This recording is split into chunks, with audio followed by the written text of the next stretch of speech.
and get that going.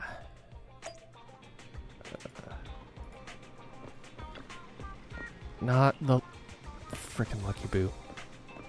Okay.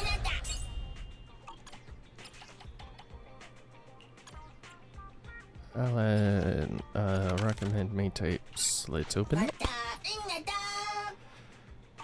Okay.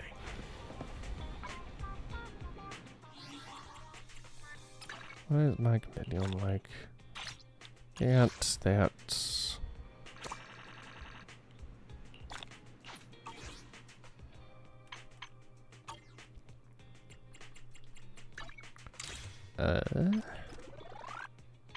Okay.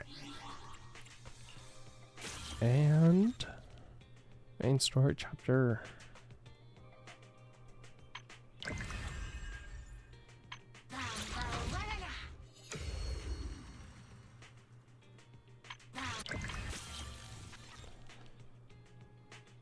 Okay.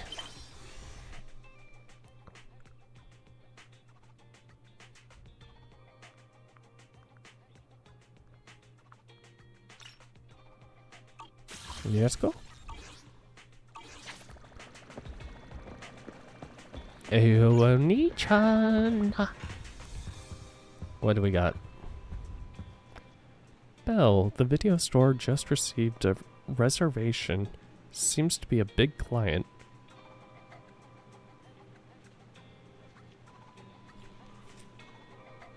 Is that beeping? Okay, that's coming from the game. That's really annoying. They even paid a large deposit up front. We take reservations now? We signed in with a new software for promotion under Nicole's recommendation, remember? It added channels for reservations and deposits. I didn't expect such a big order to come in so quickly. Wait, our big client... Wait, our big client's reservation is in just 5 minutes. Isn't that the same as just walking in? Maybe it's... Okay. Maybe it's for making a payment in advance? Anyway, let's welcome the customer first. We're counting on them for this month's electricity bill. About to enter immersive storytelling. Let's stay in immersive storytelling. Hello, handsome? Apologies for the intrusion. I'm Hugo. Let's just say I'm something of a collector. I've heard your video store is the most classy one in all of New Eridu, and I must say, it absolutely lives up to its reputation. The ambiance here is understated yet refined, elegant but still cozy. It's so soothing, like a steady beacon in the dark. I've also noticed some well-known individuals frequenting this place, including elite members from PubSec and HSO. Your achievements at such a young age truly impress me. Yep, that's right. Aw, thanks. I'm flattered. Yep, exactly what you said. Trust me, I'm being honest. I do find your store quite special. So, I guess the rumors about this place are true. Children of devils. What are you talking about? I'm not following. What are you talking about? I'm not following. Am I imagining it? Or do you seem really nervous all of a sudden? Children of Devils is an old movie I've been searching for, but it's so niche I can't find a copy in good condition. Or perhaps... Did this movie remind you of something else? No. Just surprised there's a movie we haven't heard of. You're imagining it. I'm just surprised there's a movie we haven't heard of. No worries. Like I said, this movie is rather niche. Despite the word devil in the title, it's actually about vampires. I'm sure you already know. Vampires were a popular fictional concept back in the old civilization. Typically, they are pale-skinned, well-dressed, exuding a mysterious and dangerous aura. But beneath their immaculate facade lie lethal fangs for draining human blood.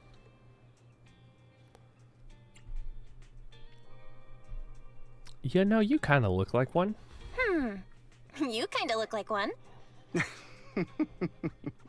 I'll take that as a compliment. Too bad vampires don't actually exist in New Eridu. Oh, and I don't feast on human blood. In fact, if anything, I'm hypoglycemic. Anyway, back to the movie. It's about a man who unwillingly turned into a vampire, and after years of plotting, finally kills his evil father and ultimately dies in the process. So it's a tragic story? So, it's a tragic story. I actually think the ending is pretty good. At least he accomplished his goal, and death was just the price he was willing to pay. Well, it's a shame you don't have the videotape I'm looking for. I'll just grab a copy of every movie you currently have for rent. Thank you for your patronage. Oh, thank you so much for your patronage.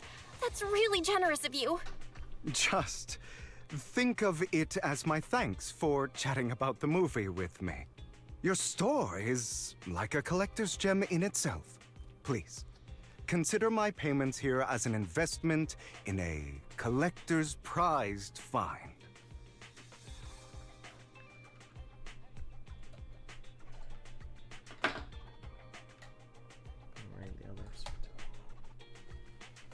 Ow.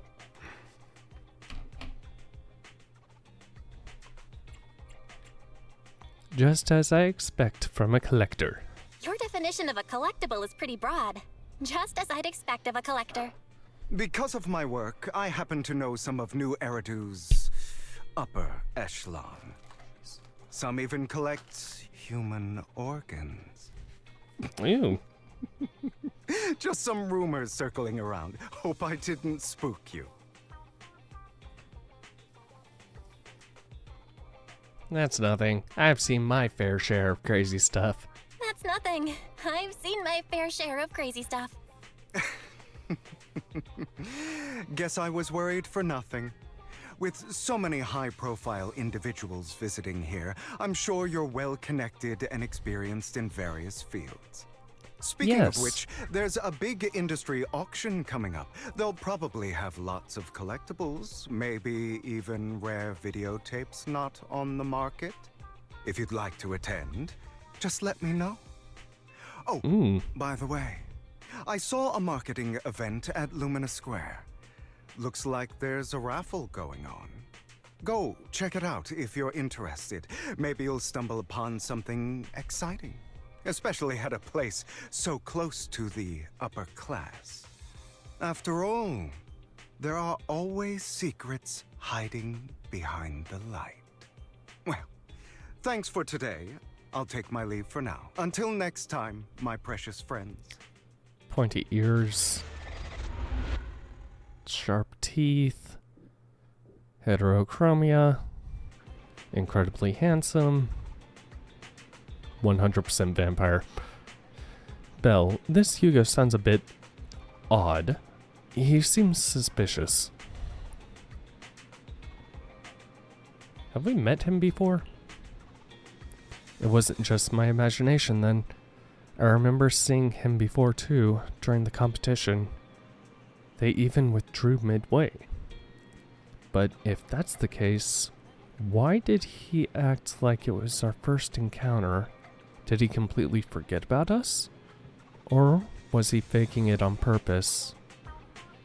Anyway, his generosity is still appreciated. This money is enough to cover our electricity bill for several months. Looks like we're pretty lucky today. How'd he get that money? This is stolen money, ain't it? Speaking of luck... Raffle. Right, he mentioned there's a promotional raffle event for the auction at Lumina Square. Belle, you're not going to... Raffle. Alright then, since we made so much today, you can go ahead. Just try not to lose too badly. I will win! Alright, Belle, I'm sure you'll win the grand prize. I'll watch the store today, so come back soon.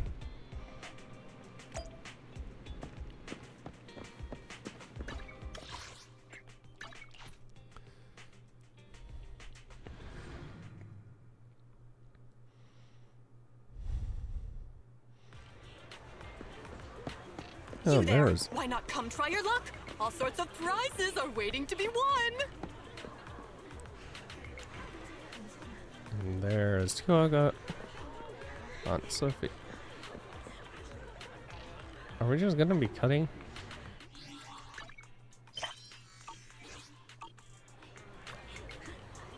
Hi there, are you here for the raffle? We're a bit busy right now, so please head to the back of the line to queue.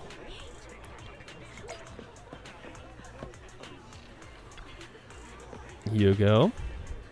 Manager, you came after all. You're here too. Luck is always unpredictable, and that's what makes it fascinating. Whenever I get a chance, I can't help but want to test it. There are quite a lot of people here. Seems like everyone's confident about their luck. At that moment, a figure suddenly appears, forcefully inserts itself at the front of the line. Oh man, what are you doing? What do you think you're doing? What do you think you're doing? Cutting in line? Cutting in line? Do you know who I am?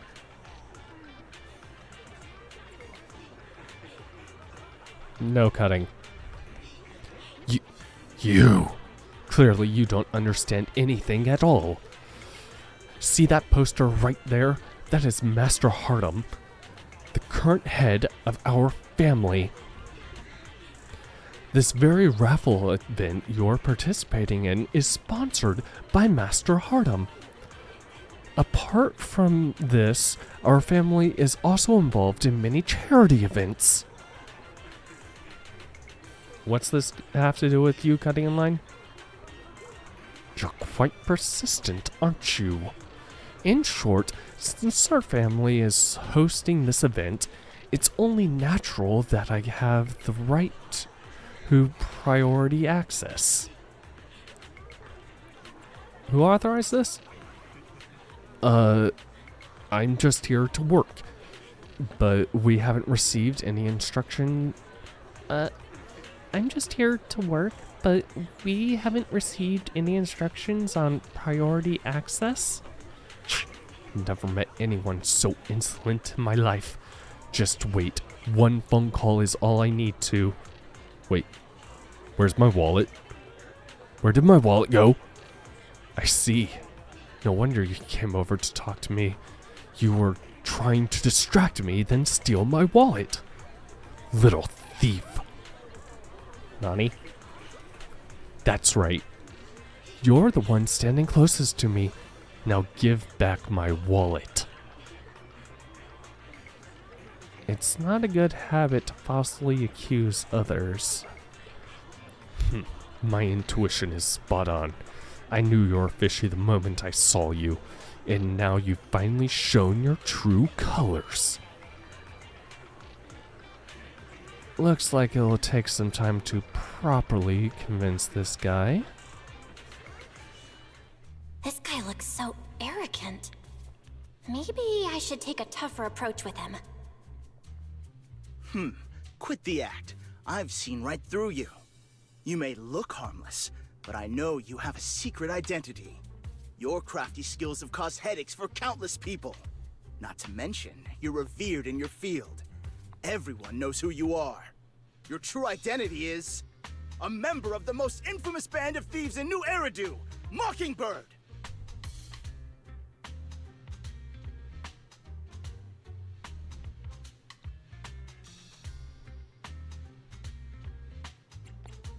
Actually, I'm more infamous than Mockingbird. Thank you very much. Huh, what do you know? My true identity is even more infamous than Mockingbird. What? You're even more evil than Mockingbird? No wonder you snatched my wallet.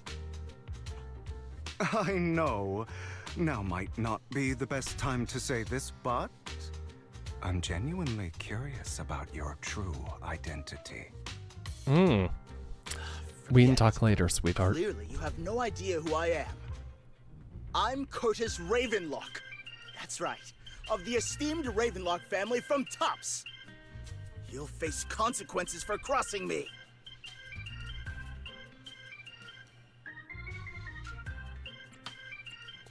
You're from Tops, and you're here to join a raffle? You're an esteemed member of Tops. Why join a raffle with us plebs? Offense is the best defense. Seems like you've got that down. I'm only here because my family sponsored this event. I just joined the raffle for fun. It's not like I actually need the bunny. Then Anyway, why can't you You just... were the only one next to me when I lost my wallet. It has to be you. Just admit it.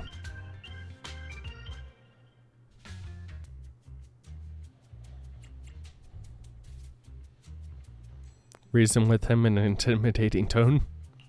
Listen, you can't just throw accusations around.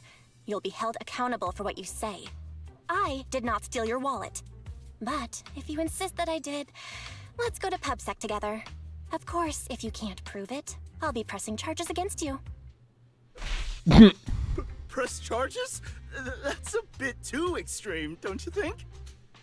Says the one who's, Looks like you found the right approach to deal with people like him. In any case, my wallet is missing. It had a ton of Denny's, so someone's got to answer for that.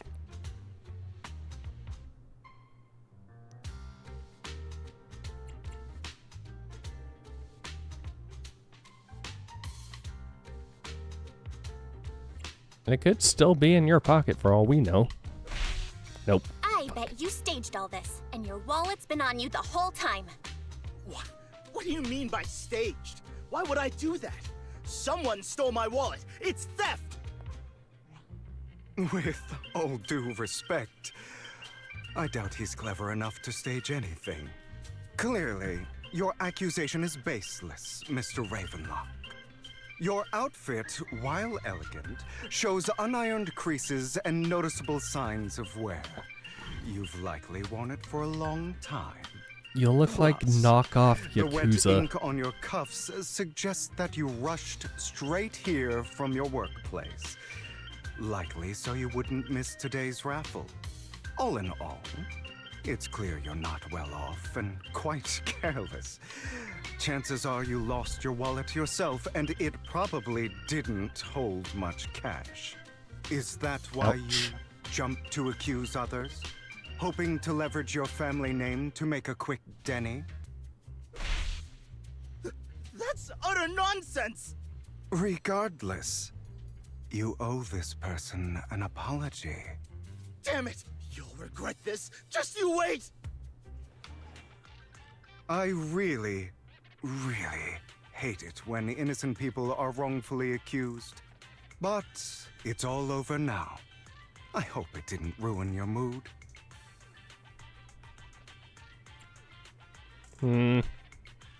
I still have some doubts. I still have some doubts.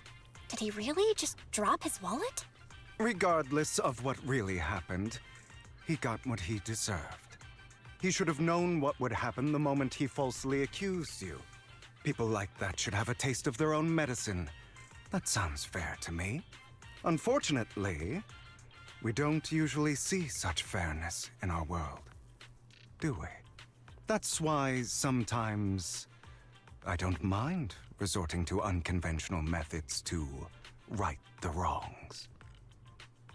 You seem to be implying something.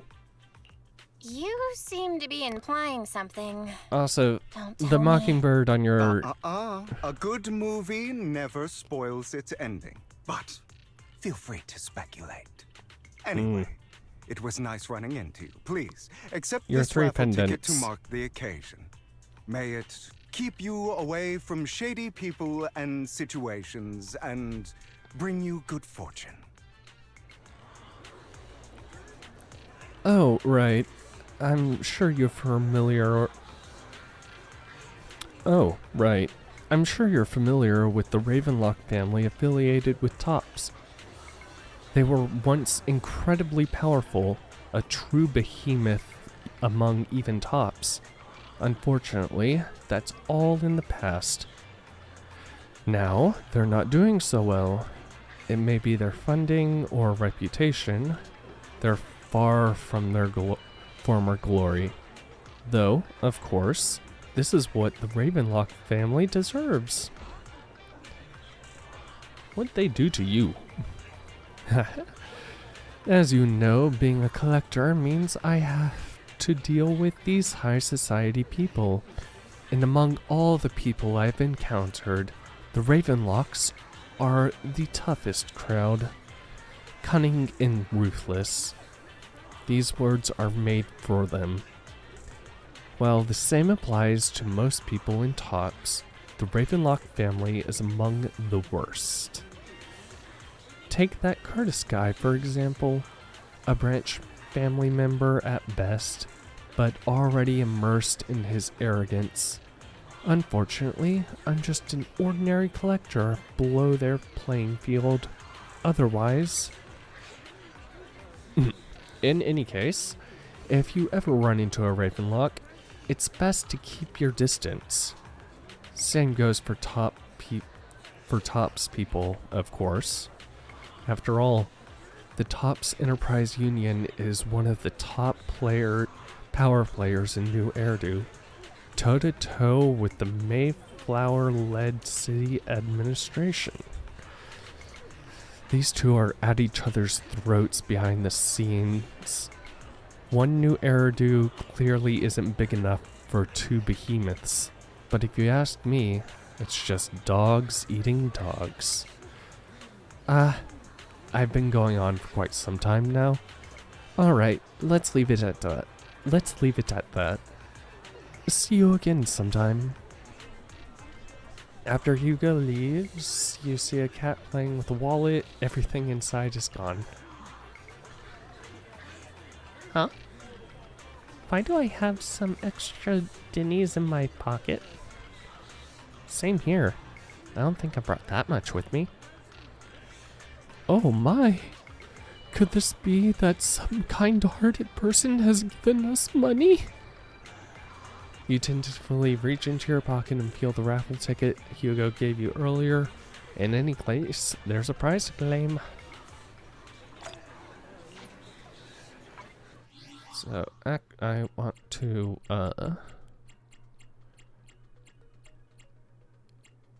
is there...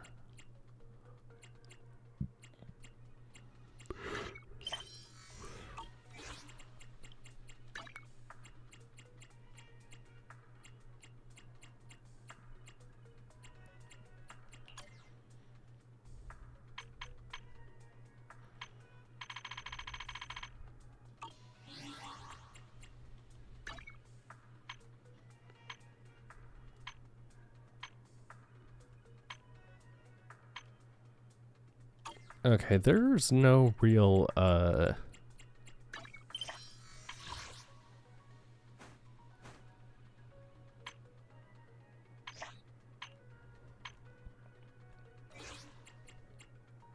just info dump area, is there? Okay. Also, I feel like I was gonna do something else, but I forget. Anyone else want to redeem prizes?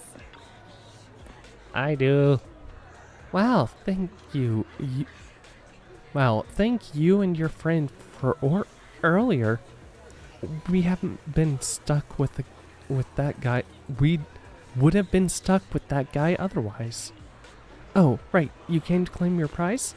Let's see. Your ticket is... It's the grand prize. The only grand prize of this raffle has been won. Really? The ticket doesn't lie. That's right. Today's grand prize is yours. Congratulations.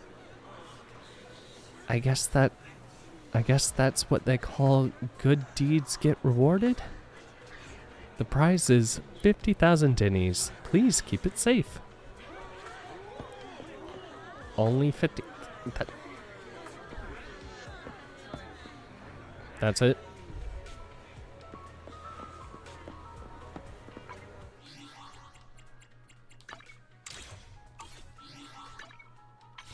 Nope.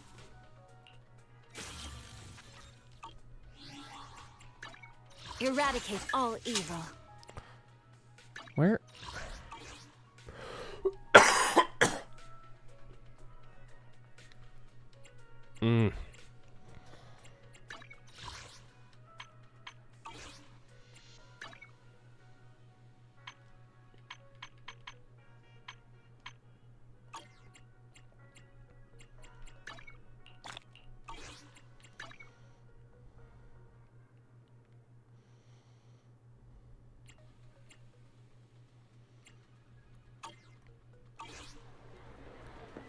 Okay, I was going to do I forget what. Oh yeah. My brain.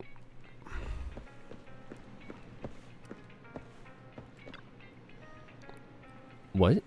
You actually won? And it's the grand prize? Although it's a ticket from Hugo. But the grand prize is only 50,000 dennies? That's underwhelming. Though from a moral standpoint, shouldn't we share with Hugo?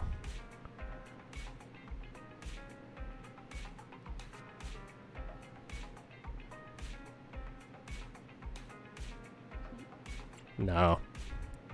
But then again, we don't have Hugo's personal contact. I guess we'll have to wait till we run into him next time. Alright then, I'll spend all that money real quick. Belle, the news just mentioned the Bringer investigation outcome. It seems like the commissioner regards everything as Bringer's personal actions. I was hoping PubSec's internal investigation would expose more big names.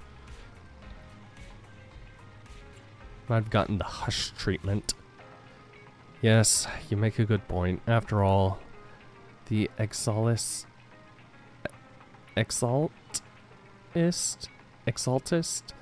are involved, and PubSec probably doesn't want to disclose more details. Still, I feel like there's something terrible. Still, I feel like there's some terrible secret behind all of this. Belle, your phone just rang.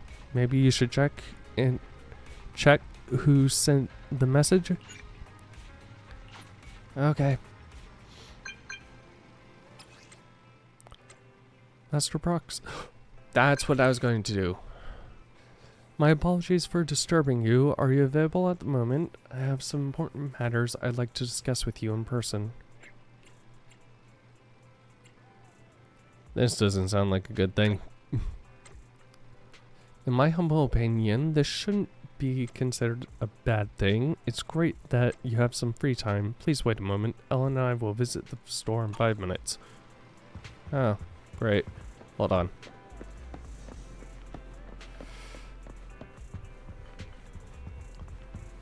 I remember now.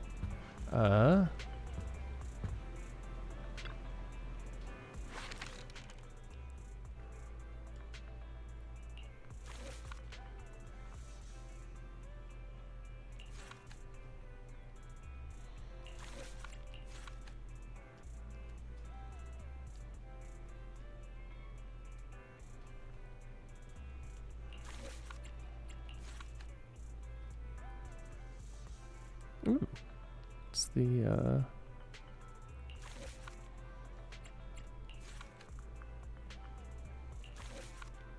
Hmm.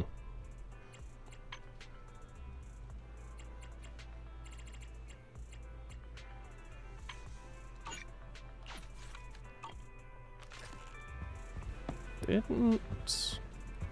No, where... We get...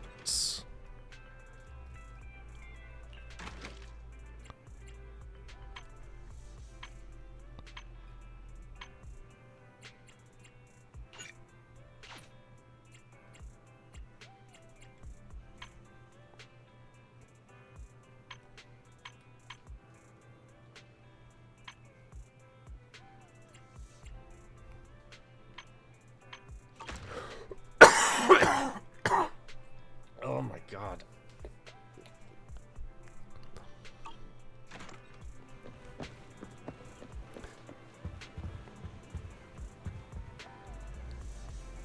I feel like we... I don't...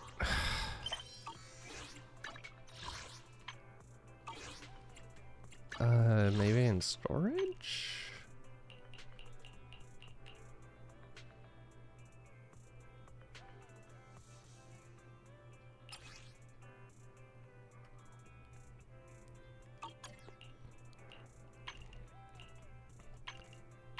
Not... Okay.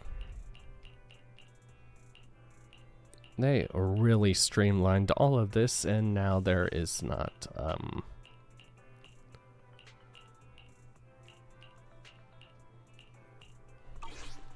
Okay.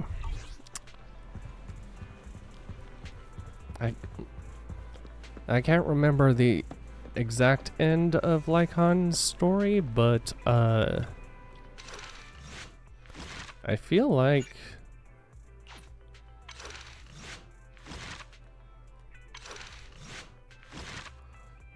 we should have...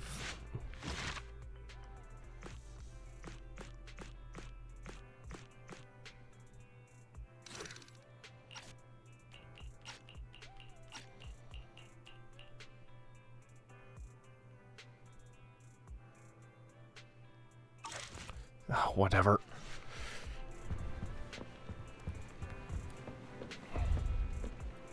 Hello, YouTube. Master Proxy, we have come to discuss an important matter with you. Before that, we need to be honest with you about the Master of Victoria Housekeeping. You probably don't know about that yet. We actually don't. Is it your mysterious master? Correct. Victoria Housekeeping is loyal to the current head of the Mayflower family, who is also the mayor of New Eridu. Is it the mayor I'm thinking of? Yes, New Eridu currently only has one mayor, so it must be the one you're thinking of. Who's the mayor? Don't worry, the mayor's probably just an ordinary person. I haven't met him in person though. That is definitely some news to process. Although I already suspected you were loyal to some big name. I didn't expect it to be someone of the mayor's level. Actually, it's the mayor who wishes to talk with you two, which is why we've come. After all, you've both been deeply involved in the previous bringer and sacrifice related events.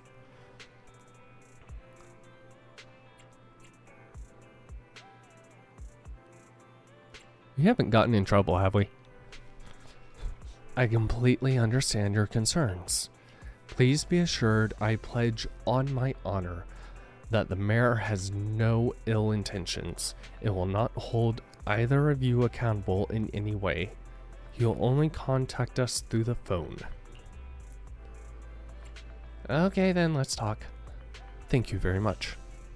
Then, without further delay, let's contact the mayor in the middle of our store.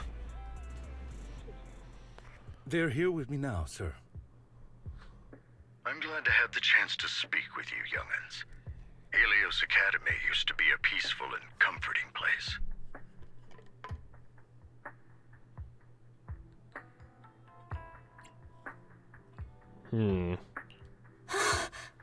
I know you still can't fully trust me, and I understand that completely.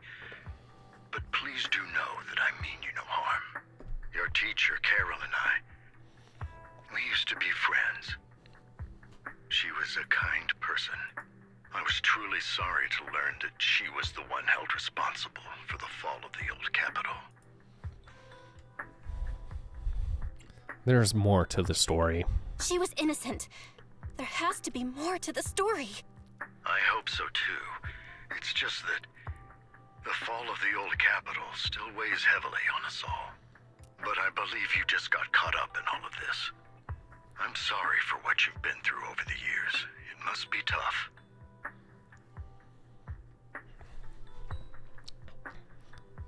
Is that all you wanted to say? Is that all you wanted to say to us?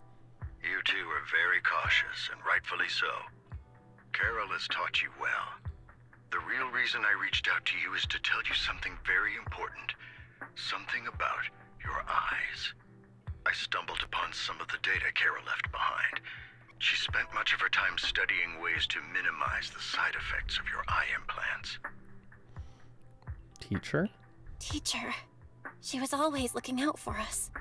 Yes, which is why I believe this was her final wish. As her friend, I want to see it through. Simply put, your eye implants are directly linked to your brain, and their functionality depends on your body's limits. As a result, the HDD system takes up a part of your body's capacity. This leads to certain issues, the most notable being that it suppresses your innate ether aptitude. I brought in a team of specialists to analyze Carol's data samples, and after some effort, they created a plan to upgrade the HDD system. After the upgrade, the HDD system will operate with significantly reduced power consumption, allowing for a substantial boost in your ether aptitude, or rather, a restoration to its original level. Huh. Do you mean we'll be able to enter the hollows ourselves? Do you mean that once the HDD upgrade is done, we'll be able to enter the hollows ourselves without EOS? Exactly. You'll likely experience some discomfort at first, but you'll get used to it over time. I'll have the specialists from Marcel Group continue monitoring your physical condition to reduce the burden on your body and help restore your ether aptitude more effectively.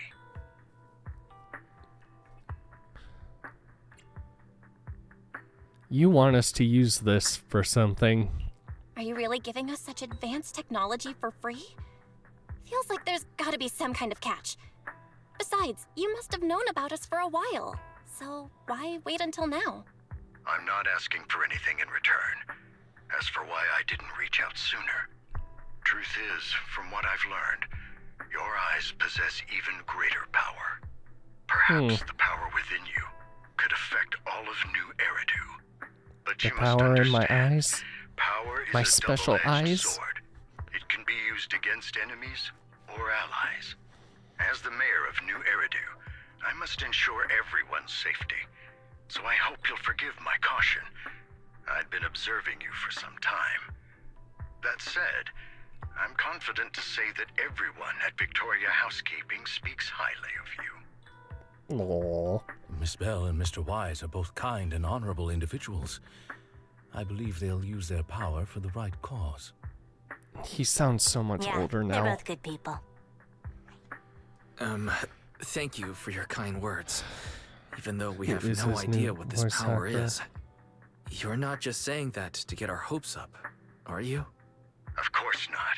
It's just that I don't have much information right now. I'll let you know as soon as I do. Well then, I'll let Lycon assist you with upgrading the HDD system. Rest assured he'll guide you through everything. You should be able to follow him with your knowledge. If you would follow me.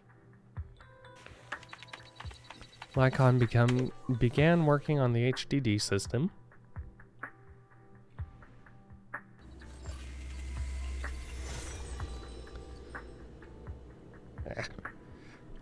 After a while, you feel almost as if an invisible binding within you has been undone.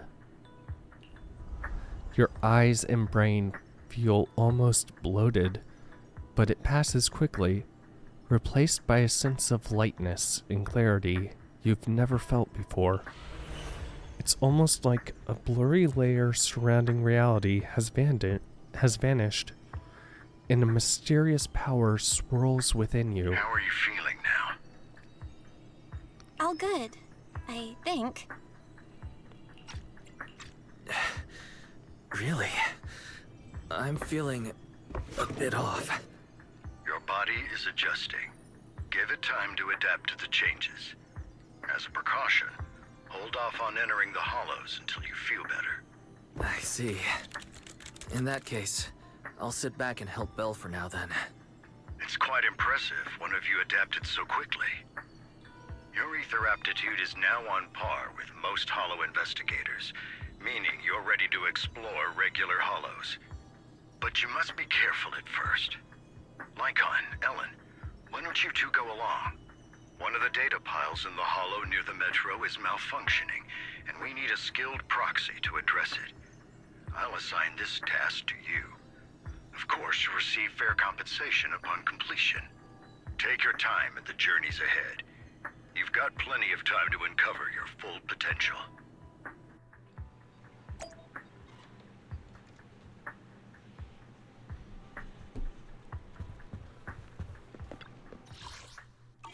Wait, no. Button.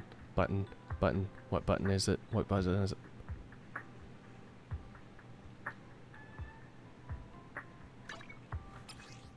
No. Oh my god, I don't remember.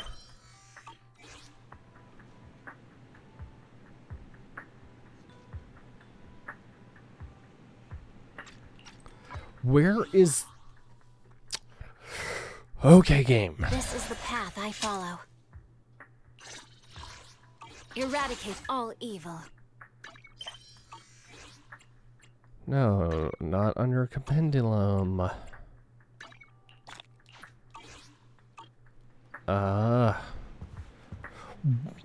What is that button? What is the...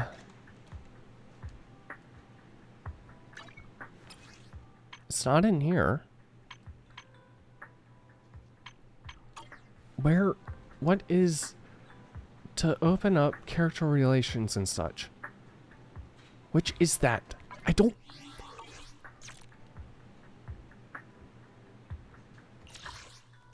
Mail.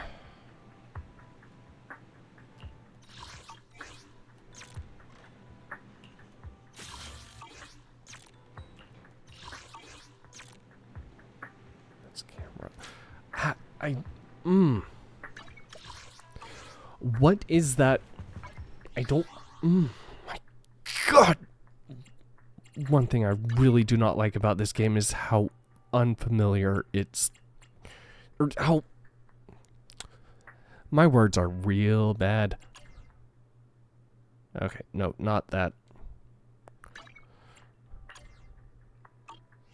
You would think it would be like under handbook or something, but no.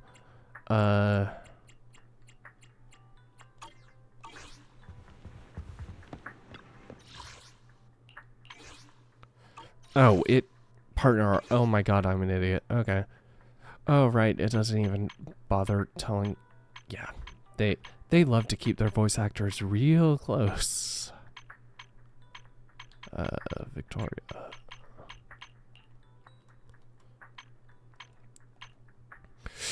Oh my god. No.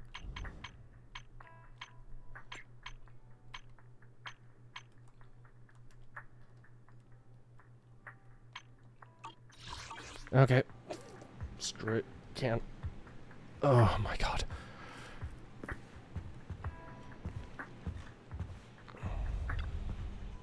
Master Proxy, if you are ready, let's enter the hollow together.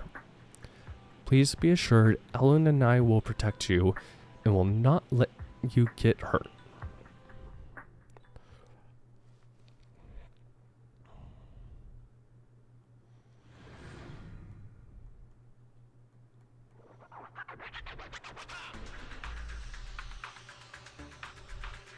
Let's confirm the mission objective. The mayor wishes for us to retrieve information from 3 data piles here in order to update the carrot of this area. Retrieving the data is something only the esteemed Master Proxy can accomplish, so we'll leave that to you. Master Proxy, the data pile that the mayor mentioned is in this direction.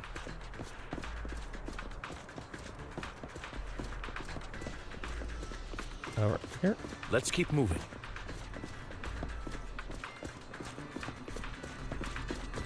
Wait, I actually...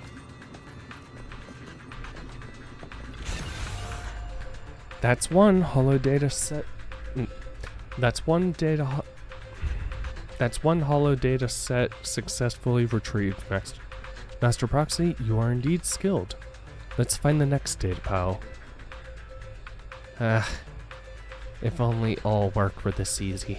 The data pile that the mayor mentioned is near that garage ahead.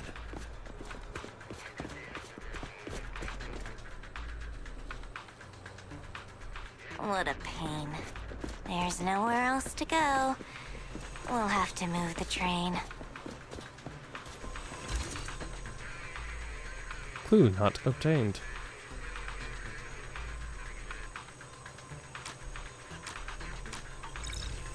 Master Proxy, it seems that this laser console requires a password to unlock. But based on currently available information, it's difficult to determine the origin of the passcode. Perhaps we missed something. Let me try. After manipulating the console, you successfully hack the system. Although you can't directly crack the passcode, you learn that clues are hidden in a nearby area. You relay this information to Lycon Ellen. Lycon. So the information was hidden in the console. Thank you. Good thing we have the proxy here, or we would be stuck right now. Time is of the essence. Let's start searching for clues related to the passcode in the surrounding area. We should search for the passcode nearby to disable the laser, and then move the train. 7777. Let's enter the string. I get it now. We should be able to enter the passcode now.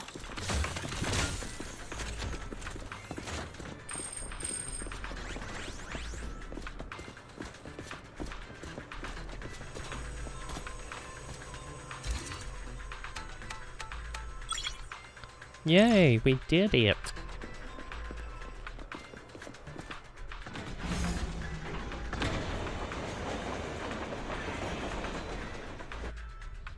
How are you feeling now, Master Proxy?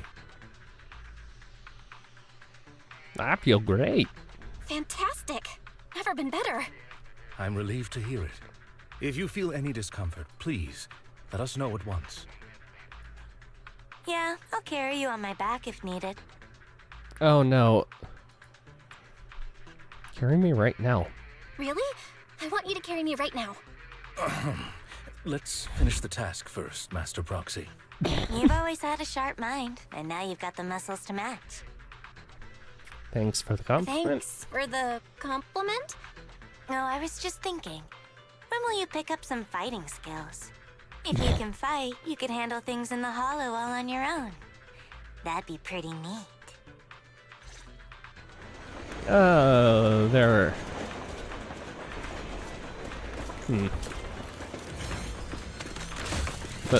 But Ellen, what if we teamed up together and fought together?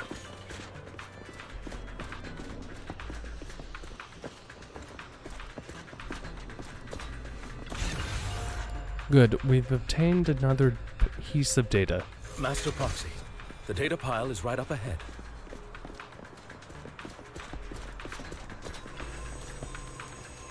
Enemies are approaching. Master Proxy, please focus on obtaining the data. We'll handle the combat. Worry not, Master Proxy. We'll ensure you're safe. Thank you. Sorry, I still need you guys to protect me. Okay. Yep, looks like I gotta buck up a little. Proxy, you don't need to push yourself so hard. Weak spot. No clue obtained. Needs a passcode. Manipulate, you relay it. Creep. It's another passcode. We should be able to find the passcode nearby. Let's keep an eye out. Doop doo doop a doop doo doo. Doop a doo doop a doop a doo.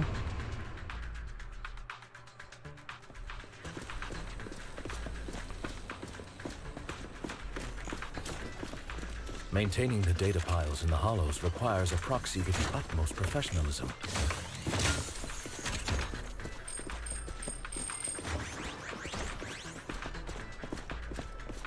It is Victoria Housekeeping's honor to maintain a professional relationship with an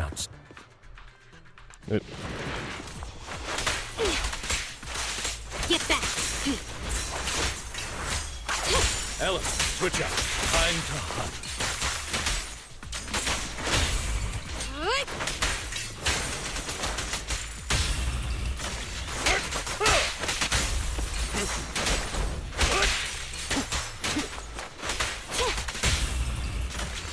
Boop, boop, boop. Weak spot. Okay. Master Proxy, let's take a look around this area. We might be able to find clues regarding the passcode. Okay, thing there, but not much else. 0. Huh. Great. Go back, Mr. Train. Proxy's moves seemed more fluid in that last battle.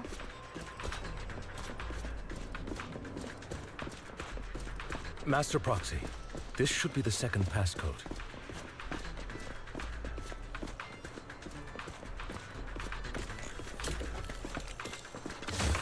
Gib.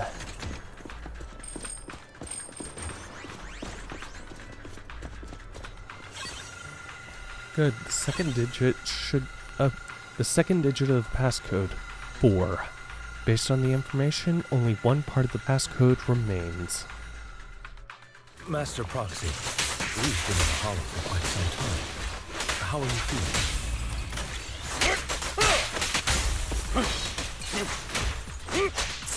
I feel fine.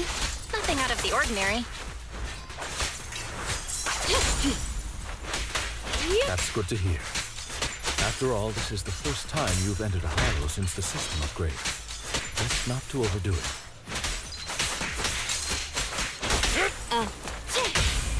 Stand still.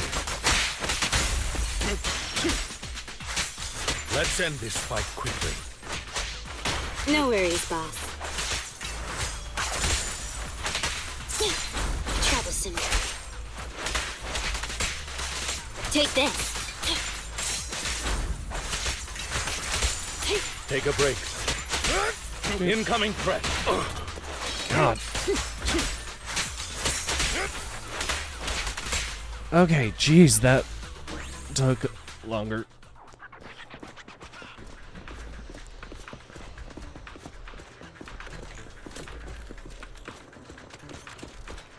Yep. Passcode is here.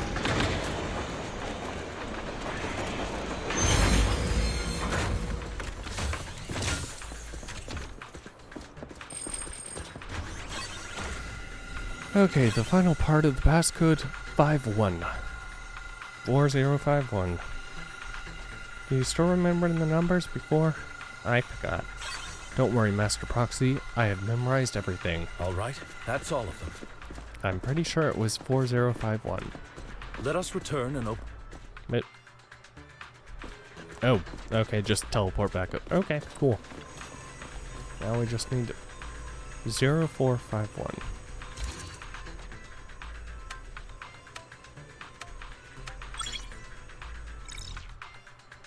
I got the numbers correct, not the order.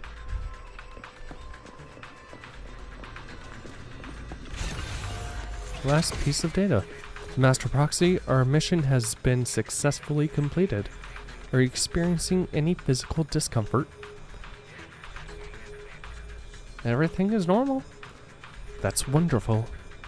If that's the case, let's leave the Hollow and report the mission results to the mayor.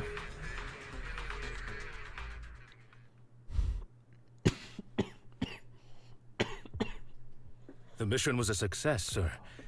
Master Phaethon's performance was outstanding. Excellent. You truly are exceptional. I'll be frank. I contacted you because I need your expertise for an important task. I'd like you to participate in an auction and help me secure an item up for bid. Don't tell me. Hold on.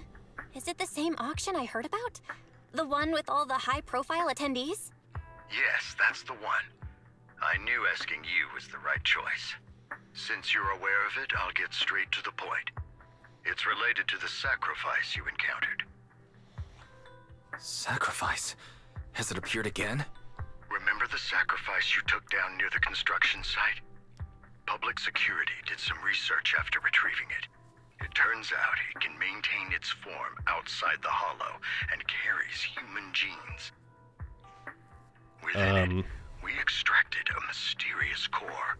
This core possesses the same inexplicable power as the sacrifice, allowing it to exist without relying on ether.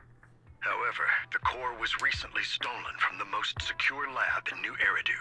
Oh. We suspect this is an inside job rather than an external theft.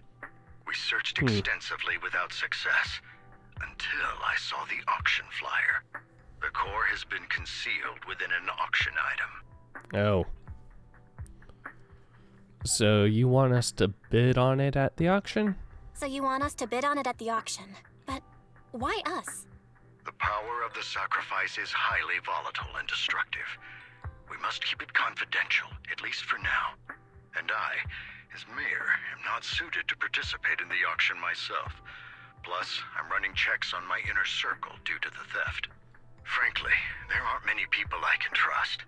Don't worry, the funds are covered, and Victoria Housekeeping will be assisting you. Of course, this hinges on one condition: your willingness to aid me. Okay. All right.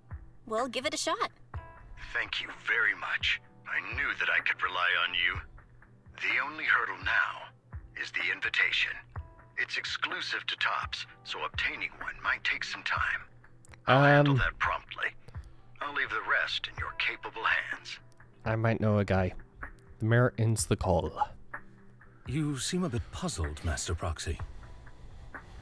The relationship between the mayor and Tops. The relationship between the mayor and Tops seems rather delicate.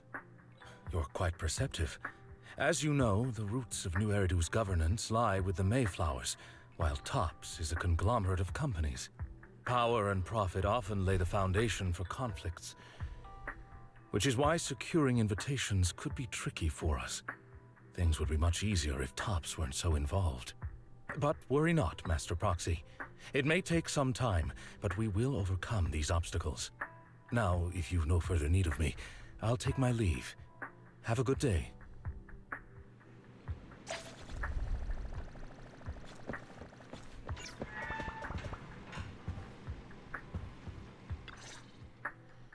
Didn't that collector Hugo mention if we wanted to attend the auction to give him a call? Yeah. But he didn't leave us with his contact information. Odd, right? If he wanted us to contact him, why not leave a number? Did he just forget? Maybe he left a puzzle for us to solve? Maybe he left a puzzle for us to solve, like in the movies. You've been watching too many movies, Belle. We need to separate fiction from reality. Let me take a look at the ticket. Hugo did leave us a raffle ticket, and said something weird. He said something cringy like, "There are always secrets hiding behind the light." Wait, don't tell me. You hold up the ticket to the light, and a string of numbers appears. It is literally behind the light. I get it now. This guy watches too many detective movies. Anyway, Let's try contacting him. Aha, it's you! The manager of my favorite video store! Glad you've cracked my little puzzle. I've been waiting for you to contact me. I was worried I might have left a bad impression. About the auction you mentioned. Actually, I have a favor to ask. About the auction you mentioned. Could you secure 2 invites for us? Ah, so you'd like to attend the auction? I'd love to assist, but unfortunately, I have some tasks at hand. But if you two can help me with my current task, I should be able to find time to get the invitations you need. What kind of task? What kind of task? Is it something I can handle? Nothing too dangerous, I hope. Don't worry, I would never put you in danger. Let's discuss the specifics in person. I'll wait for you at Dew Gardening Shop in Lumina Square.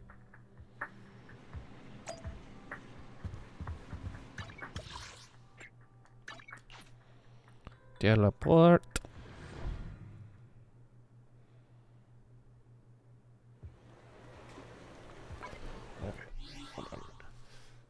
I need to be.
I was gonna refill my water.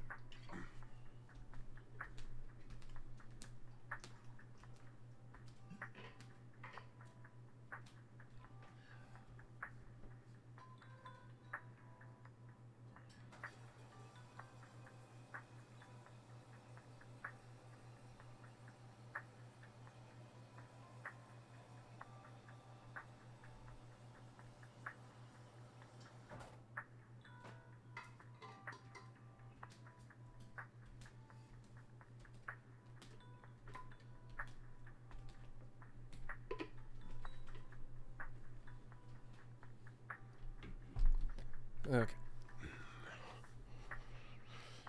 Not off. Claim. Claim.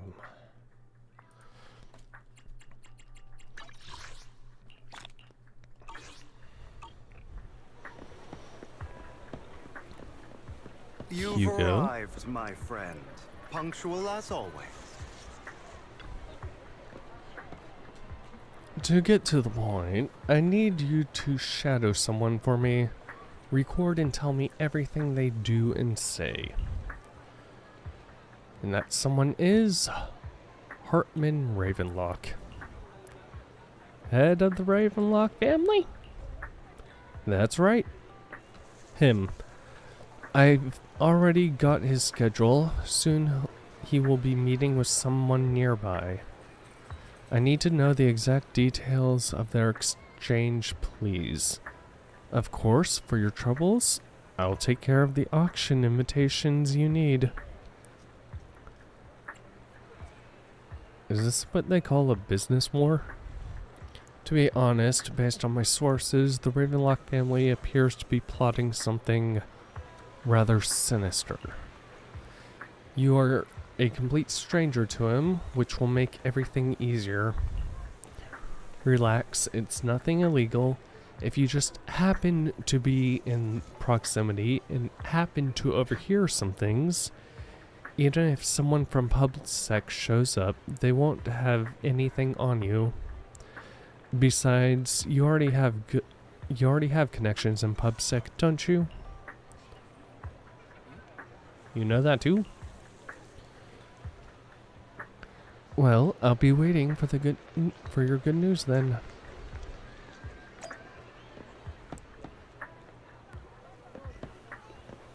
Is that a headache?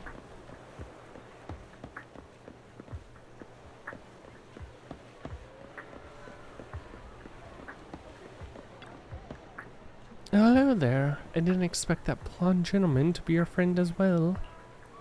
Know him? Of course, he often comes here to buy flowers, and he's always very generous. However, he always buys flowers for memorial purposes. Said they're for his deceased loved ones. He seems like someone with quite a story.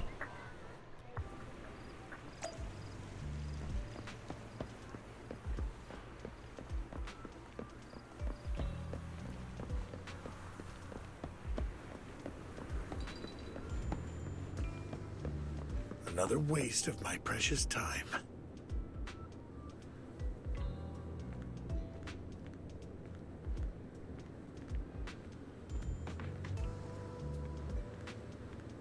Oh. No.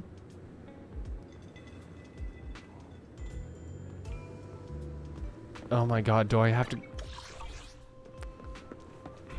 My god, I have to go around, don't I?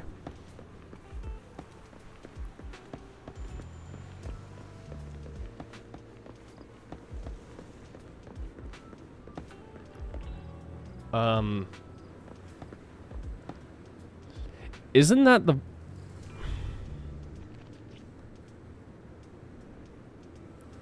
Yeah, hello, low-bearing fruit of, oh my god. There's no need to report such trivial matters to me. My time is precious. Get to the point. Organs? Didn't that get shut down already? The people behind it are gone. And here I had high hopes for her. But now... Anyway, shut the entire business down and make sure to do it clean. Understood? Oh, by the way, have you tried that medicine I mentioned before? As long as there's no problem, this thing is worth far more than your life. You better make sure everything goes perfectly. Don't forget, our partners are dangerous people. Failure is not an option. What? Does he always just stand there? Or is this...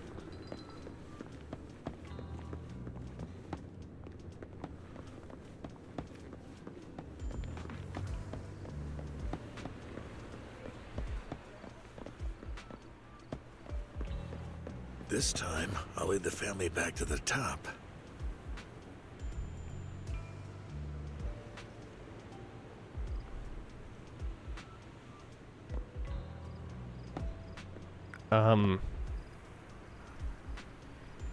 How's the new insurance project going? It's progressing smoothly. However, Master Hartman, can this thing really profit? Our funding chain is already... Of course, it won't earn much. Breaking even would already be good enough. These are Master Edmund's orders. To improve our family's reputation, we must do some charity work. They're dumping all their unprofitable business to us. Isn't this just too... Shut up. Of course I'm aware. To regain influence within Tops, we'll have to take it step by step. I will manage. After compiling things you heard, you arranged to meet Hugo in front of the flower shop to exchange intelligence. Doop-a-doop-doop.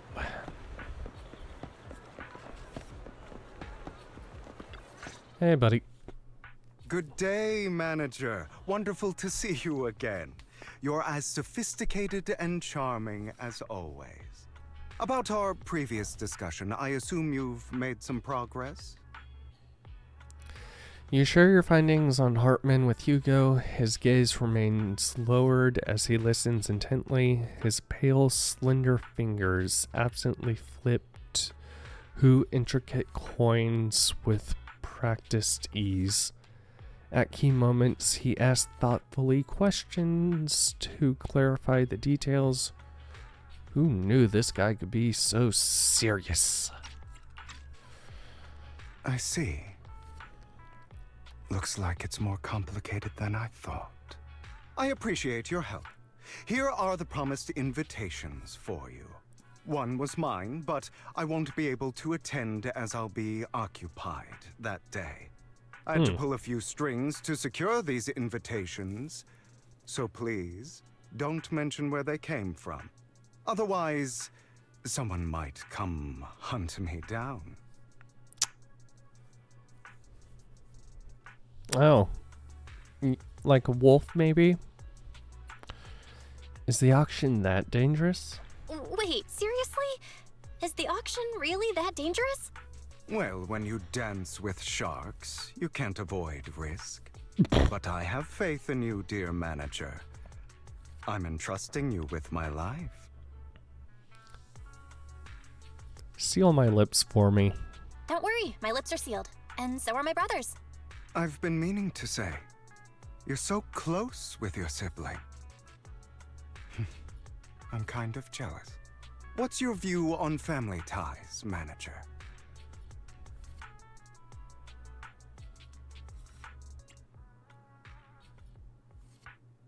Like any other bond, you have to take care of it. Family doesn't mean anything these days. It's a bond you have to maintain carefully. Even as family, we might not fully know each other. For example, someone who was like a mother to us loved us deeply, but also kept many things from us. Mother. Huh. For me, that word only brings fear, pain, and hatred.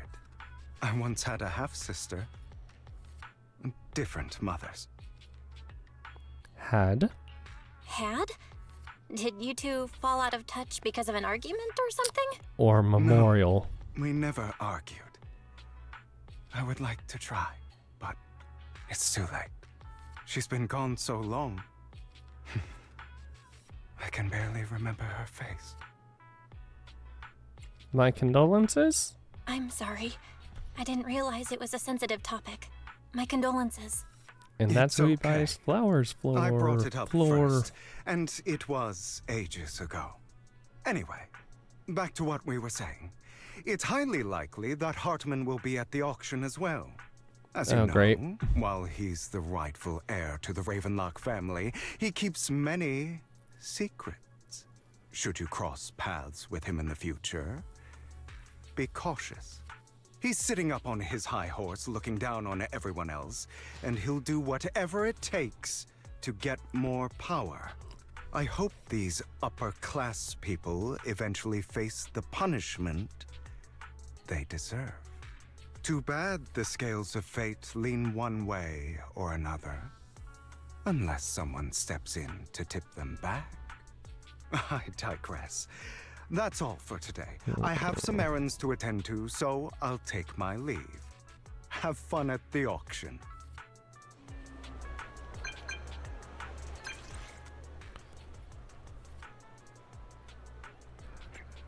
You got an invitation, Lycon. As expected of you, I, on the other hand, am a bit behind on my progress. Now I'll head over to confirm some follow-up matters with you. Please wait a moment.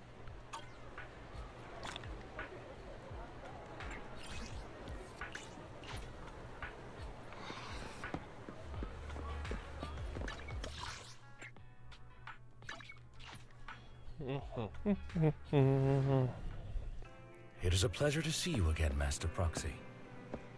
It's been a while.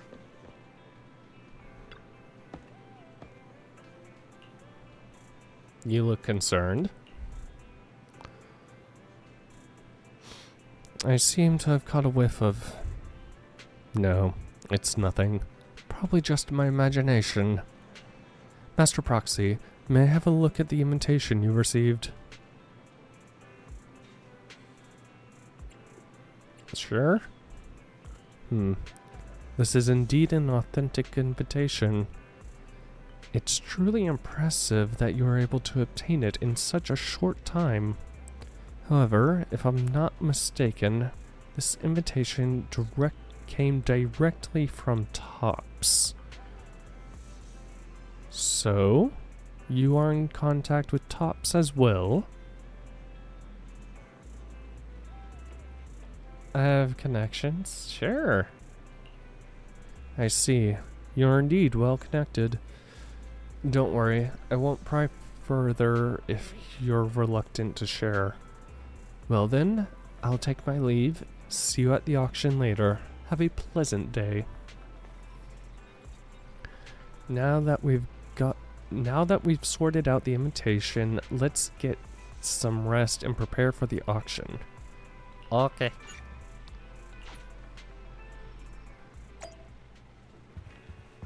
Head to Lumina Square for the auction.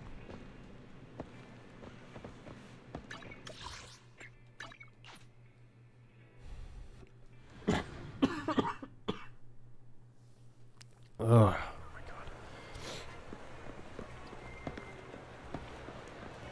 Real the gigantic. Okay.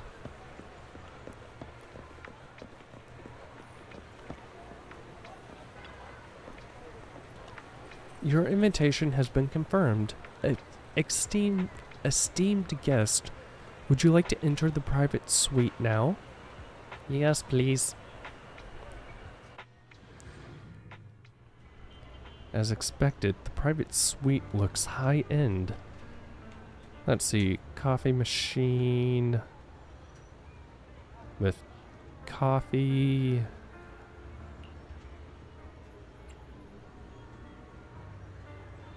There are also some expensive-looking desserts and drinks. We seem to be early. Lycon and the others haven't arrived. Yet. Should we take a look around first? And also try some fancy desserts and drinks? Meanwhile, a pleading voice suddenly comes from nearby. Please help me. I really have no other choice. Oh boy, let's go take a look and get wrapped up in something. Deception. Betrayal. I see swirling mist, shrouding the truth in a deep, enigmatic haze. Found you. Chosen one. Nani? Also, why is there a kid here in the... Oh, and there's Lycon. Why is there a mother and daughter in this? Oh my god. Hello? You are exactly as I thought you'd be. What do you mean by chosen one? Chosen one? What's that? Sounds like something from a tacky novel that was popular a decade ago. Words can only convey so much, so it's understandable if what I say doesn't make sense to you now. But you'll know what I mean soon enough. Young lady, I know you might think I'm lying, but... I'm telling the truth. That item was my late husband's keepsake, and I had to pawn it due to financial difficulties. But I can't bear to see it auctioned away to who knows where. I'd never be able to get it back. Please help me bid for it. There's a hidden flaw in that item. If you point it out during inspection, it will be withdrawn from the auction and returned to the pawn shop. That way you won't have to pay for it. In return, I'll offer you some compensation. It may not be much, but it's all I can manage. Please. Mom, please don't cry. Your story might be genuine, but your intention is not. Besides, this has nothing to do with me. Your misfortune is not my concern. Young lady, you don't look like you're struggling for money. How can you be so cold-hearted? I'm sure this refined individual here feels the same way.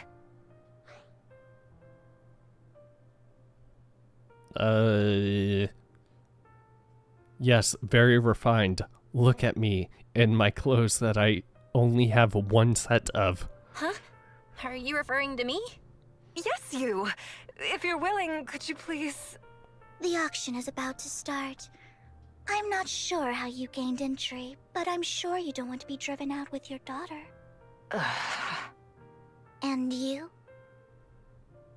The young lady's indifferent gaze turns towards you. Here's a little piece of advice.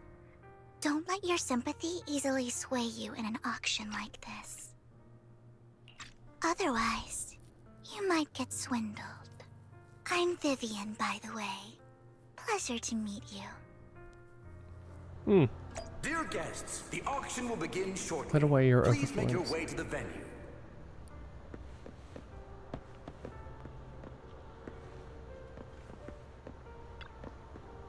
Are you alright? It seems you're caught in some dispute just now. I'm good. Then I'm relieved. Actually, I overheard parts of the conversation. Forgive me for speaking bluntly, but it's rather strange to have guests like a mother and daughter at this auction. Yes, thank you. Yeah, no, perhaps all the as the mysterious Vivian said, they didn't enter through regular means. There may be more to this. But let's return to the auction. If you're interested in any particular item, you can bid on it. Master will cover the bill for you. Really? Rest assured, Master's budget is quite sufficient. Regular auction items should not be a problem. Is this going to turn into a Firefly situation where we end up just spending all of his money? Unless other parties are also set their sights on that item we wanted. Should that happen, we'll adapt accordingly. I trust in your wisdom. During the conversation with Laocoon, a sudden, unexpected guest appears beside you. Oh, what a small world. So you've got a new companion today. Where's that obnoxious blonde boy from last time? Obnoxious blonde boy? Long story. I didn't expect someone of your caliber to be able to attend this auction. If Master Edmund finds out, he'll make sure to investigate where you got that invitation from. Who's that? You don't even know who Master Edmund is? He's the prominent figure in Tops, someone with the authority to speak on behalf of them. Master Edmund will also attend the auction, and he has an extremely noble mark on his forehead that anyone who sees it will remember. Why am I wasting my breath on you? You won't understand anyway. You better pray we don't set our sights on the same auction item. You'll have no chance of winning. After exchanging those harsh words, Curtis hurriedly leaves.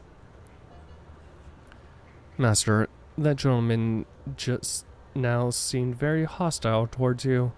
It looks like you two have some history. However, it's getting late.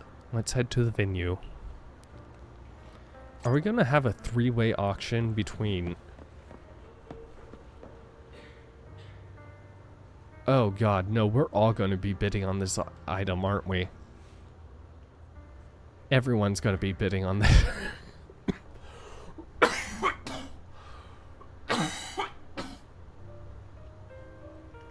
God.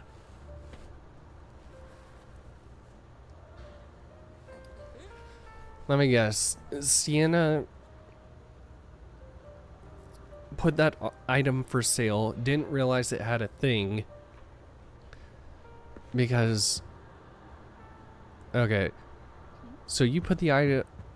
Okay, so what's going to happen is you put the item up for auction and are trying to get it back. You probably just want it for lulz. We want it because we need mare power, and then the others want it because evil power, I guess. Esteemed guest, please present your invitation. Hand over invitation. Your invitation has been confirmed. Welcome to the auction. Please follow me. You enter the auction venue. The first half features a variety of items, but none are what you're looking for. There's a strange yet amusing golden bamboo statue. Fortunately, your budget allows you to try and bidding for it. The good news is you only have one opponent. The bad news, that guy is Cardis. You'll have to take him down, just like last time. For some reason, that mysterious Miss Vivian also seems intrigued by this bidding and comes to our side. He may be from the Ravenlock family, but he's been entering the lottery in secret. Maybe he's not as well off as I thought. Ugh, what rotten luck. I didn't expect to see you here. I won't back down this time.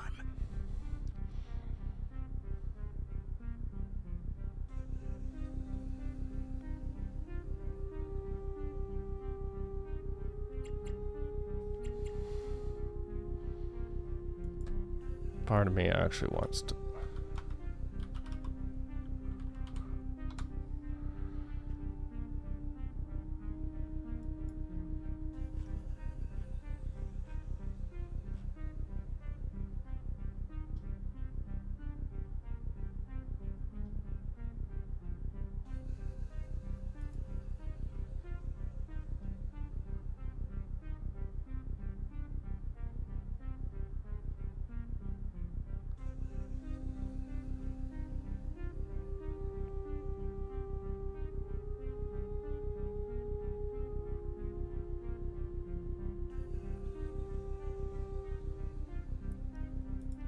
So is there...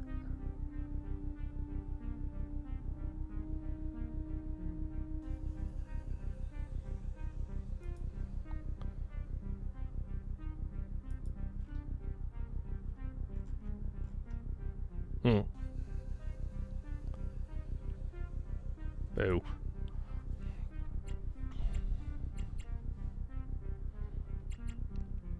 Raise. Fuck. Let's raise the bid a little.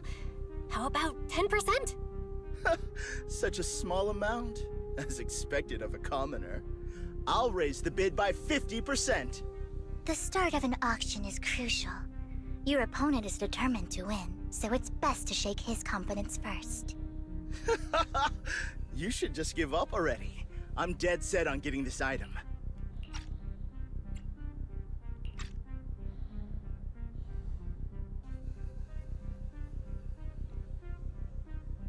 Okay. Good luck to you. Host, I increased my bid by 20%. You... Where could you have gotten so many Denny's? I don't know. A Where? solid move, but perhaps a bit too costly for me.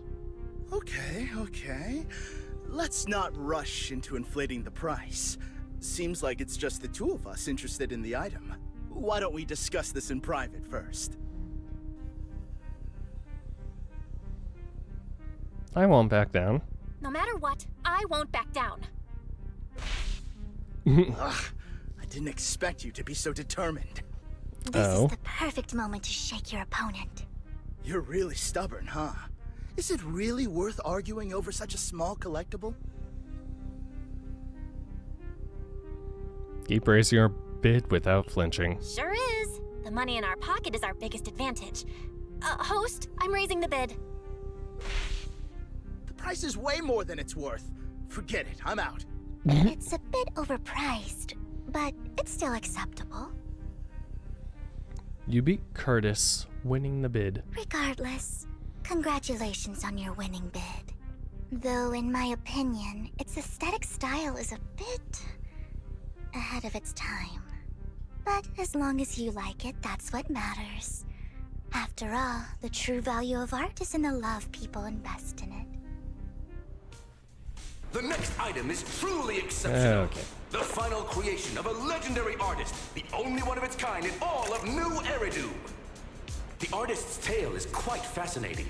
Unrecognized during his lifetime, his works were discovered by art collectors after his death and became hugely popular.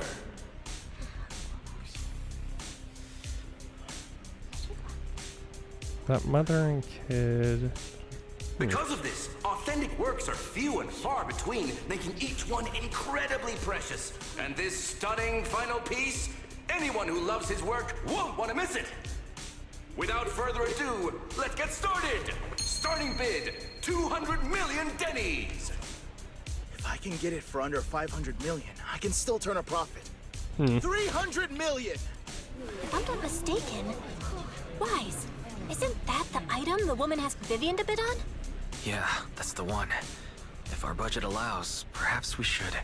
1 billion. Even if his final piece is a collectible of this quality, starting at $1 million right off the bat. Since she doesn't have to earn her own money, any bid is just a number to her. Was that Vivian? Wow, she just said, "Don't let your sympathy sway you," then went ahead and bid anyways. She wants it for but herself. She can literally afford not to take her own advice.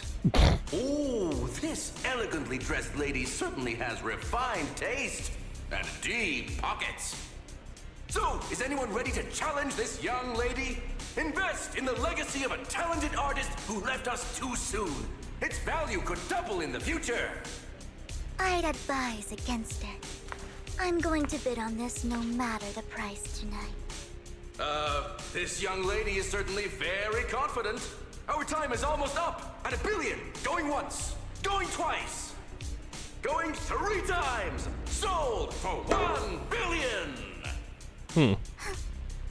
All right, ladies and gentlemen, that concludes the first half of the auction. Please feel free to unwind in the lounge for a bit, as more treasures await in the second half.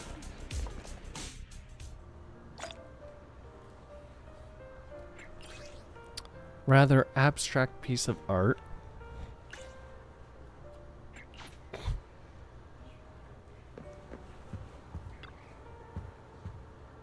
That statue acquired is indeed extraordinary. I have previously helped clients acquire similar distinctive statues. Was it a client from your time as you-know-what? No. According to what you have said, when you-know-what happens, we won't have the concept of clients at all.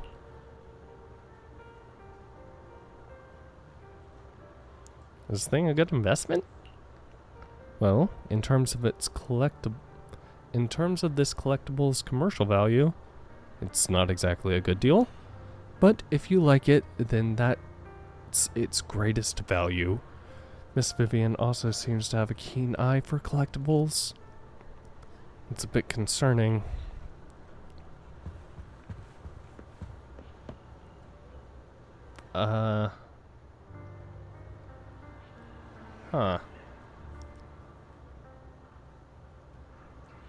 Tan skin, silver hair.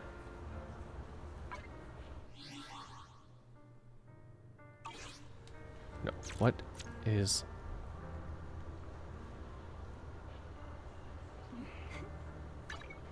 No. Oh my god, I don't... What are the buttons in this game?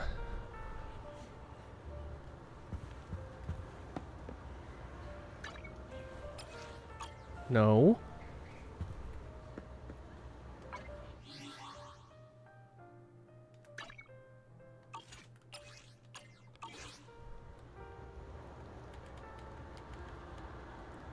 Okay, I think it's just disabled right now.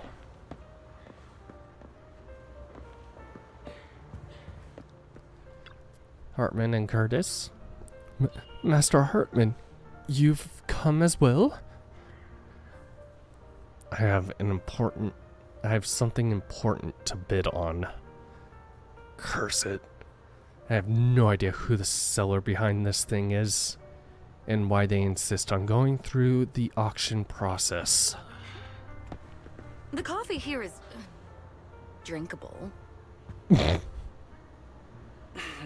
Why are there so many unfamiliar faces around? I thought this was for regulars only.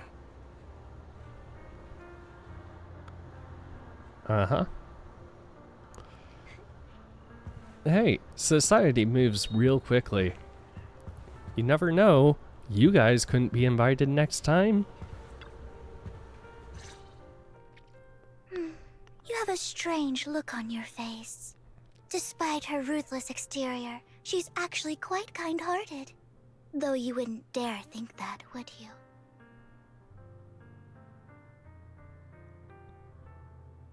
How did you know? How did you know? Looks like I hit the mark. Just to clarify, I didn't assist that woman out of kindness, nor do I plan on giving up the item I just purchased, because it's nothing more than a common scam. A scam? So you're saying that woman is a con artist? They'll tell you a tragic story, begging you to help bid on a collectible at a high price. They promise a reward and guarantee the item will be withdrawn from the auction, so you think you won't have to pay anything. But the reality is, once you bid, the deal is done. No going back, and you end up shelling out a hefty sum for something worthless. Why did you bid on it? So, why did you still bid on the item? I really enjoyed the story of that legendary artist.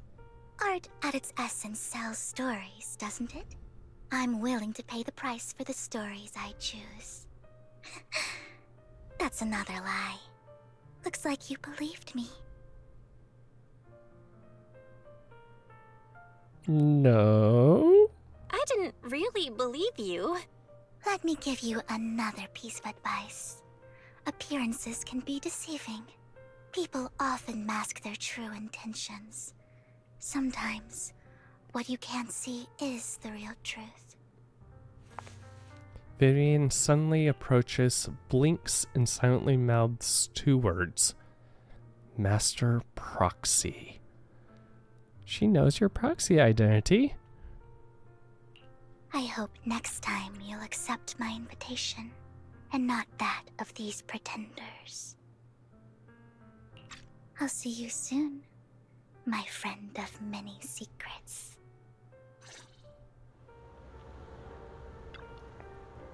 I wonder what Lord Phaethon is doing right now.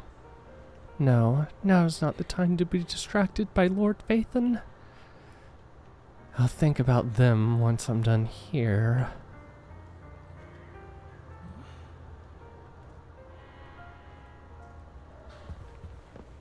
The second half of the auction is about to begin.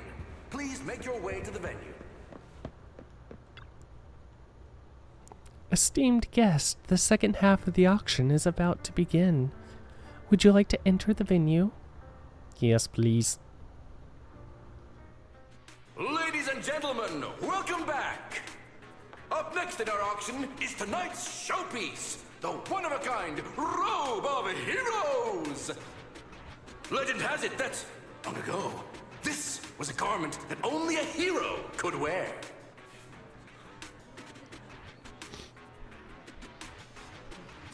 I'm not gonna lie, Vivian's look is very much, what the hell?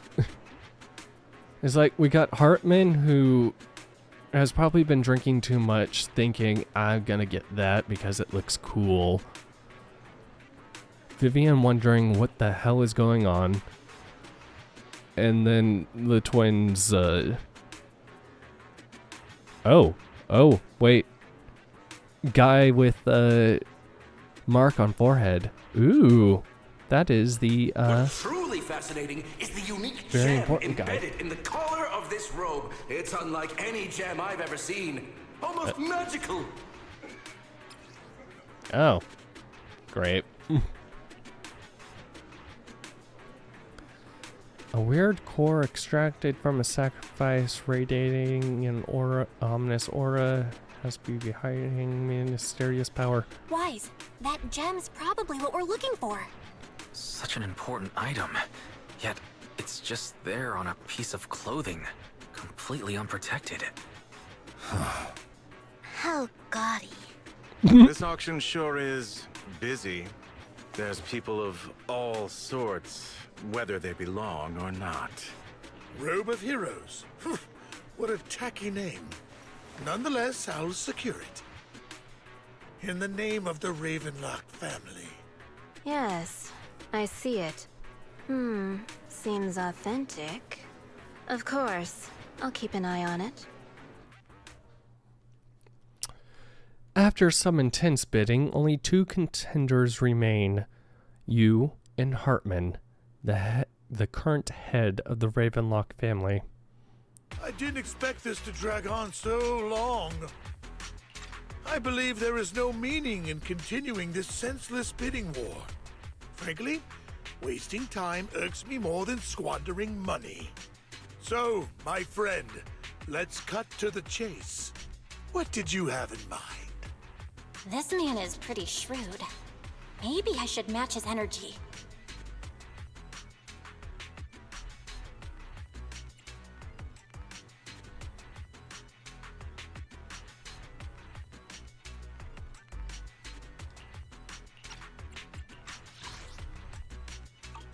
What can you offer? Perhaps a better question should be, what can you offer me?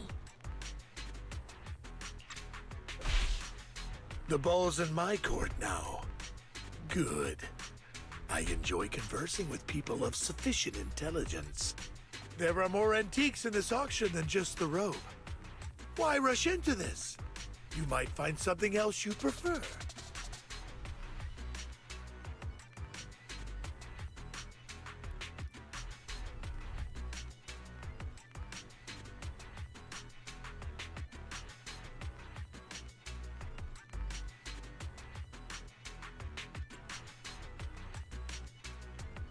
I want that gem.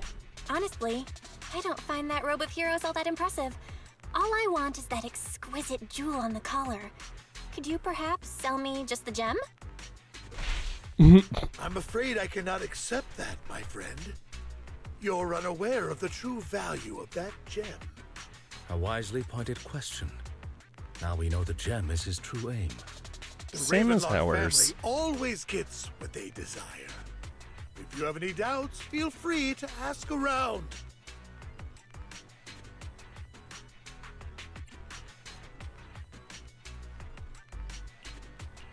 Right.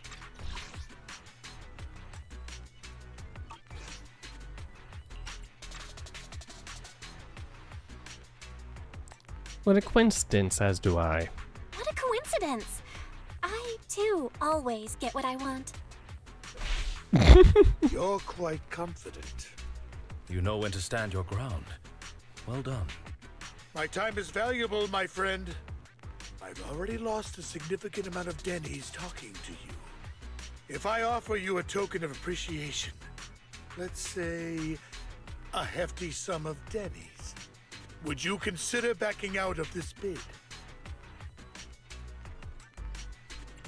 I'll give you the same offer.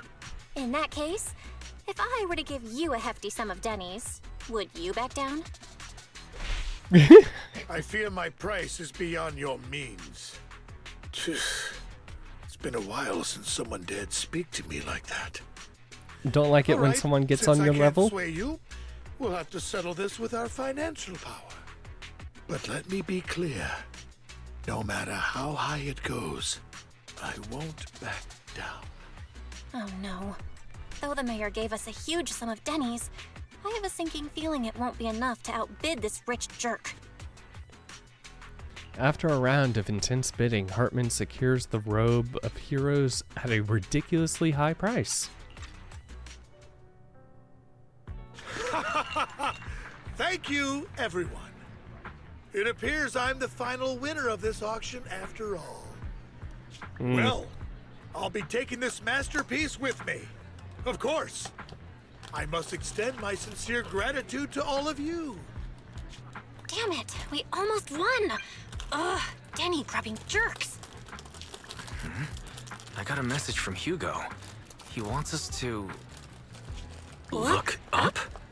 What happened? Why'd the lights go out?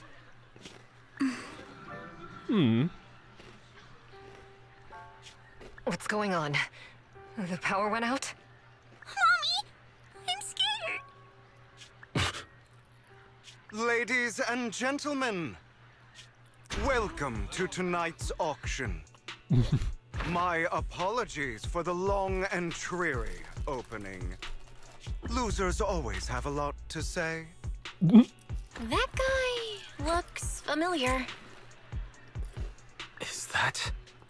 What are you all standing around for? Someone deal with this intruder! How uncouth. I'm simply here to reclaim what's rightfully mine.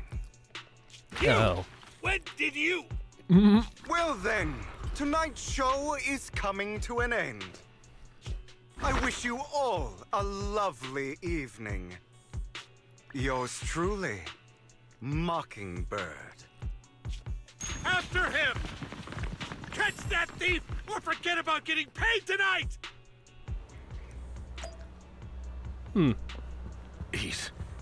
I can't believe he's here. And his target happens to be that core, too. That was your old friend, right? Forgive me, Master Proxy, but that... Mockingbird and I have... history. May or may not be acquainted with him as well. He might find it surprising, but I know him too. You do? You briefed Lycon about your encounter with Hugo, and you emphasized that you had no intention of keeping him in the dark. I see. So that's how you know him. Years ago, we founded Mockingbird, the Phantom Thieves Syndicate. Things started off well. We were young, with naive ideals and lofty goals, and we pursued what we thought was right. But one night, that all changed. There may have been signs of what was to come, but no one noticed them at the time, or perhaps we chose to ignore them. Eventually, I left Mockingbird and accepted the olive branch extended by the mayor. The separation was, shall we say, less than amicable. And my dearest friend became my sworn enemy. Master Proxy, if I may ask, what do you think of Hugo?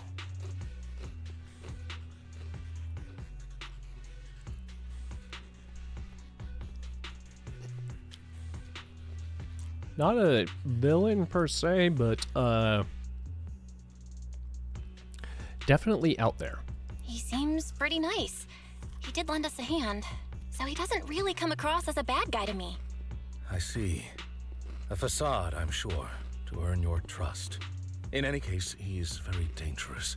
I'm still unsure of his intentions, but we cannot risk letting him have the sacrifice core. Based on my past experiences, I can likely predict the route he'll take to evade his pursuers and escape. However, this path lies within the Hollow. Master Proxy, can you... Oh. What a quinky-dink. Let's head straight there. I'm feeling super strong right now.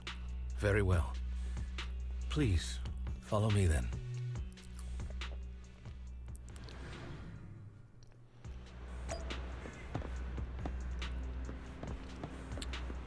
No, I shouldn't be shocked. Master, it's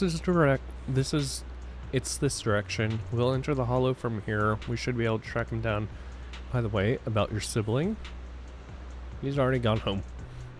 That's good to hear. Worry not, I'll ensure your safety at all times within the hollow. You seem to know him well. We were best partners after all, and that won't change. Master Proxy, if you're ready, let's enter the hollow now.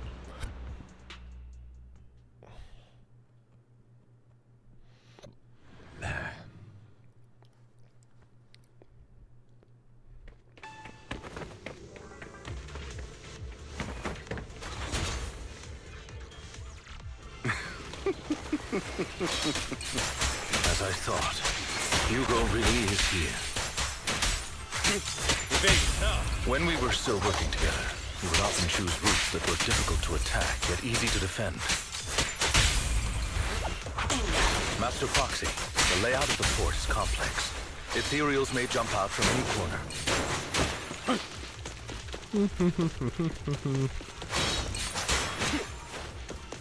Do be extra careful.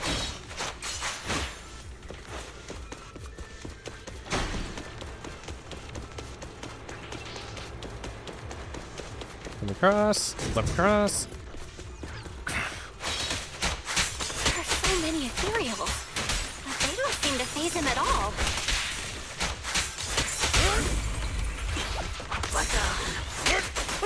Though I am loath to admit it, that man is quite formidable.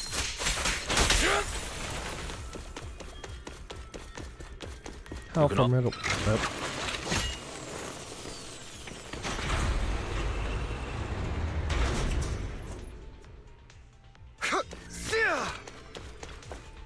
Well,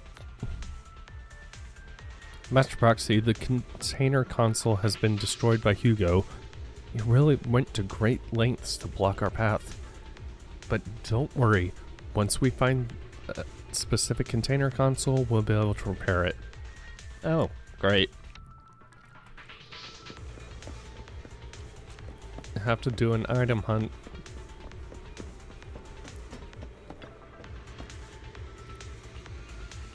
Let's repair it quickly.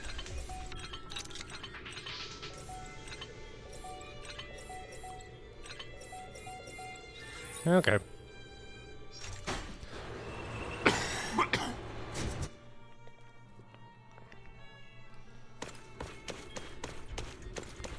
Doop-a-doo-doop-a-doop-a-doo-doop-a-doo-doop-a-doo.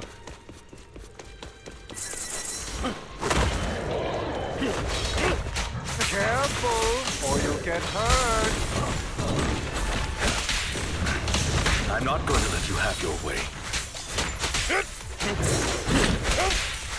Master Proxy, that's one of Hugo's weapons. Make sure to avoid it.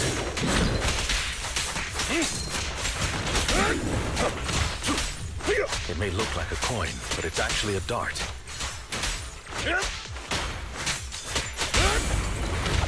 He carries around a briefcase filled with all sorts. It is extremely familiar with this place. Master Proxy, dragging this out will only be to our disadvantage. Let's proceed through here post-haste. Please. Answers.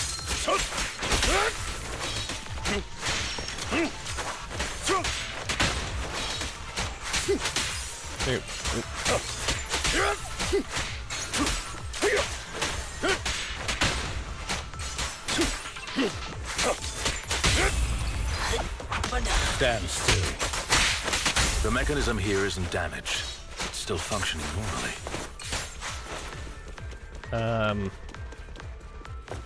That's probably not. Something's not right. It feels too easy, almost as if you let us through on purpose.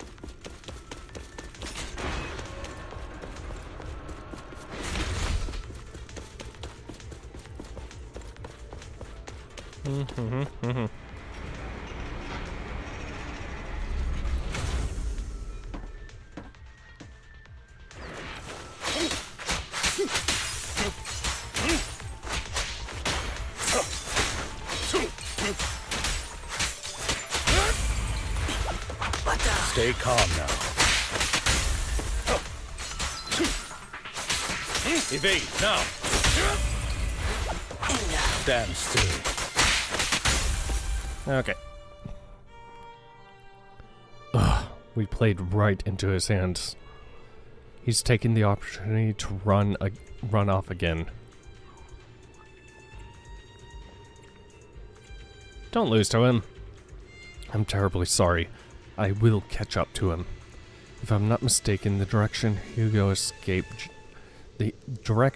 just escaped should be the area above where we first entered the hollow. Master Proxy, let's hurry and catch up. This must be the right way. Not to worry, Master Proxy. We'll be able to catch... Hugo hasn't gone far. It should be this way. Lycon pauses momentarily. In the distance, a group of heavily armed figures emerge. Are they from the auction? No, they shouldn't be able to track Hugo here. They're likely just hollow raiders.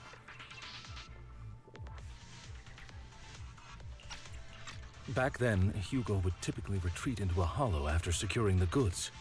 And as his partner, I'd be responsible for leading the pursuers astray. I'm unsure if he has a partner now, or who they might be if he does.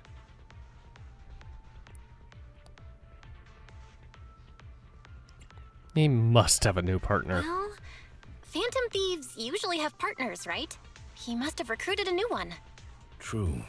That could make things trickier, as he may have passed the core to his partner. Regardless, Master Proxy, let's steer clear of those hollow raiders for now. Although I'm confident in my ability to defeat them, a clash here might delay us and jeopardize your safety. Our main focus now is locating Hugo and retrieving the gem.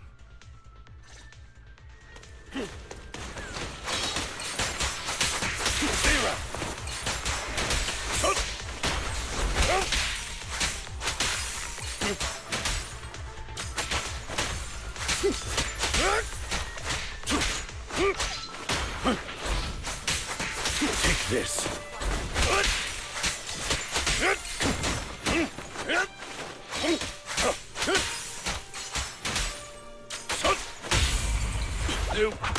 Stay calm now. He should be nearby.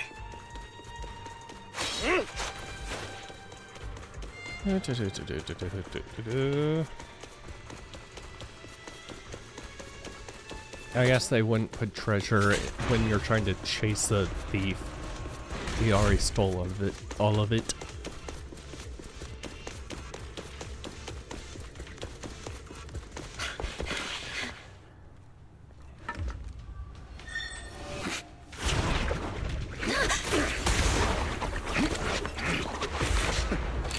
Long time no see, traitor.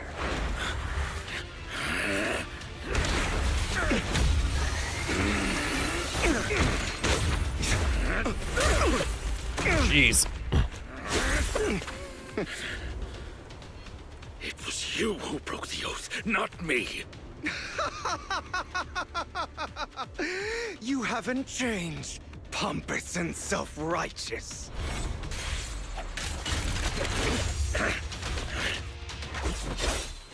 Oh, got a scythe.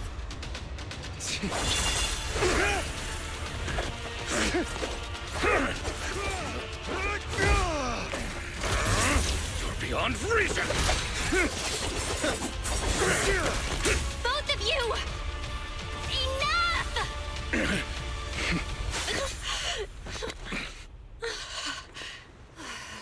Master Proxy. Are you all right, Master Proxy? Any injuries? I just forgot how tall I was. I'm fine. I just forgot I wasn't Eos. I thought your attacks would just go over my head. I'm not used to being this tall, I guess. Rest assured, Manager, my blade has always been steady. I'll never point my weapon at my allies, especially not you. As for that oath, he has no sense of control in the heat of battle, even turning on his own comrades. I thank you not to spread lies. What? Are you denying it?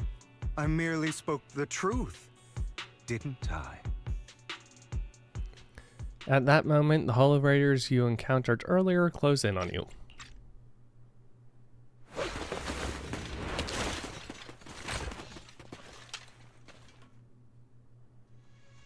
Thought we were in for a tough day, but it seems we struck gold in the end. If you value your lives, you better hand over all your etheric resources and any other valuables you've got. I have no conflict with you, gentlemen. I'm here for personal reasons, not to mine ether resources. Cut the crap. It's been a rough day, and we need something to make it right. Whatever your business is, pay your dough or bite the dust. Pay our dough? This is the Hollow. You're not claiming this Hollow as your own, are you? Not even the current mayor of New Eridu would dare to make that assertion. Am I correct, Mr. Mayflower Watchdog? You sure have a mouth on you, pretty boy. Don't push it. We've buried idiots like you in the Hollow before, and soon you'll be joining them. I'd urge you to reconsider. Huh? Unfortunately, your kind advice has come too late. They've already worn my patience thin. Hugo swiftly deals with the Hollow Raiders. Oh, help me! Scared? Then perhaps you should think twice before you act. You've made your bed.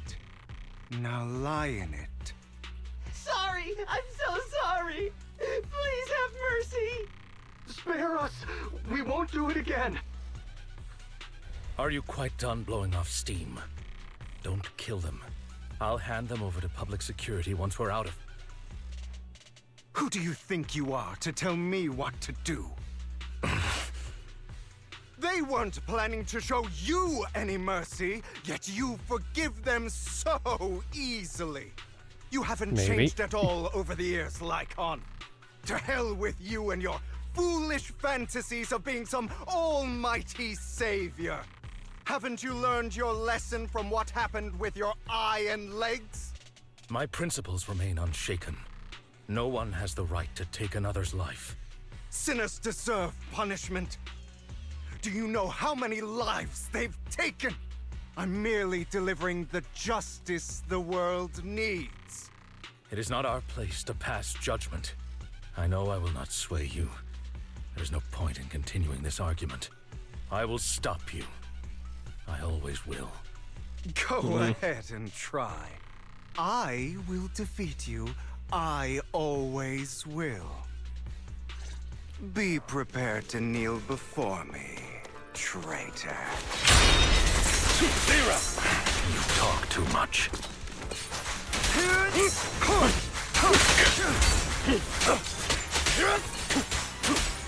Trying to run, are we? Satisfactory. Take this.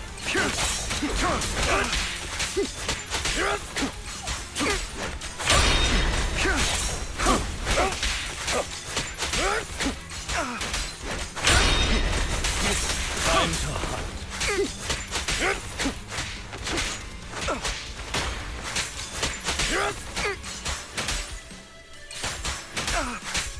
Proxy, I'd advise against trusting anyone from the Mayflower family.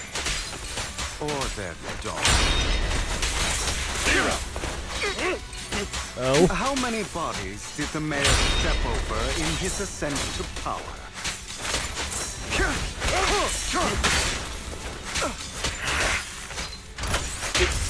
This power! Take this.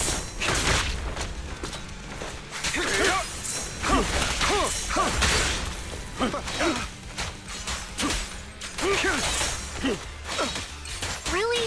Do you two have to do this now? Stand still. My apologies, dear manager, but I'm itching to teach him a lesson. Wait. Shut up. It seems like I'm teaching you a lesson.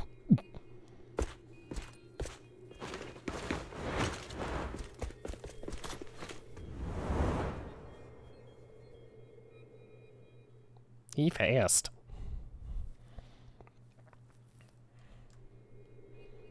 There was something. Oh. Well, after Hugo leaves, Lycon goes silent, as if he lost in his memories. Worry not. Mastery of my skills will come in time. But there's something more important I would like to teach you. Something about faith. Does a phantom thief even need faith? Of course. What else would we fight for? For wealth, fame, and power to stand at the top, so nothing and no one can imprison us. Isn't that what everyone desires? Or perhaps by faith, do you mean something asinine and empty, like justice, dreams, or friendship? Hilarious. Grow up, Lycon. It's time to let go of your naive fantasies of being some almighty savior. You just don't get it.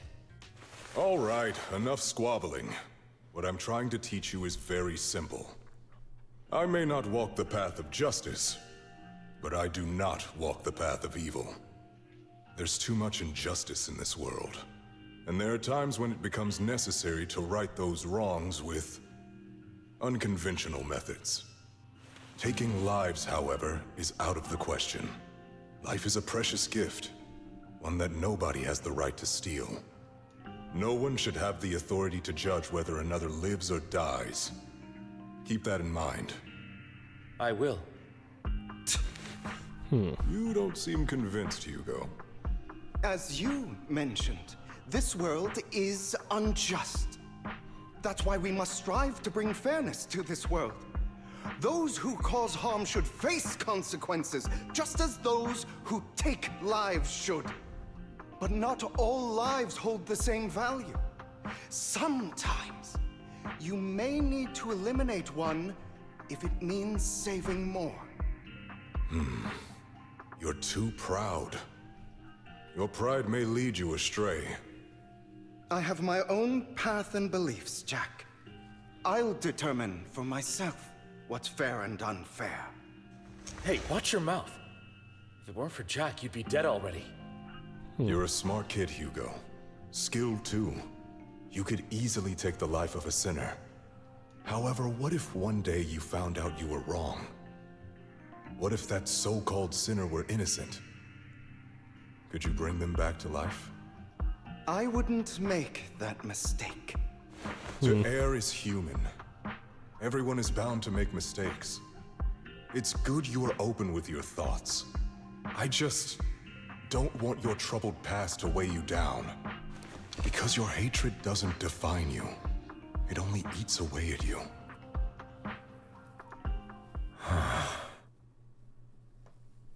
You've been quiet for a while now.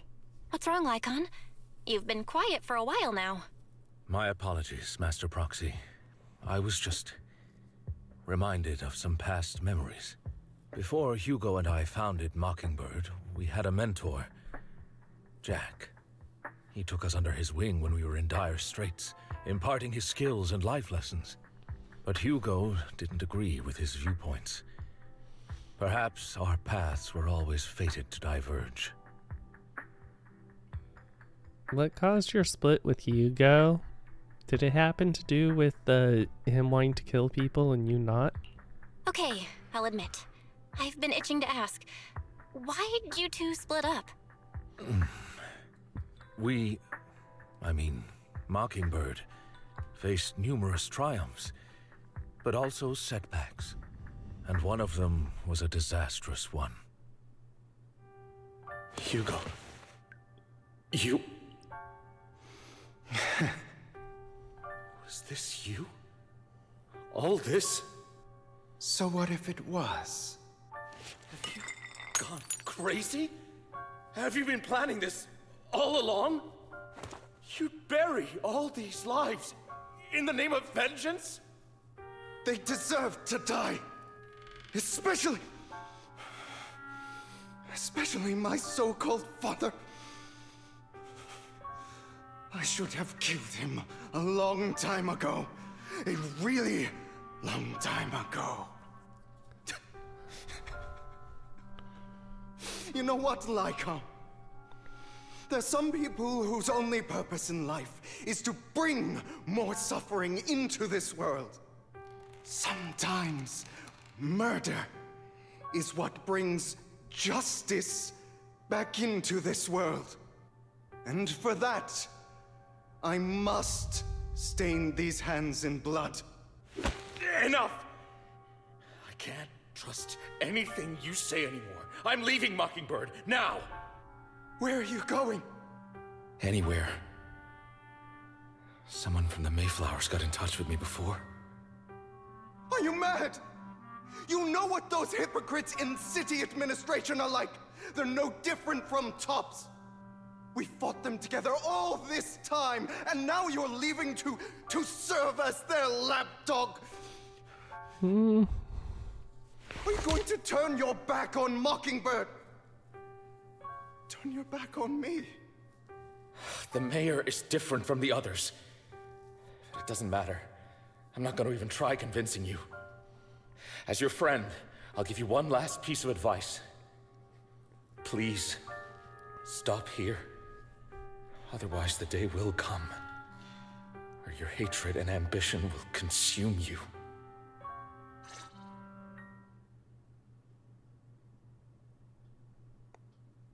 Did he murder his family?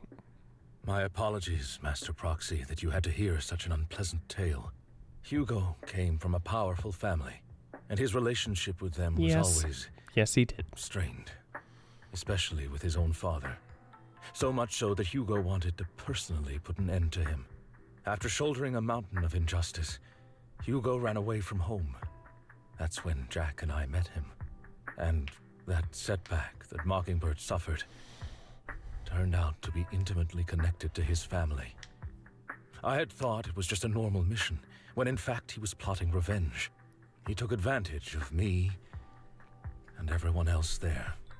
I do not mean to pass judgment on him and his decision, but I refuse to accept a partner who is willing to trample over other people's lives for their own desires. Perhaps his family left a mark on him that continues to influence him to this day. In any case, Hugo still has the sacrifice core. We should contact the mayor to plan our next moves. Call goes through immediately. A pleasure to speak with you again. Lycon has already filled me in on Mockingbird stealing the sacrifice core. I'll deal with it. Is there anything we can do to help? Anything else we can do to help? I mean, we didn't manage to complete our mission. No. You've done well. It's just not appropriate for you to get involved in what's to come. We should be able to handle it. We've been through far more dangerous situations. Plus, we've dealt with Mr. Mockingbird before. So maybe we could help you. Really, I appreciate your kindness. It's just... Very well. Seeing as you're all people I know I can trust, I'm going to be frank. Not long ago, I received a letter declaring criminal intent. Sir. Lycon, I know you don't want to place them in danger. I feel the same way. However, I believe they deserve to know the truth. That letter threatened to use a sacrifice to take vengeance against the entire city of New Eridu. Oh. Vengeance, you say? What do you mean by vengeance? I believe the person, or the organization, who sent the letter is planning to use the sacrifice to mount a large-scale attack against the city. Everything we've uncovered so far seems to support this hypothesis. As you know, the sacrifice's true power is a mystery and cannot be controlled if anyone attempts to use it as a weapon. This is no small issue. If this gets out, it'll send the public into a panic. Please promise me you'll keep things confidential. Let us help out. Then let us help out. We can do our part too. But it's like I said before. It'll be too dangerous for you. Whichever way you look at it, you're still citizens of New Eridu, and as mayor, it's my duty to protect you. Plus, Carol would be furious with me if I put you in danger. If she were still around. Anyway, I'm not at liberty to discuss this matter any further. Please rest assured that we will handle things properly as the administrative authority of New Eridu. That's right. Master Proxy, please trust us. So that'll be all for today. Goodbye for now. I feel like Hugo is trying to stop this plan too. And I feel like it was the Raven la-la-la-las that are trying this.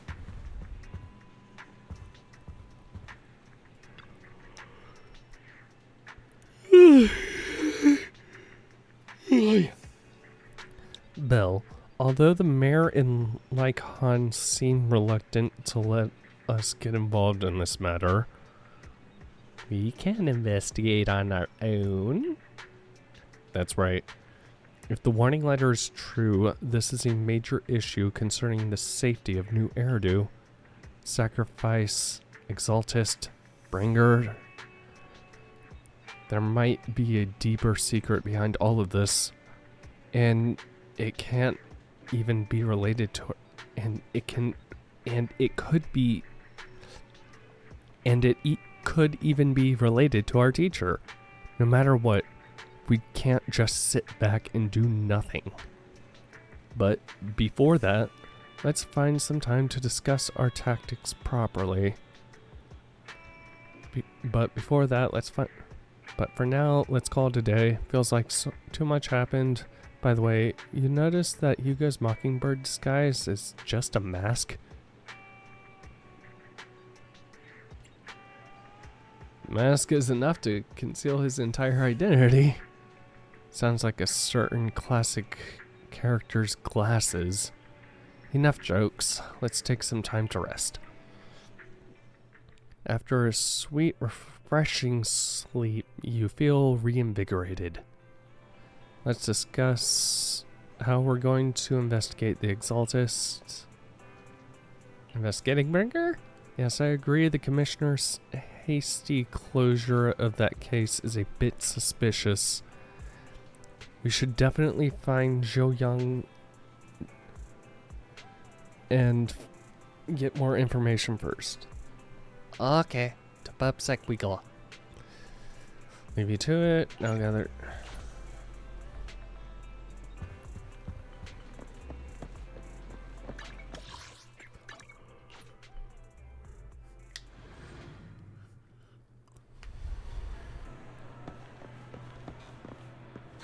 I'll have to work overtime to finish this mission report.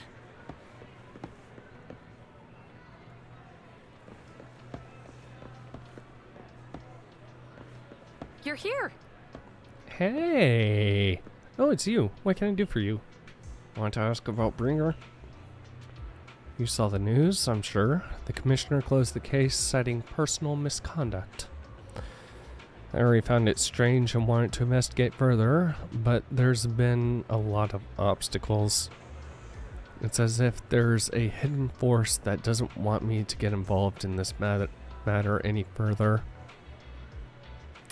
Sus. Yes, but it could also be my sensitive position.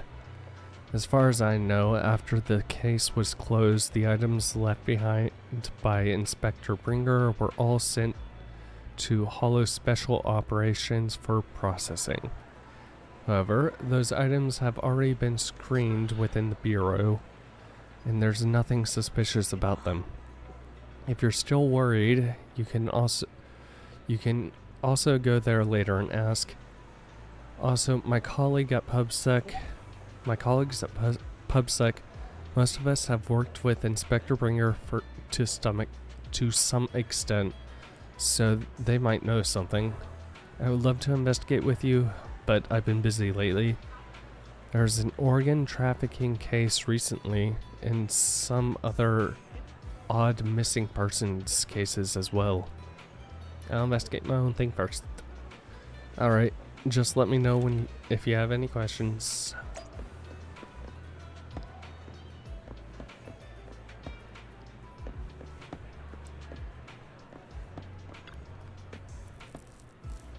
Hello, how can I help you? Do you know Bringer? You mean...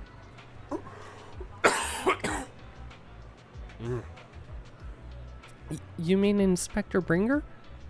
Oh no, he's not Inspector anymore. I'm not very familiar with him, but I helped organize the things he left behind. Looking at it now, I guess they can be considered his estate? Is there anything special about them? Special? No, just very ordinary things. However, I heard from other colleagues that Bringer had a notebook he never parted with. But I can't find this notebook in his belongings. It's probably lost somewhere.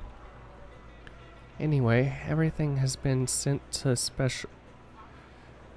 Hollow Special Operations. I think it was Section 6?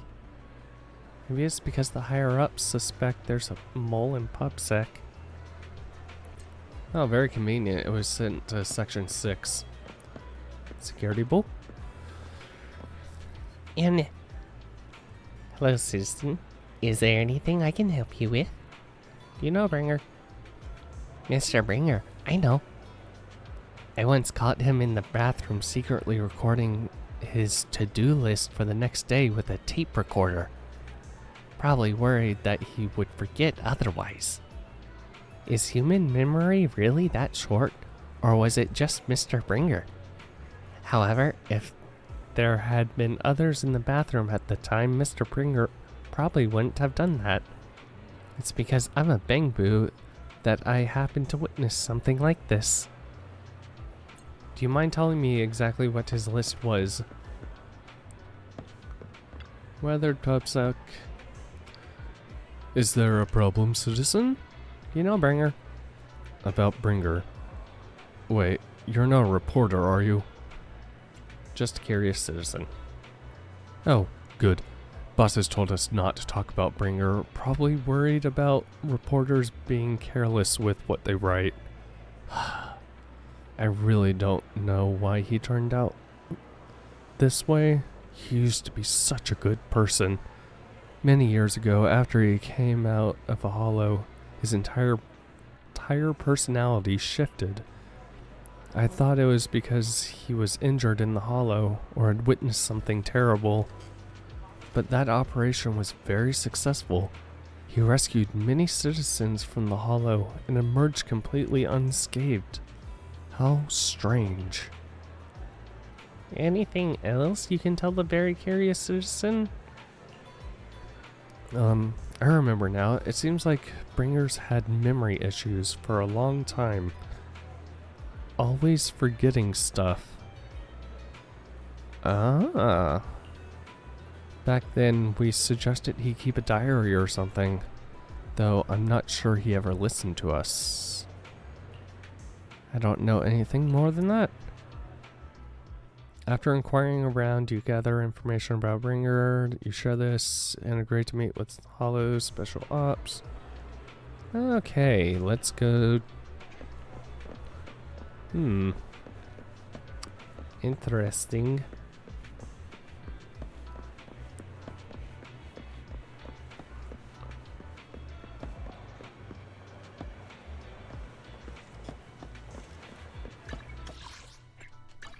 Section 6 office.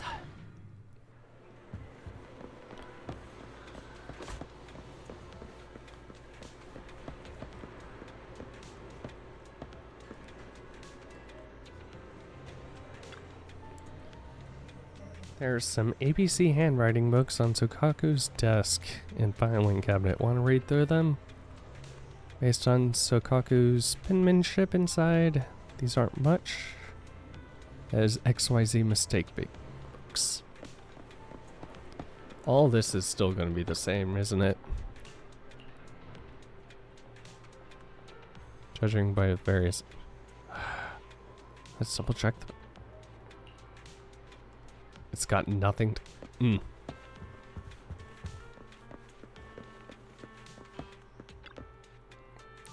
Sokaku's paintings, it's hard to tell who the girl standing beside her is. It's Thyron Ear, young as what?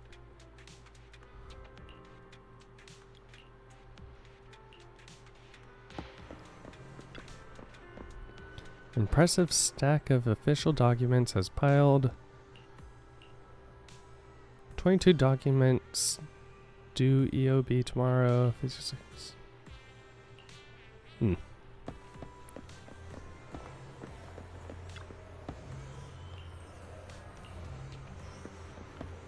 You two have anything? No. Today's trip.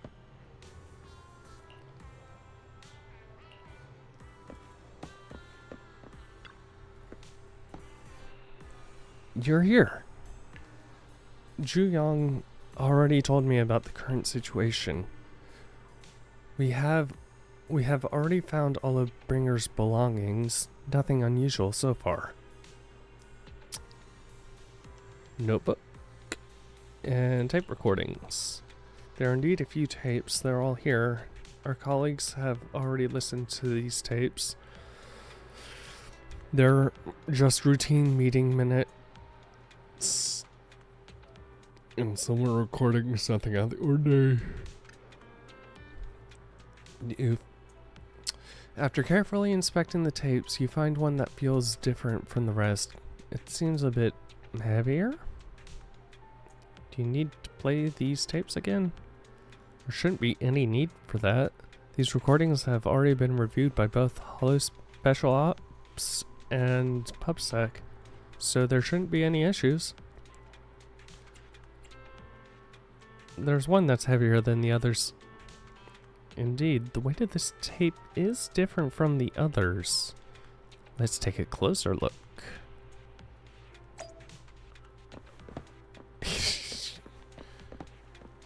Did you two just move over to get a better no, oh my god.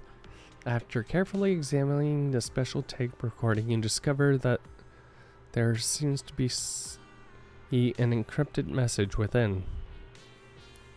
I see. This must be the reason for its weight. But how can we decrypt it? You have Master Hacker. Then we leave it to you.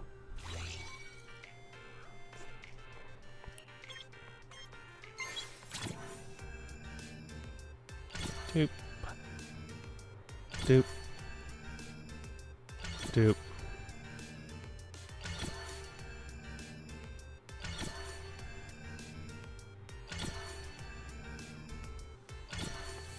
It's just gonna be the basics. Yep, okay. Hacking done. Looks like there's new content that can be played on the tape now. That's interesting. I don't know secret information. I didn't know secret information could be hidden this way. What secret? Sokaku wants to know. Are you nervous? I don't know, but I do have a bad feeling about this. After all, he put so much effort into hiding it. There might really be an answer inside. Well, listen. Alright, let's get started. Cassette that Bringer left behind starts playing. I'm probably not getting out of this hollow, but at least this tape recorder still works. Let's say these are my last words. I gave away my anti-corruption equipment to save those civilians, so I'm not in good shape. Unfortunately, we came up against a horde of ethereals right after that. I rushed over to fight them off and tried to save the civilians, but in the thick of all the fighting, I turned back and realized that I was somehow alone. Nobody was behind me. Luckily, I managed to defeat the ethereals, but the wounds and corruption I sustained in doing so should be fatal. I don't mean to cast the blame at all here, and if any of my colleagues colleagues ever pick up this cassette, I hope that nobody is ever held accountable. It's just human nature. It's normal. I just have a few regrets. Oh, what's that over there? Oh. You hear a long, raspy, creepy noise. I've seen a miracle. Yes, that thing is right. So long as humanity is in constant conflict against the Hollows, we'll never be able to grasp true power. Only by embracing everything. It's the only way. Only by embracing this power can everyone survive. Oh, Creator, please grant me this! The room is left in complete silence as the cassette finishes playing. Zhu Yang, in particular, looks crestfallen. You good? Are you okay, Jiyuan? Don't be so sad. Thanks. I'm okay. It's just... even though we had our suspicions, now that everything is out in the open, I can't help but feel a little... well, at least now I know the reason why he changed. What did Bringer see during the recording? Whatever it was, he called it a miracle. I saw the mission report from that incident. Bringer emerged from the Hollow unscathed, completely free from injury or corruption. Plus, I remember him rescuing a few civilians and walking out of the Hollow together with them. But if that's the case, then it's at odds with the audio we heard. Which one is the true version of events? It's possible that both are true. Like if Bringer actually met a real god that completely healed his body and helped him save the others. And that's why his mood changed so much. Why he started believing the Exaltists. Because he witnessed a miracle. That sounds like a reasonable speculation at this point. But it still exceeds the limits of what we know. In any case, it's a clue that ultimately points to the Exaltists. I'll keep pulling this thread and see where it leads.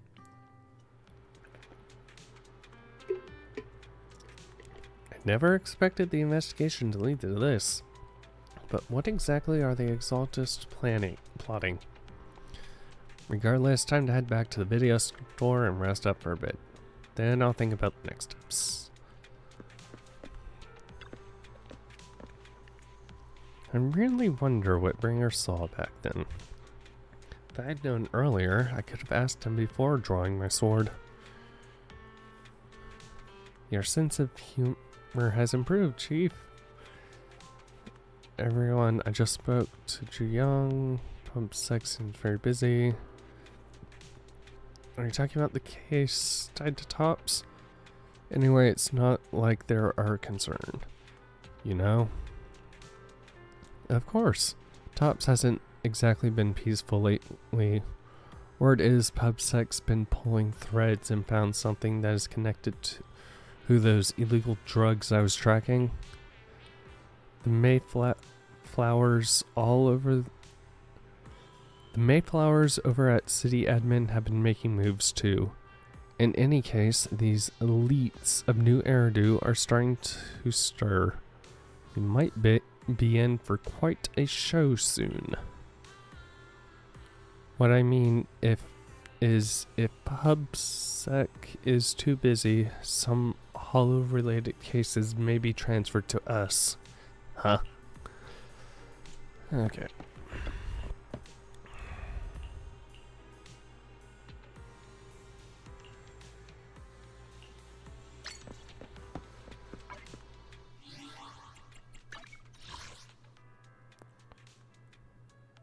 I have done that already, game. But sure, I did it again.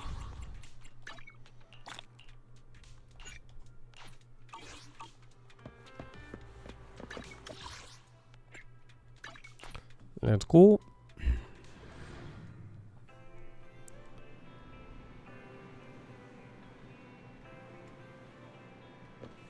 I've been waiting for you for quite some time. Sorry, I have been busy. How are you? We meet again, Master Proxy. I imagine you've already managed to gain some info from the conspirators about some people who wish to use sacrifice to launch an attack on New Eridu. I only just heard about that. How do you even know about that? I only just found out myself. Because I've been watching you this entire time. I know many things. But unlike those hypocrites, I'm willing to share info with you to show my sincere hopes of working together. I need to find Bringer's belongings. His belongings? Bringer's belongings. Did he even leave anything behind? Oh, he did. I have complete confidence in my intelligence network. All the more reason for you to work with me. You've probably already guessed, but what Bringer left behind will be crucial for cracking the alleged sacrifice attack. Find it, and we'll finally know what they are after. Who are they? Who do you mean by they? The Exaltists, of course. They're always lurking whenever something related to sacrifice comes up. Actually, the Exaltists and I, we have a bit of shared history. But no more than that until you officially agree to work with me. Okay. All right, I agree then. Splendid. I like people who don't mess around. By the way, might I ask, you're not proficient at in-hollow combat, are you? No. I'm a proxy after all. Well, that's not really what proxies do. As I expected. Not to worry. You're an invaluable proxy. All I require is for you to guide me. I mean, not even my darling Lord Phaethon can fight in the hollows. Uh-huh. What about Lord Phaethon? Hang on. What did you just say? Your darling Lord Phaethon? That's right. The best proxy in all of New Eridu. Lord Phaethon. Don't tell me you don't like him.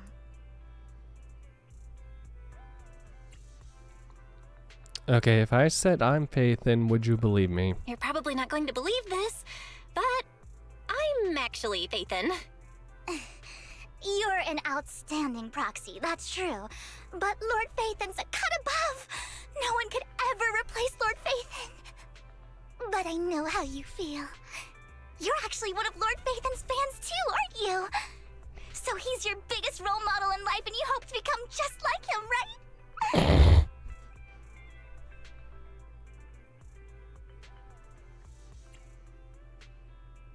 No. How should I put this? I'm not really a fan of Phaethon. I get it. You're ashamed. Because you love him so much. I went through a phase like that once. But it's okay to be brave and admit your love. Relax. I'm with you as you make your journey, fellow fan. After inexplicably joining Vivian's informal fan club, you listen to her go on about her love of Lord Phaethon for nearly an hour.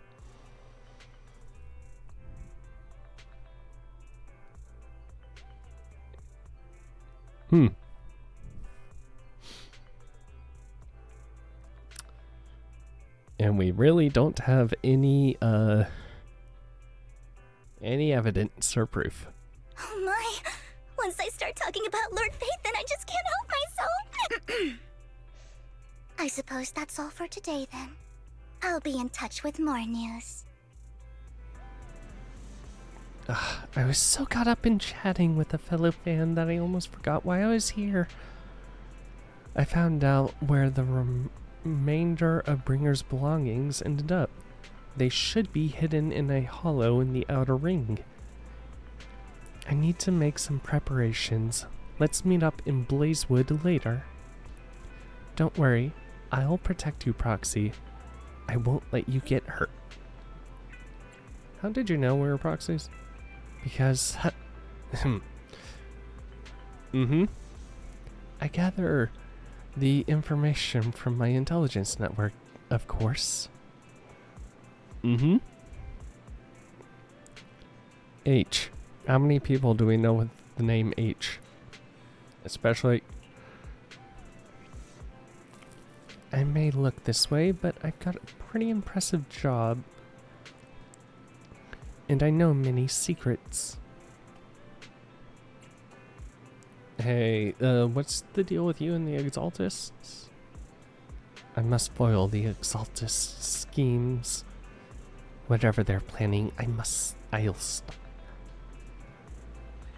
This time, I absolutely cannot.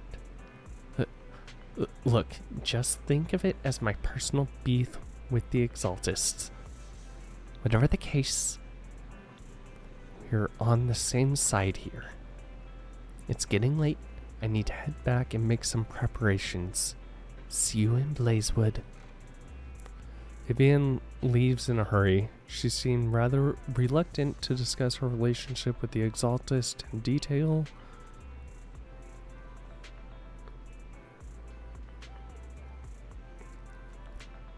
Sure you want to head straight into the Hollow? Maybe we could use the old method.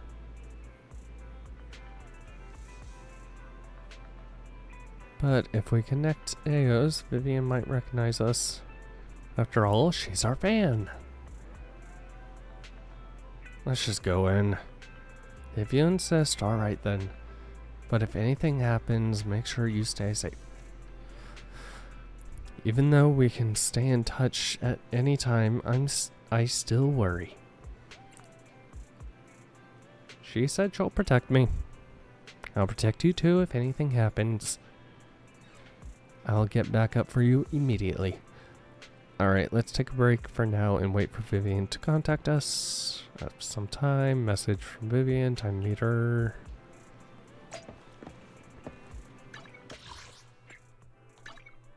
Oop.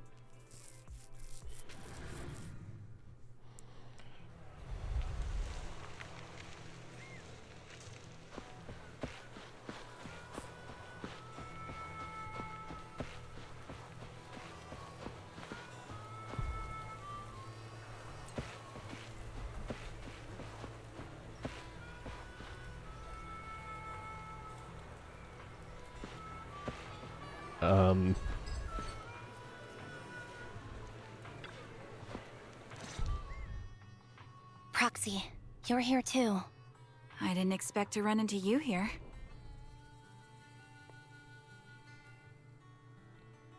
Huh? What are you two doing here? And is that a new look I see, Anby? I'm here to investigate that incident. You recall an incident you experienced with Anby and Trigger.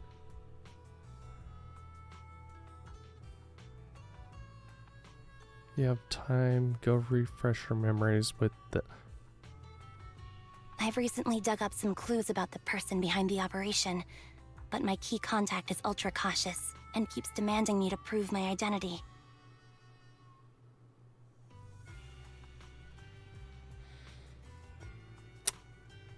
I see how it is, game.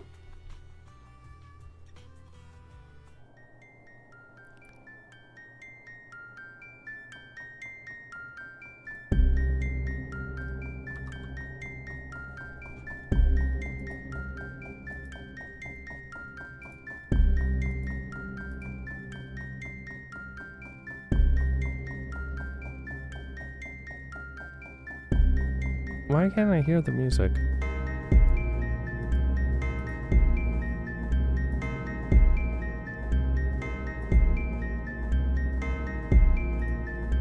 Why can't I hear my music?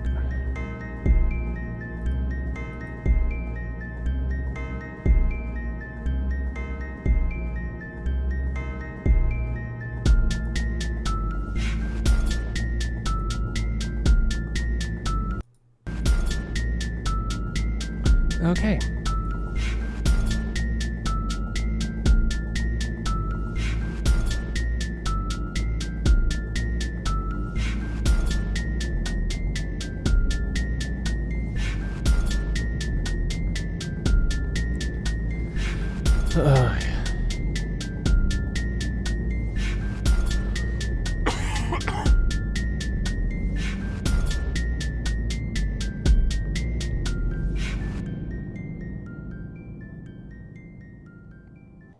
Loading, loading, loading, loading, loading, loading, loading, loading, loading, loading.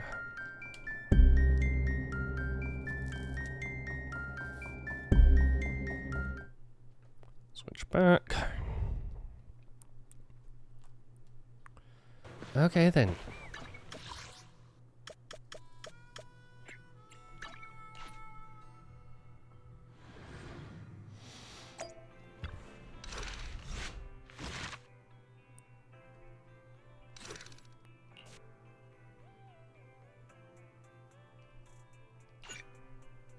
You're about to enter immersive storytelling. Okay. I just came back from Waterfall Soup.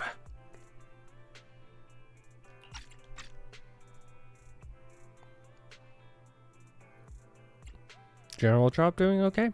What happened? Did something come up with General Chop? No, nothing really. It might not even be a big deal. General Chop just mentioned that Soldier 11 hasn't come to eat noodles at the shop for quite some time. We haven't heard from her in a while either. Mission, maybe? Maybe she's out on a mission? On a mission? But even then, she'd still try to reply to messages from you. That's what she did before. This is starting to worry me now. If only her squad mates were with her. A few days ago, Trigger visited Scott Outpost. If I'm not mistaken, you're back to inquire about Soldier 11 again? When was the last time you got some shut-eye? They're closed right now. Don't worry. I'm fine. I can't rest until I confirmed her whereabouts. Recently, she keeps getting redeployed and I haven't been able to contact her, which is very unusual. We are colleagues after all, so I thought perhaps you might have some information. When has Trigger shown up? You're in luck.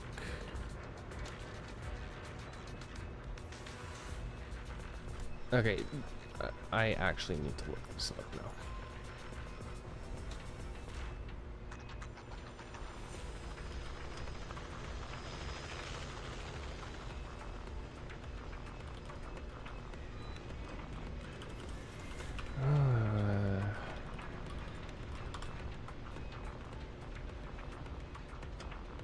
Was she the sniper from,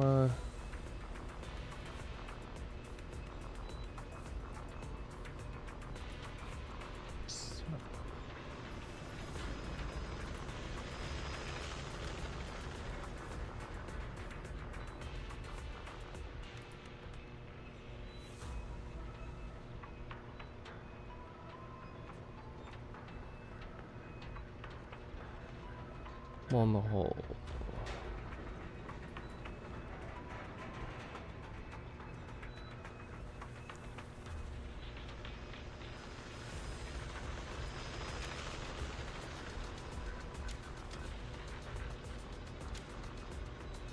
Okay, yeah, she was the one that was okay. That's how we know her.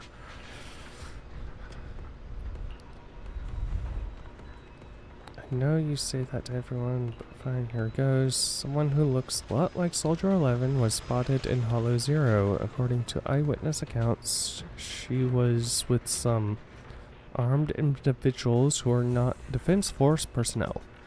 I'll send you the precise location. Enter combat. I've got your back. Starlight! I take it only the Want a glass of... You have my complete... Number Can I 0, have- Anby. Captain of Silver Squad. It's been a while.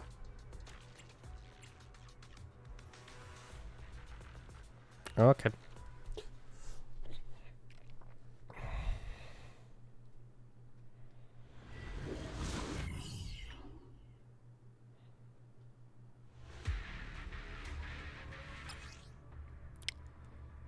Ultra sniper stat.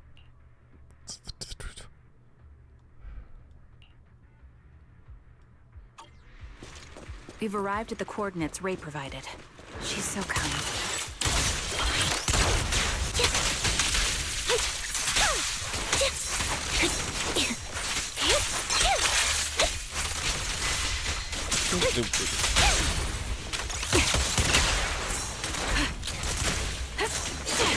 Ether vision activate.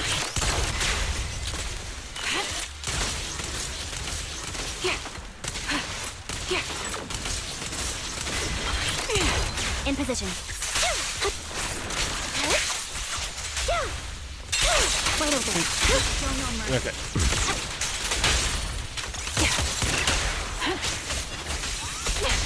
Right on cue. Yeah, who knew the two teammates would actually be able to fight well together? Suspicious ether fluctuations over there.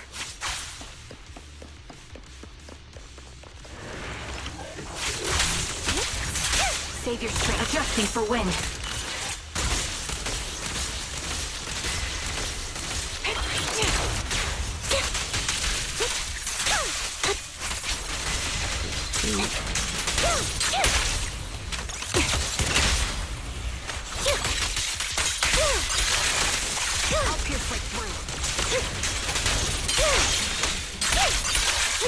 Got you covered. My bullets are one with the wind. Down strategy. Time to pin them down. Support in position. Alright, now I'm curious if You won't back down. Show no mercy. The target's the girl, exposed. the Thyron that was just released. Time to pin them down. I'm curious now, can you do a double comp with two Aftershock? Engaging head on. Recalibrating. The melody of right on cue. Fire support. Press the advantage.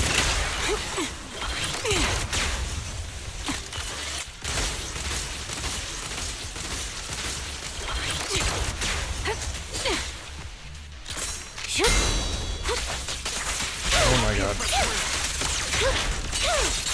What you deserve. Stay focused. Adjusting for wind. Oh my god.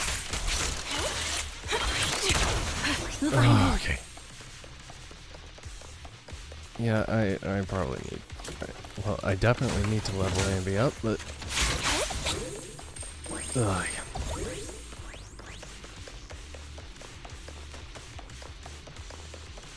Doop doo doop doo doo.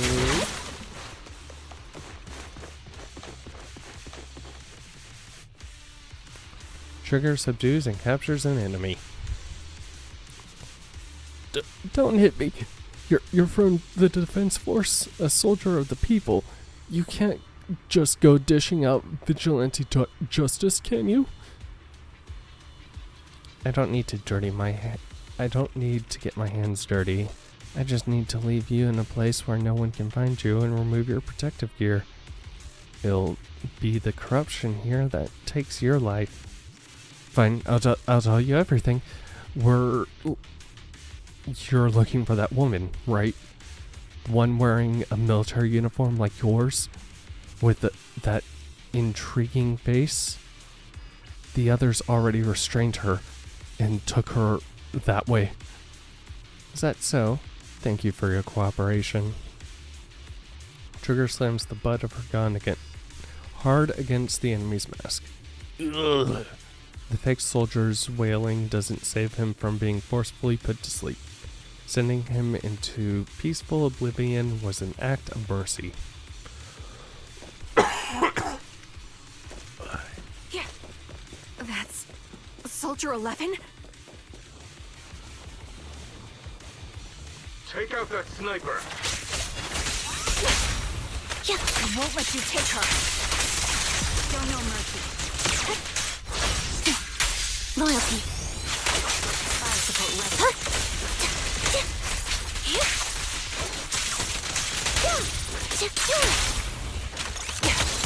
This bullet will reach its mark.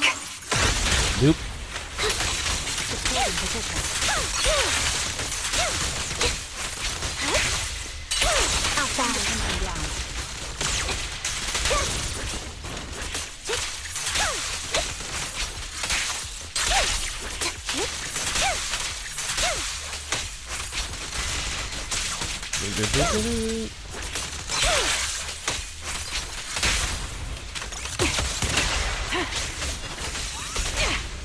Down strategy. Fire support ready. Photo gun. You're time to pin them down. Oh my god.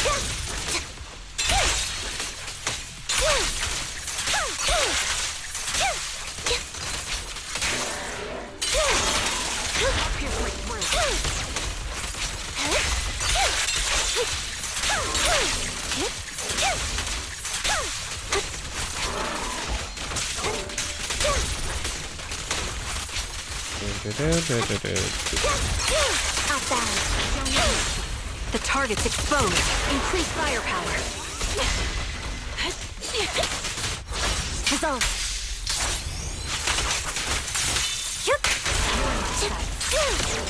Now you pay.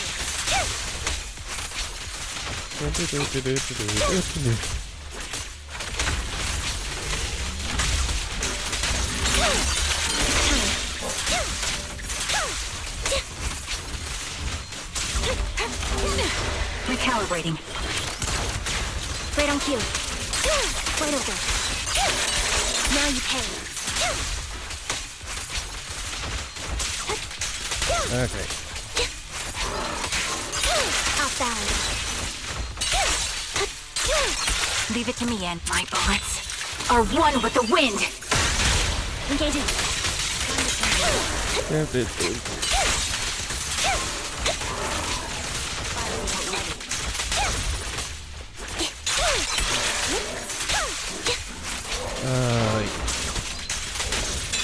Right over.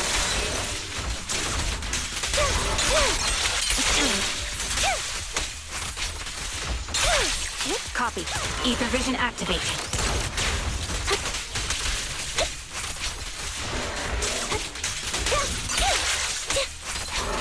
Oh my god. Jeez. Amidst the etheric turbulence, Trigger catches sight of Soldier 11. However, something feels different. Soldier 11 is not acting like her usual self. Soldier 11! No, damn it. You should have been no match for her. What did you do? Ah, the blind sniper. So you actually can see. Release her, or else you'll have my bullets to answer to.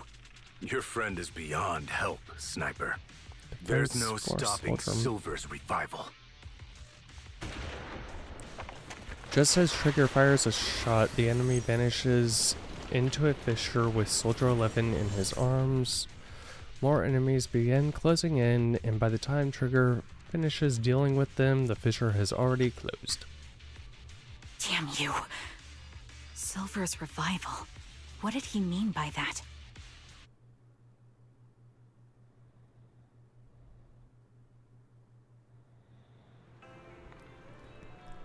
It's me. Sorry, could you relay a message to the captain when you have the time? Soldier 11 and I will both be using all of our leave, starting today. Are you going on vacation together, without me? I'm already racking my brain trying to figure out what I did to upset you. You know it's not like that. I know. Soldier 11, haven't you found her yet? Yeah, please don't tell the captain about this just yet. She's already got enough on her plate. Are you sure you don't need my help? I appreciate the offer, but it won't be necessary. I don't want to kick the hornet's nest. After all, Soldier 11's recent frequent redeployments are also on orders from higher-ups. Then am I to kick or the hornet? Then am I the kick or the hornet's nest? I want to be the hornet's nest. That way, you'll think of me whenever you talk about hornets. Why would I ever talk about hornets? Never mind. There's something else too. What? There's more? I want to know, what does Silver's Revival mean? Sounds like a new Astra Yao album. You're so sleep deprived, you've lost your sense of humor. Silver's Revival, or whatever. Want me to ask about it on internet? You're the best. Call me as soon as you have something. I always miss hearing your sweet voice. Oh, stop it. Save your sweet talk for someone who actually needs it. Now, Soldier Trigger, I order you to go and get some rest. A few days later, Trigger receives a call from her companion. According to her reply, she has already reached out to the informant through internet. The contact information: a young woman on 6th Street holding a fried chicken burger. Young woman holding a fried chicken burger. I hope I can recognize the smell of fried chicken burger.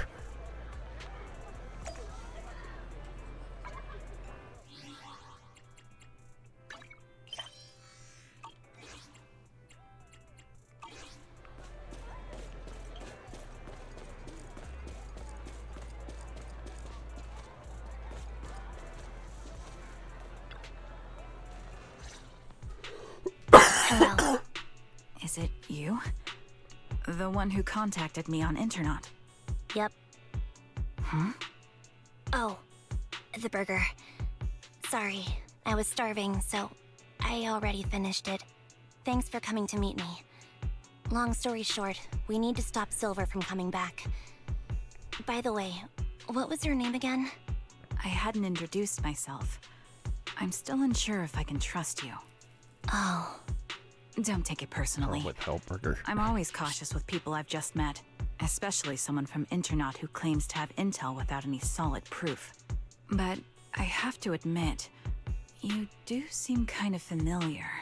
Even though I can't see your face, you somehow remind me of a friend. A friend who's in danger. They've taken her, haven't they? Wait, how much do you actually know? I'm just as clueless as you about what's happening. But you might have heard of me. I'm Anby, the former captain of Silver Company. So, you're... Yeah, that's me. I'm the one who died in Soldier 11's place. So you should get why I feel responsible for her. Would you understand if I say I'm still not completely convinced? No worries. I've dealt with even more skeptical people before. Trust isn't gained on words alone.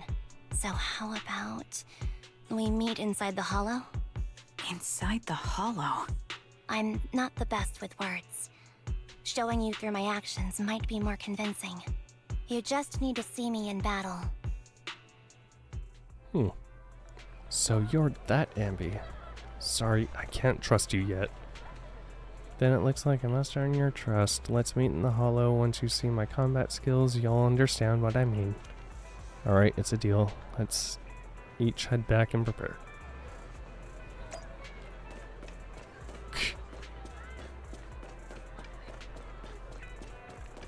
Doop-a-doo, doop-a-doo, doop-a-doo.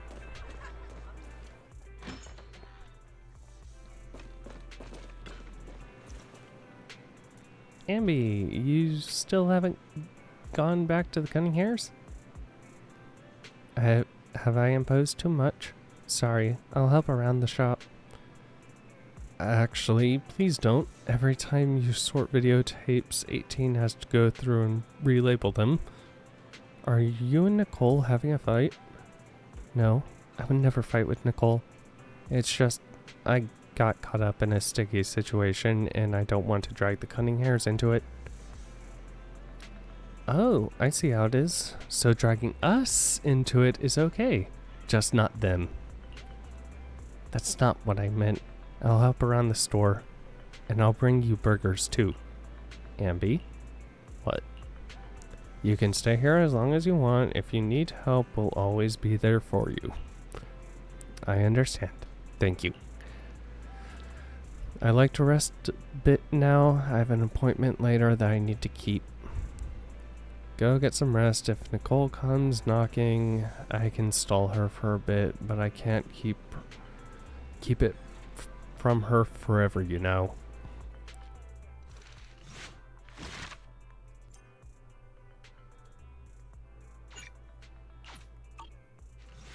Alright, hold on. What? You're rattled. Awaiting. Number 0, Anby. Okay, I need money and...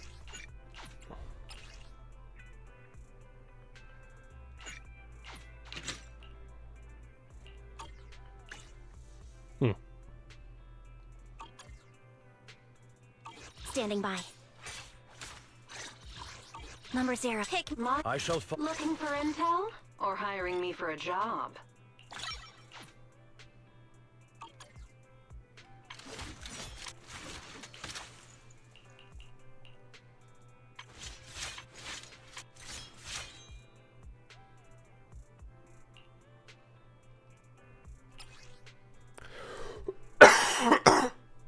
Wait.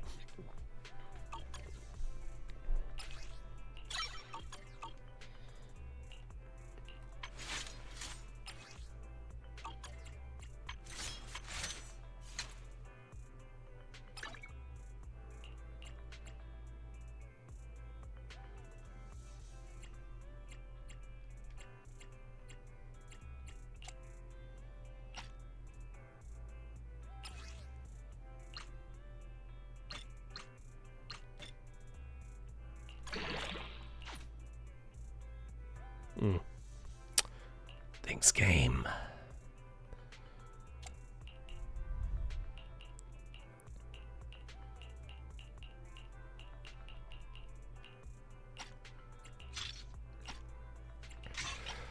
Oh my god.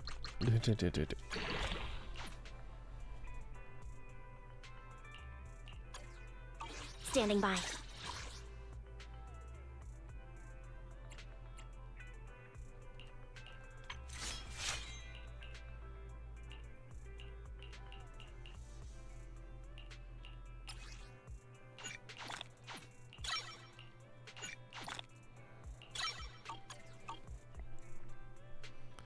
Number 0, Anby. Okay.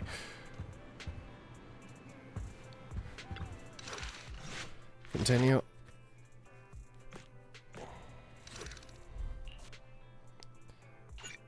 Number 2. A short while later. Anby, are you going out? Yes. Is there anything you'd like me to bring back? Juice? Burgers? Milk? Burgers? Or anything?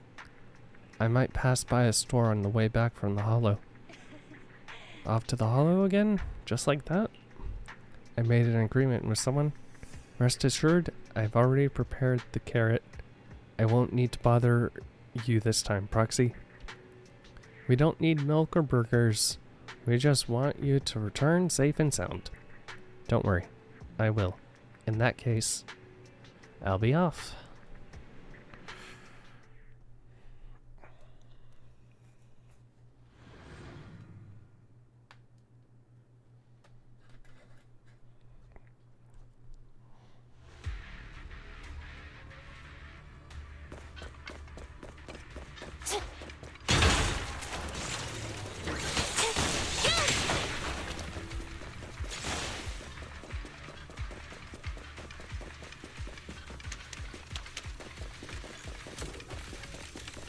Mine.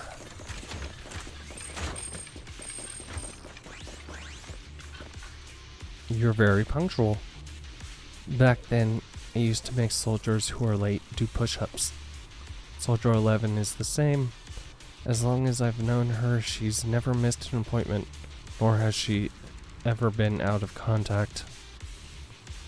We'll find your Trigger. Can I call you Trigger? Please do. I don't have a don't have any nicer sounding names. This time, leave the fighting to me. All you need to do is carefully observe my movements. Don't worry, I'll cover you when I deem it necessary. Let me take a good look at your movements.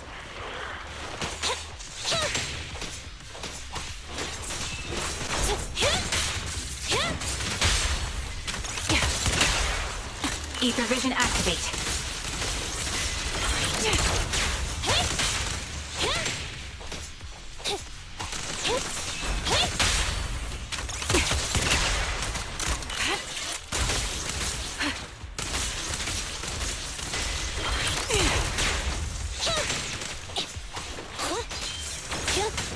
You're in my sights.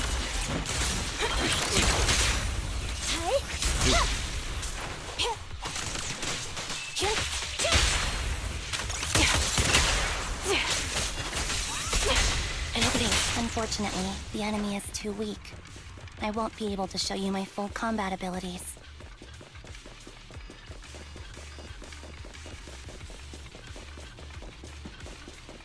You don't strike me as the type of person who'd say something like that.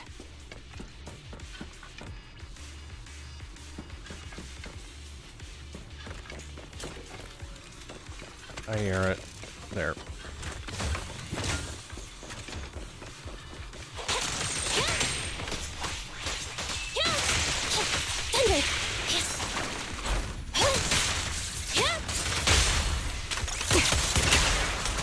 Adjusting for wind.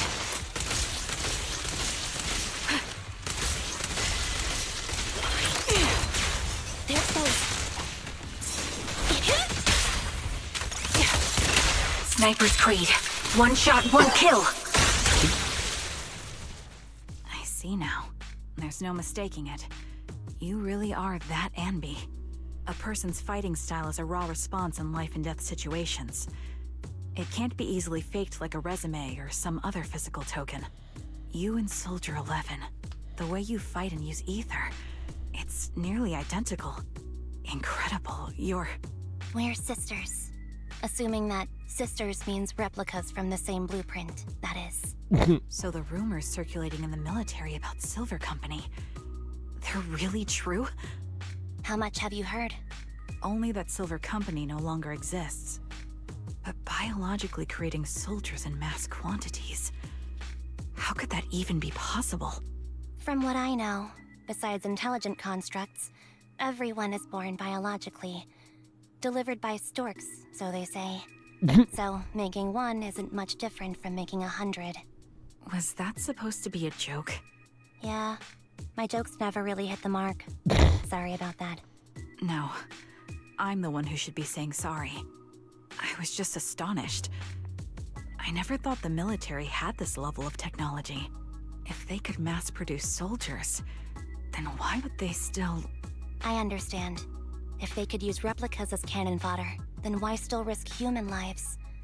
That's what you're thinking, right? I was trying to say it in a more... diplomatic way. It's okay. I won't take offense. Not over this. They'd probably say the reason is because replicas are simply too expensive. While a Silver Company soldier could change the game, it costs nearly as much as training a top-tier general and paying their fees and pension for their family.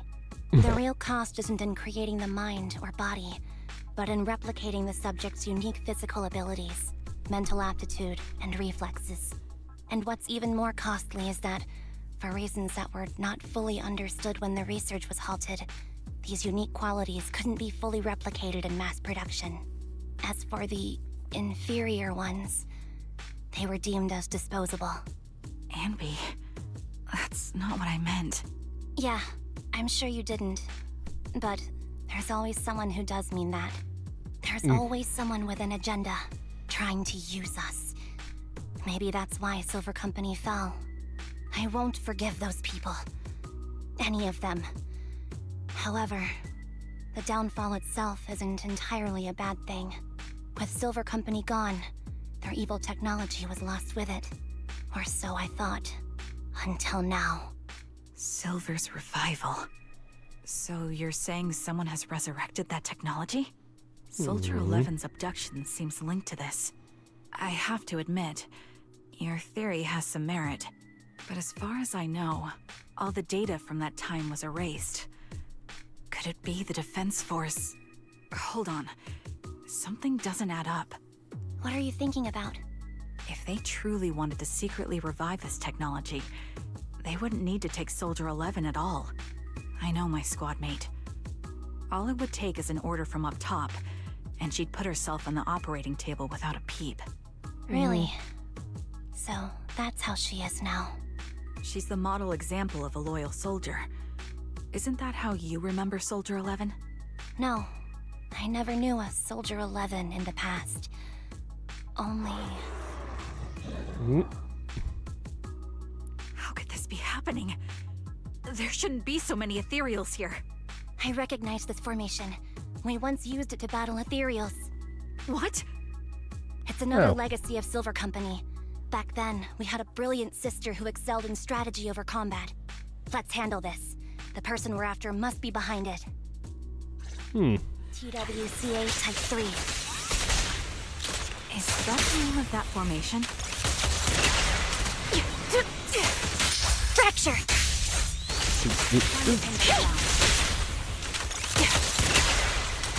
Recalibrating. Can't catch me. Standing by. Recording position.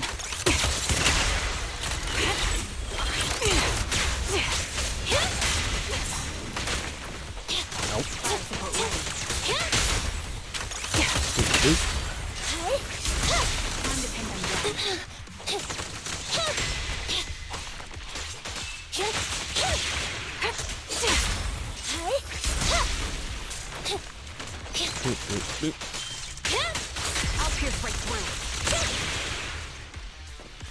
Okay.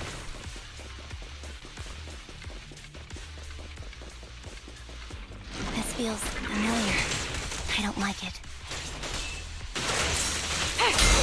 Not one for nostalgia? I'm starting to understand you more now. For wind. My bullets are one with the wind! Yep. Target confirmed.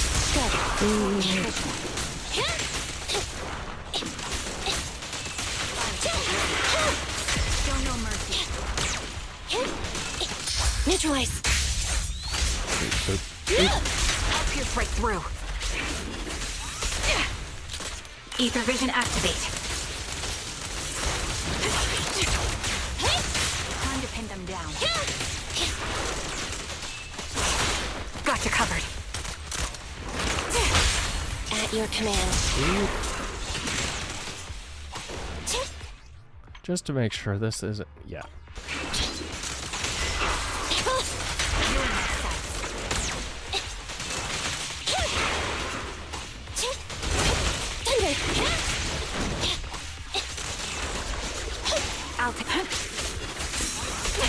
Recalibrating.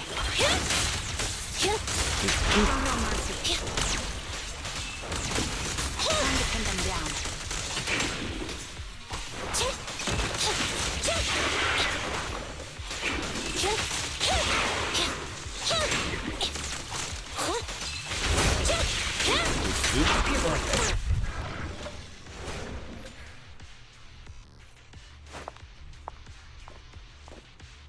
Oh. Anby, what is that? That's the old Silver Squad uniform. I see. Let's give chase.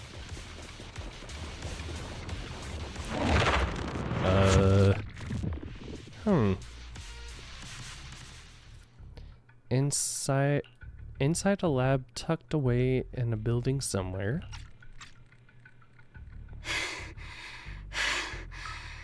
As expected of Captain, her skills, they're still as sharp as ever.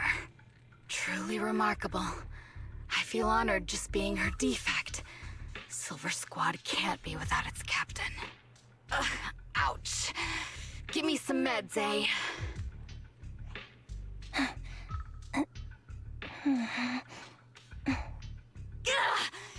You're the worst of any defect! I know you can't talk, but is there something wrong with your nerves, too? Be gentle!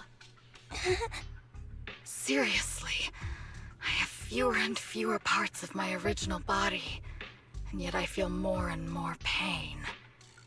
I'm curious why that is. But you wouldn't understand such a complex question, would you? Because you're an idiot. Enough.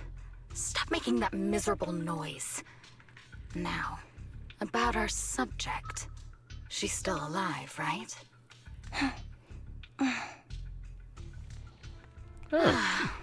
There you are. So, they call you Soldier 11 now, right? What a hideous name. But looking at you now, you do have a pretty face. Pretty and pitiful. This face is the only thing we have left in common. Aside from that, I'm nothing like you. I've lost all my limbs.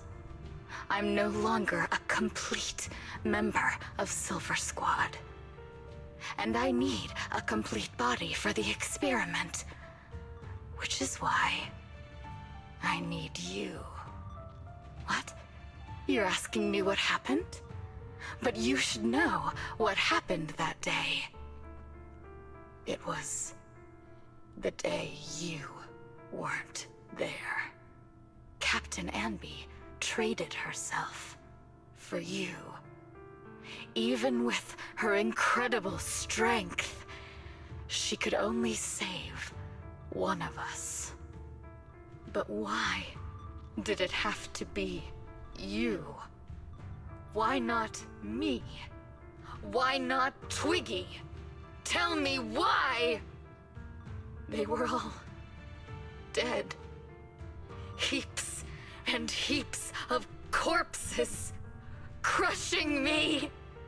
When they found me, my limbs were severely corrupted. I couldn't move. I couldn't fight back. I used to be a soldier, ready to defend this city. But that day, I was... Hey, what do you think you're doing? You startled me. All right, fine. You're just here to remind me, right? They're here to pick up today's shipment. I'll go handle it. After that, I'll come back and tell you the rest of today's story. You really need to monologue, don't you? Meanwhile, outside the lab, Anby and Trigger press their ears against the frosty steel door, listening closely for any sounds inside.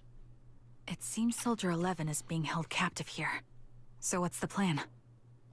The plan? Shh. Let's discuss it over there.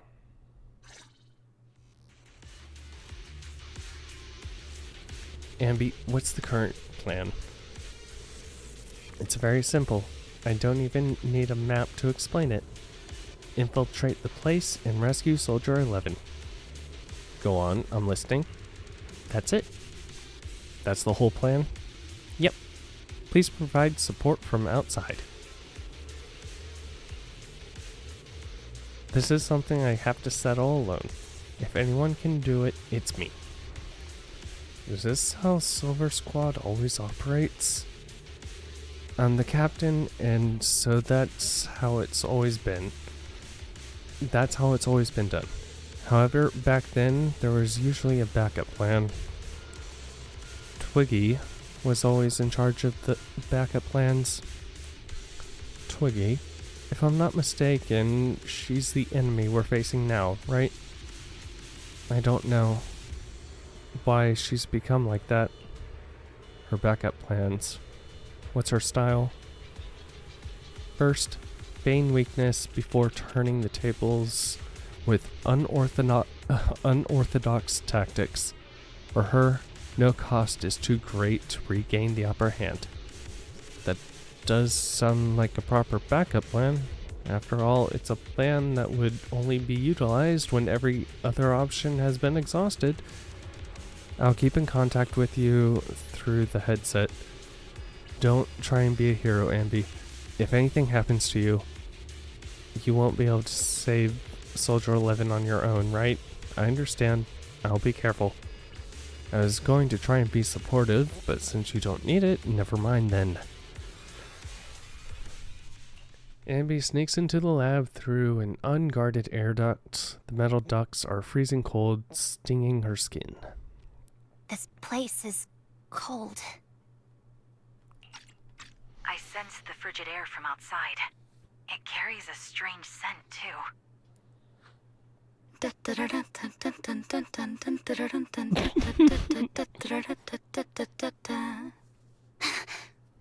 Someone's entering. Are you hidden? Don't worry. It's dark here, and the machines are pretty noisy. They won't detect me. Soldier 11. Wakey, wakey. That's odd. I know I've taken quite a few samples from you and injected some meds, but you'll tough it out, won't you? Won't you? Do you enjoy being pampered? Because you're the youngest sister? Oh, that won't do. Get up and play with me. Good. That's my girl. Now, let's continue our story. Where was I? Ah, yes. About how some kind scavengers found me without limbs. Such kind-hearted folks. They sold me. And unfortunately, my ignorant new owner couldn't see any use for a limbless worm like me. So I was sold off again. I was treated like merchandise on the black market. Sold alongside gangster stuff and modded bamboo. That's when I realized we Silver Company soldiers weren't any different from bamboo. Just made of flesh and blood.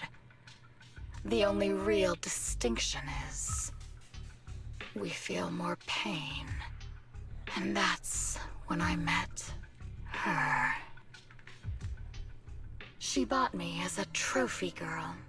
Cut me open and operated on me, checking my internal organs by hand. Anesthesia doesn't work on us. You know that, right? So it hurt. It hurt like hell. Then, out of the blue, she smiled at me. Looking back now, I think she must have noticed something unusual about my body.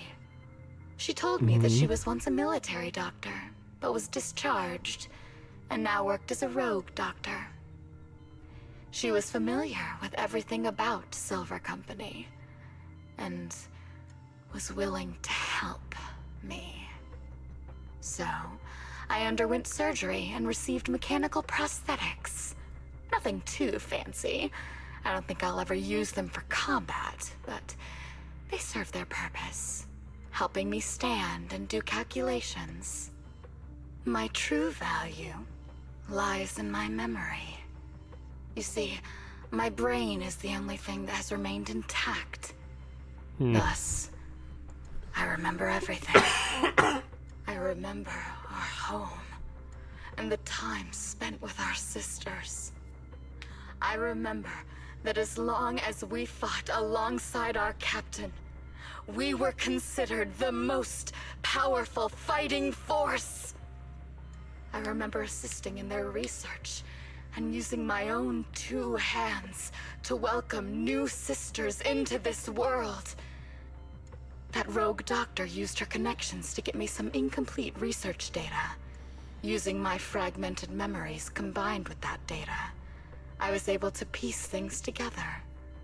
And now, I've nearly revived the technology of Silver Company. Fortunately, I've remembered. Okay. I've survived and can recall our past. And now, reforming Silver Squad is my mission. But why because though? This is my home. Our home. Okay. So, do you like my plan, Captain Anby? When did you notice me? My little puppy spotted you a while ago, and I instructed her to raise the alarm. You know, Captain, I'm actually glad you're here. I've been thinking that we need to talk. Give her back, and then we'll talk. If you want her, come get her yourself. Anby rushes out of the lab and reunites with Trigger. Trigger! Say no more. I've got it. Ether vision activate. There's those. Sniper's Creed. One shot, one kill. Fire support ready. Fracture! Thank you. Time to pin you down. You're in my sights. Fire support ready. Show no mercy. Time to pin you down.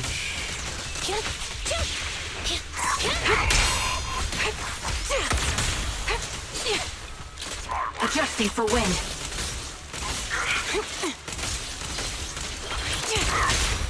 Target confirmed. Good. Pierce right through.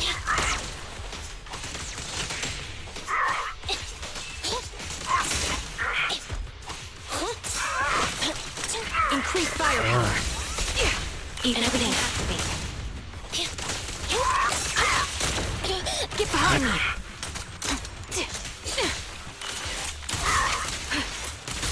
Nope. They're exposed. Okay, what?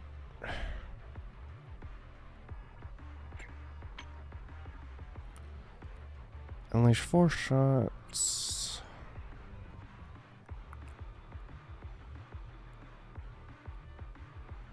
Continuously fire. You can try to joystick. Clear evasive. Just position. Finishing move.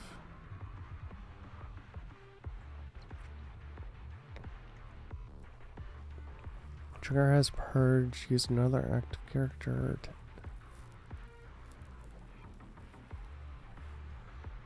Okay. Show no mercy.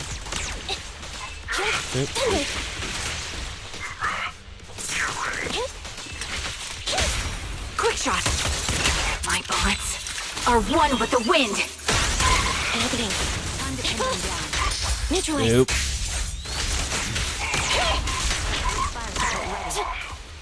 Anyone else? No? Okay. That's the Captain Anby I know. Cleaning your knives with the filthy blood of this scum suits you. Don't give me that, idiot. Now you're worried about whose side I'm on? Our side, of course. I created you so you never saw Captain Anby in her prime. After everything I've been through, I thought I would have forgotten. But I still remember. So, I mean, have didn't you say you ditched can the remember uniform, everything? Captain? Twiggy. I'd keep it as pajamas if I were you. It's nice to reminisce about the days of glory and agony, isn't it? I never knew you were still alive, Twiggy. Yeah, I was always the worst at fighting. But I survived. It's only natural for you not to expect that, Captain. You're not as terrible a fighter as you think. Your sharp mind makes up for it. Yes, you said something similar before. I'll never forget that. You persuaded them to keep me, and you encouraged me to acknowledge my true value. You're right. I am valuable. I understand that all too well now. Trash may perish easily, but not me. I'm valuable. Precious, even. There's always someone who sees value in me. Just like you did before. Sometimes I wonder if I were just an ordinary citizen in New Eridu and not part of Silver Squad, maybe I could have become a researcher at the White Star Institute, studying deep topics like 3 forms of etheric manifestation in specific hollows. Sure, I might be sharp, but there are different kinds of smart. Growing up in Silver Squad, I had no street smarts. Competing for profit, seeing through lies, and striving for a better life with limited resources. These I had to learn the hard way, year after year. Pretty sure Anby has had to do that Why too. you're doing this now? I don't need a reason. At least not one to convince you. The only person I've needed to convince is my backer. You know better than anyone. Silver Company was an evil undertaking. That technology should never resurface. Evil?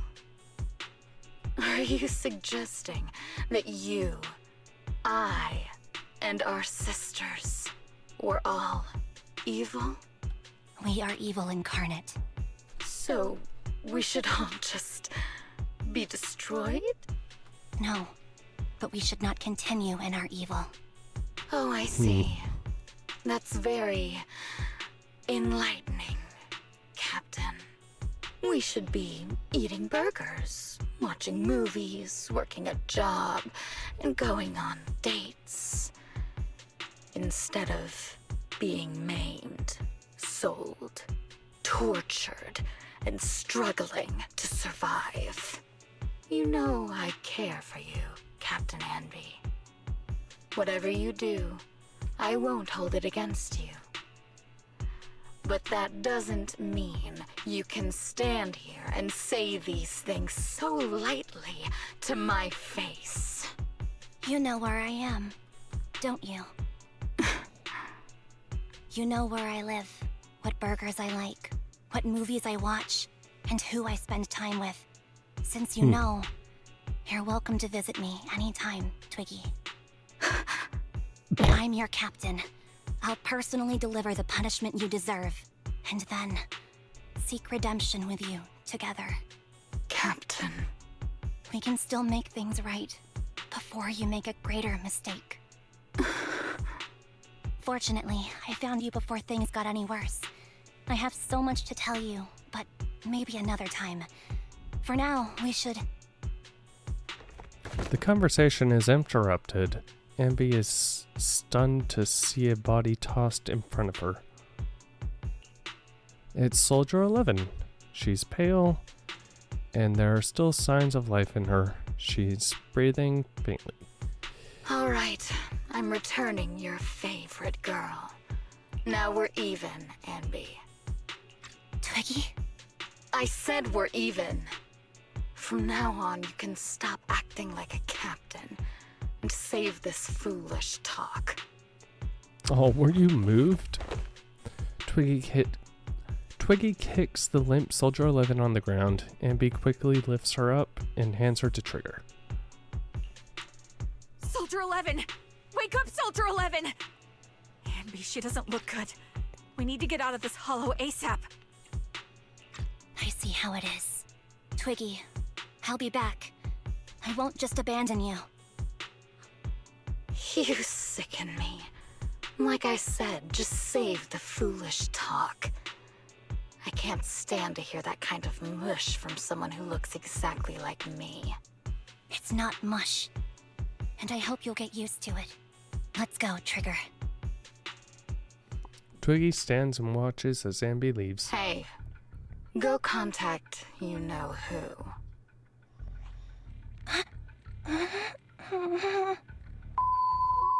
Ugh, cut the crap! You think I don't realize I shouldn't cut the middleman and contact the client directly? But look at the mess we're in! The junk she's brought won't fix this. Our best shot is exploiting Anby's inner weakness. She's let go of her most lethal weapon, her daring and ruthless fighting style. Now she's like a hired gun with a family to feed, focused on surviving to get the paycheck. I can handle her if we exploit that. But I need to keep everything in check, or else all my efforts so far will have been... You've been diligent, little Twiggy. Stop calling me that! As you know, your research is crucial. You're just like me. We're here to foster hope. Our work is the only cause worth fighting for in this world. Of course, I understand. Sometimes, when hope is scarce, certain issues can only be resolved with sheer violence. The stuff I mentioned last time is ready. Send some of your people to retrieve it. It's not exactly new Eridu tech, so use it carefully. Acting defenseless and trying everything to regain the upper hand.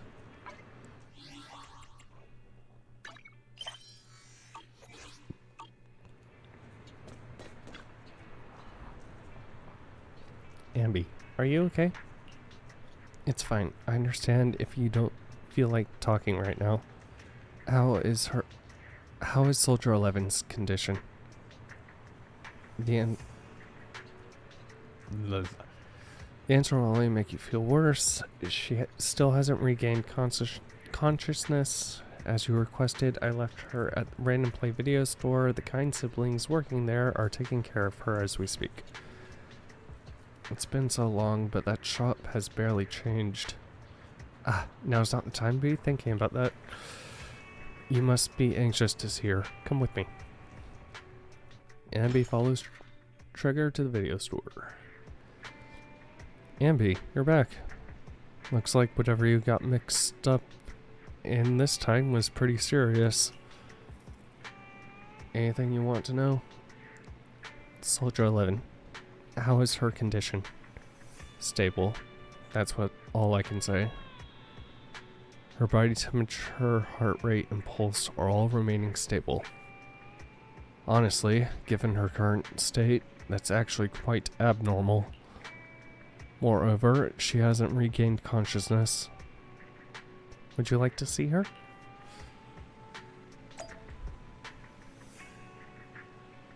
Also, I just realized this entire update, where's Fairy been? Anby approaches Soldier 11 and softly calls out a name. Looks like it didn't work. Anby lowers her hand sadly, prepared to leave. What is this place? And who am I? You're awake, Harin. Great, you're awake. Harin. I've been worried about you, Soldier 11. Soldier 11? Is that my name? It sounds odd and could easily get confused with another number like Soldier 161051. Only a fool would call herself that. I can see you're doing much better now, but I won't let you talk about yourself like that. Her memories seem jumbled. The injuries might be more serious than they appear. When a Silver Company replica is severely wounded, their memories are often the first thing to fail. Even me, all those years ago, there was a time when I couldn't remember anything. Is that so?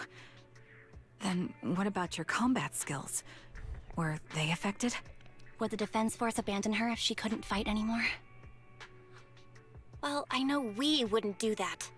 Proxy. Yeah, having one more mouth to feed won't hurt. It's nothing compared to our monthly electricity bill. Yeah. Plus, our little black cat needs another playmate. He's already getting bored of us. You know how short-handed we are, right, Charon?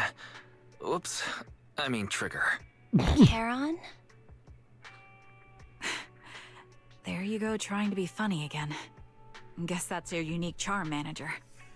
Jokes aside, I can't vouch for the Defense Force, but I can promise that Obel Squad won't abandon her. I see.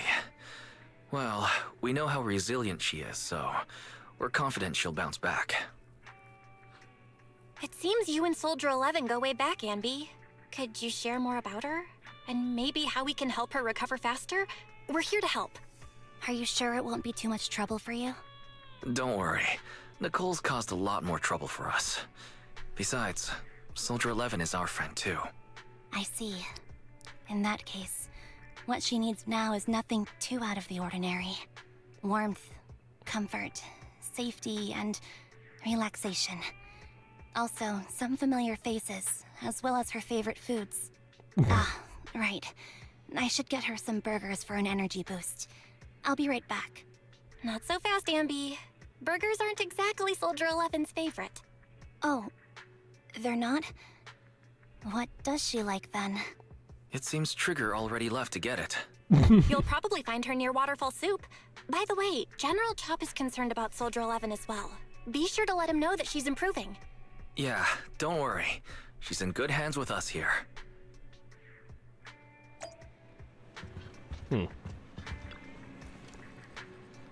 Should you still be talking? I remember you were planning to meet Trigger at the noodle shop.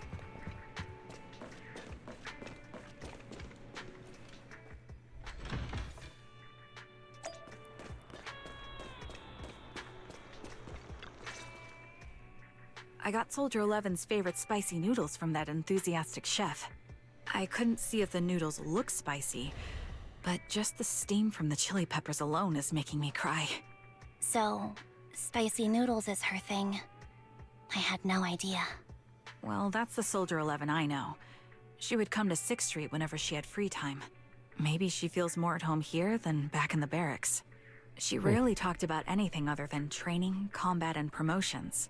But when she did, she'd usually mention super spicy noodles, the video store owners, the arcade, and cats. Did she ever talk about me? You might not like the answer. Soldier 11 has never brought you up, but she seems fixated on a certain betrayal. Apparently, someone very important to her that she admired greatly vanished without a trace, leaving her to deal with that awful situation by herself. Oh. The person left without so much as an explanation. In the military, such actions are seen as desertion. And eventually, such deserters are marked as KIA by detached and indifferent officers. Does any of that ring a bell? I have nothing to say. Even if she resents me, she has the right to do so. That's pretty cold, even for me. May I suggest something? What's that? If you want to mend things with Soldier 11, don't say anything like that to her. Trust me, don't. But that's the truth. I have no excuses for that. I lost my memory when I left the army. Once it returned, I wanted to contact Soldier 11, so I asked Nicole to check on her. Then I learned that she was doing well, that she had joined Obel Squad, and that she's an exemplary soldier who recently got promoted. She had a new captain and new comrades, so I felt her troubled past in Silver Squad might only weigh her down. I had no reason to show up again. Trigger. What? Tell me, if you were me, you would have made the same call, right? If I were you... Yes, I might have. That's what I thought. So, even if she hates me, I deserve it. But I'm not you, Anby. That's the point. If I were in your shoes, I would let Soldier 11 know she was never betrayed or abandoned. I'd let her know that her comrades would search to the ends of the earth for her, and that they'd never forget her. Trigger, you're really amazing. That's all you have to say? Yeah, I'm really impressed. It must be nice to have you as a comrade. I'm not so sure about that. But we have more pressing matters to discuss now. What are you planning to do next? I'm heading back into the Hollow to put an end to everything with Twiggy. That evil tech must never resurface again. But before that, I want to apologize to Soldier 11. Apologize? But given the current state of her memory, she might not remember it afterward. That's the idea. Wait, really? Yeah, that's the best choice for my cowardly side.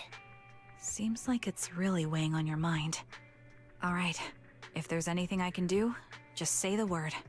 In that case, I need you to prove something to me. Prove something? Like what? Prove that you can take good care of Soldier 11. That's the only way I can hand her over to her new comrades without worrying. Alleviating all your worries might not be a good thing either, but I understand. I'll prove that I can take care of her. Now then, let's head back. After all, we don't want to show up with a bowl of soggy noodles for our patient. Oh, they might be soggy and cold by now.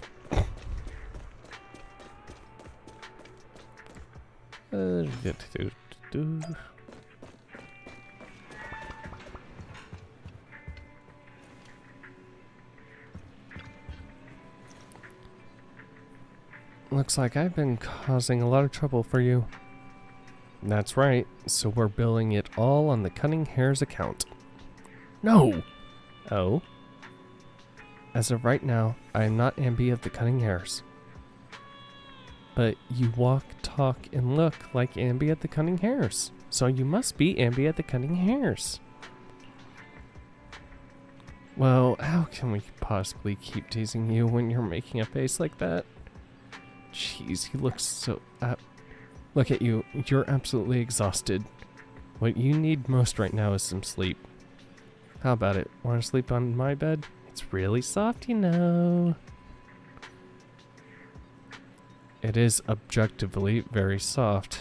And I also think it's for the best you get some rest now. Tomorrow. Worrying about tomorrow's problems tomorrow. Worry about tomorrow's problems tomorrow. That's what we do when we receive an enormous electric bill, anyway.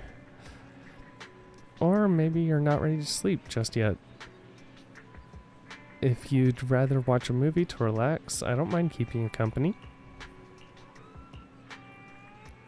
Any new arrivals worth watching recently? Well, I didn't think you'd actually be up for it. Still, I'm glad you have the energy. After all, I won't be able to finish what's coming next if I don't pull myself together. Oh? Is it a fight? Pretty much. It's a date. A date? Good night.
Okay.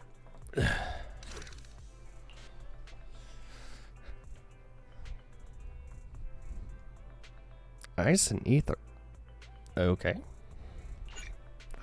You're about to enter immersive storytelling. I didn't see Soldier 11 or Trigger in the store. Do you know where they went? Though they didn't tell me where they were headed, they're probably out on a date together, right? A date? Why didn't they take me along with them?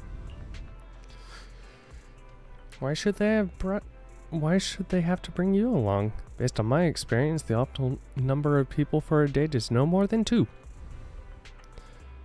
Oh, your experience, huh, Weiss? Trigger wants to prove to me that she can take care of Soldier 11. If I'm not present, how can she prove it to me? Maybe she just wants to go on a normal date and cheer up Soldier 11? Not to mention, Soldier 11 is one tough cookie. Didn't she get seriously injured? Is it really okay for her to be running around outside like this? Being able to use all of her energy to prioritize stabilizing vital signs, retaining maximum combat effectiveness. That's the most basic requirement of a qualified Silver Company soldier. Anby? What? You know that someday you'll have to tell us the whole story, right? Whether you want to get us involved or not, Belle and I are part of this, and we have the right to know. Can I refuse? I know that once I tell you the whole truth, you two definitely won't leave me alone. Just like a blockbuster movie, no matter how complete the original story is, they'll always find a way to make a terrible sequel. I just don't want to see that sequel. Now that's a hard metaphor to follow, but there are some really good sequels out there too. Yeah. And sometimes the second film is terrible, but the third one turns out to be surprisingly great. We won't force you. We just hope you know that you're never alone. Weiss is right. Besides, isn't this exactly what friends are for? I remember the first time I met you, Anby, and you were even more naive back then than you are now. But even then, I already had a feeling that we'd become partners with a bond of trust and share moments that could never be replaced together. Yes. Thanks for the reminder. Compared to who I was back then, I should have made some progress by now. Please help me contact Nicole and everyone at the Cunning Hares, you two. Whoa. Is your runaway saga finally over? Mm-hmm. I have something I want to say to them before it all ends. Hehehe. Belle?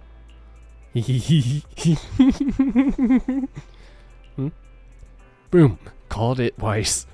Told you Anby would contact the Cunning Hares today. Come on. Time to cough up my 5,000 dennies. You actually got it right, Belle. And there I was thinking it was premature to get ahead and contact Nicole and the others like that. You two already contacted everyone at the Cunning Hares before I asked? Nope, that was all Belle. Nicole, Billy, and Nekomata should have arrived at 6th Street by now. Belle and I still have to open up shop. Do you mind if we don't go looking for them with you? I won't get lost. Thank you so much. Really. I'm truly grateful.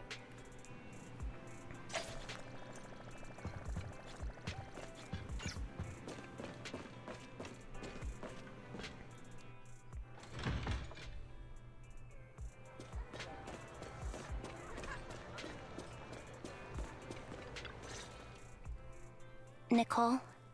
Well, look who decided to come back. I'm sorry for leaving without saying anything. You can punish me however you see fit, Nicole. What's the use in punishing you? If anything, I'd prefer some compensation. So, how do you plan to make it up to me? I'm waiting. I'll give up my favorite burger. From now on, I'll eat noodles every day. Hey, that's more like compensating General Chop than me. That won't cut it, huh? Then I won't try to squeeze in between you and Nekomata when we watch movies. Come on. Nekomata's usually the one who's squeezing in between you and me. Show me some sincerity here. I see. Okay. I'll forfeit my paychecks from now on. Oh? Yes, and I'll persuade Billy to give up his pay too. Is that good enough for you? Wait a sec. Are you trying to tarnish our reputation as an honest business? Forget it. You owe me big. I'll tell you what I need from you later. Nicole. Fine. Forget it. Just spare me that pitiful look. Listen, Anby. It doesn't matter who you were or what mess you've gotten into. The cutting hairs doesn't need to be a burden to you. We don't need you to shield us, and we won't intrude when you need space. You're not the only one here with a troubled past. I just wish you'd trust me more. Otherwise, I feel like I'm a total failure. Sorry. I won't try to justify what I did. I shouldn't have run off on my own. Once this is over, I'll answer all your questions. No more hiding anything. That's my good girl. You're a terrible liar, you know. I know. By the way, I have a favor to ask you. Oh, you finally need me? Yeah. There's a woman who looks like me. She wears a Defense Force uniform and goggles. I think she should be pretty easy to spot. Can you help me locate her? Piece of cake. On average, finding a cat takes us 3 hours, 14 minutes, and 8 seconds. Finding a person is way easier. I'll contact some of my sources. I'll let you know as soon as I get any information.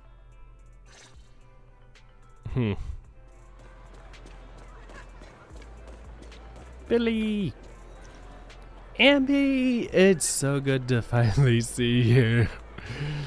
I was this close to mentally preparing myself to lose you. This close. I apologize for leaving without saying goodbye. I am truly sorry. I won't let you lose me. Well, I'll do my best. How have you all been lately? Nicole's been ranting about you every day. Actually, she's known that you've been crashing with the proxies this whole time. She's just thought that busting in to take you away would defeat the purpose. So, when you took the initiative to contact her, no matter how angry she seemed, deep down she was probably really relieved. As for Nekomata, don't be startled. She's been genuinely worried about you. Nekomata was worried about me? You might not have been able to see it, but our little Nekomata has been quite restless indeed. Even though we knew the proxies were taking care of you, we also knew you seemed to be mixed up in something heavy. And she understands better than almost anyone just how wrong the idea of just solving the problem with your own strength is. Just yesterday, Nekomata was muttering to herself, if only I'd paid more attention to her. She cares about me? Yeah, she even has a gift for you. She said she wants to give it to you once she sees you again. She has a gift for me? You look pretty shocked. To be honest, so am I. Really, I can't help but marvel at how amazing the friendships between girls can be. Maybe I should watch a few more flicks about girl bands or something like that.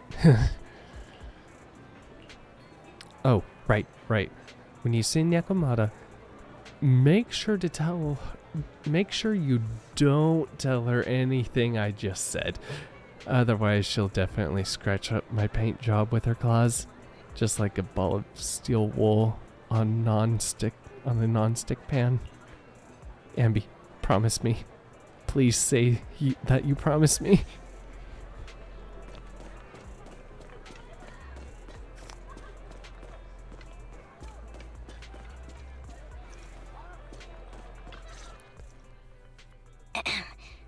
Who's there? Anby! It's you!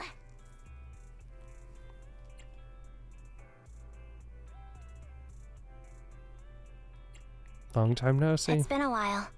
I bet it must have been nice not having me around for a bit. Yeah, definitely. It was pretty nice to not have to compete for space to lay in Nicole's lap for a change. Humans have 2 legs, so 2 people can lay on their lap. At least, that's what I heard in a movie once. That's our boring burger girl. You only sound cool when you're quoting movie lines. Alright, to help make you more interesting, Nekomata has a special gift for you. Here you go. A doll meticulously crafted by Nekomata, looking somewhat similar to Anby. Why is it top-heavy? To simulate how someone often dives headfirst into the hollow. Yeah.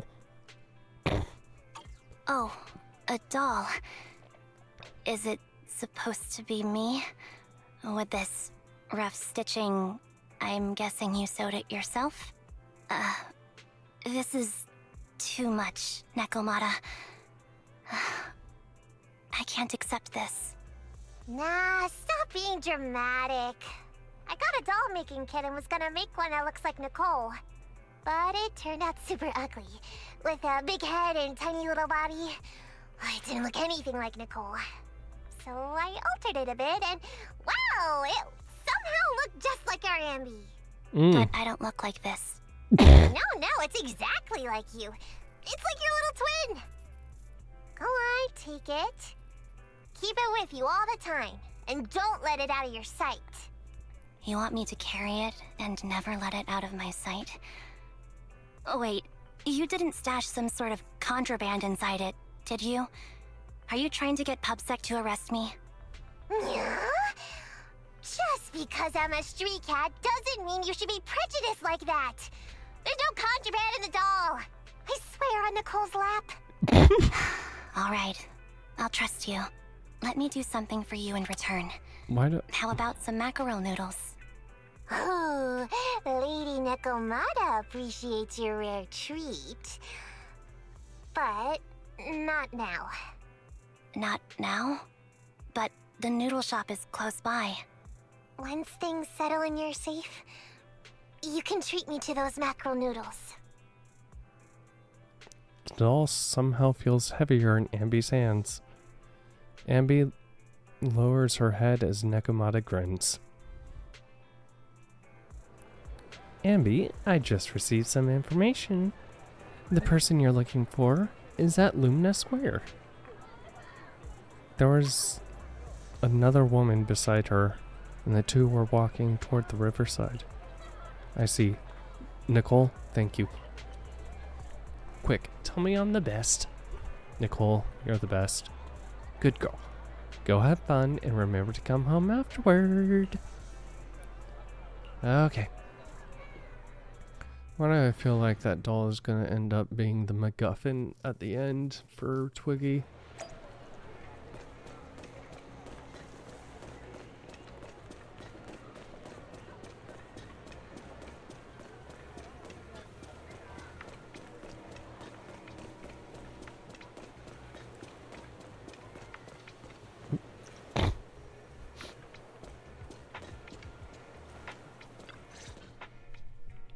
So, here you are.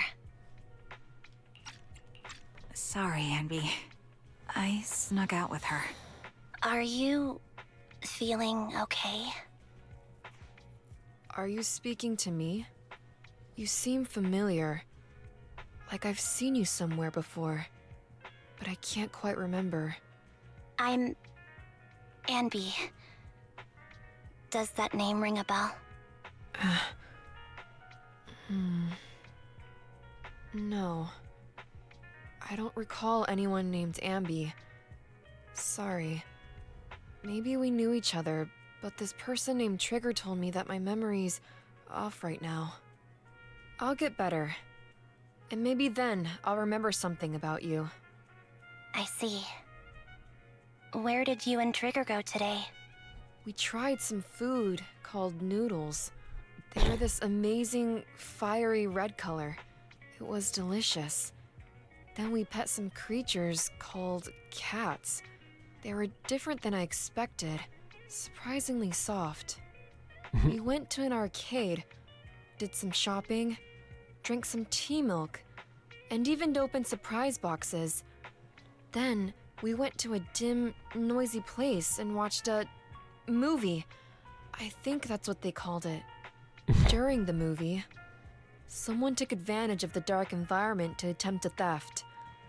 Fortunately, I still remembered some basic combat skills, so I managed to subdue the thief and turn them over to public security. The public security office isn't far from here. After we wrapped up there, Trigger suggested we watch the sunset by the river. You sure know how to plan a date, Trigger. The video store manager taught me all this. I'm just a good student. Oi, which Anyway, one? I think I did a good job. Right, Soldier 11? Yes. I had a great time. Still, I can tell my body isn't really used to relaxing. I can always feel an urge to do some push-ups or some other exercise. That's our model soldier for ya. So, Anby, can you relax now? Soldier 11 is important to me. I don't ever want to lose another squad mate, so I promise to look after her. You can focus on the matters at hand now. Once everything's settled, if you choose to face her, I'll be there to vouch for everything you've done for her. And if you prefer to stay out of it, no pressure. I understand the weight of your history with Silver Company. It's like a heavy chain around you both. I'll break that chain. I have faith in you. Thanks, Trigger. In that case, please keep this for me while I'm away. What's this? Oh. A doll? Nope. It looks a little familiar. It's very cute. Soldier 11 looks confused, but still takes the doll and hugs it tightly. So tight, it almost bursts. Please, keep it safe until I come back. Right now, it's my most cherished possession. Don't worry. If it means that much to you, we'll be sure to keep it safe. Thanks. It gets chilly by the river at night. Let's head back to the video store and get something warm to wear. Time to head back. Be sure not to catch a cold. Head back to 6th Street.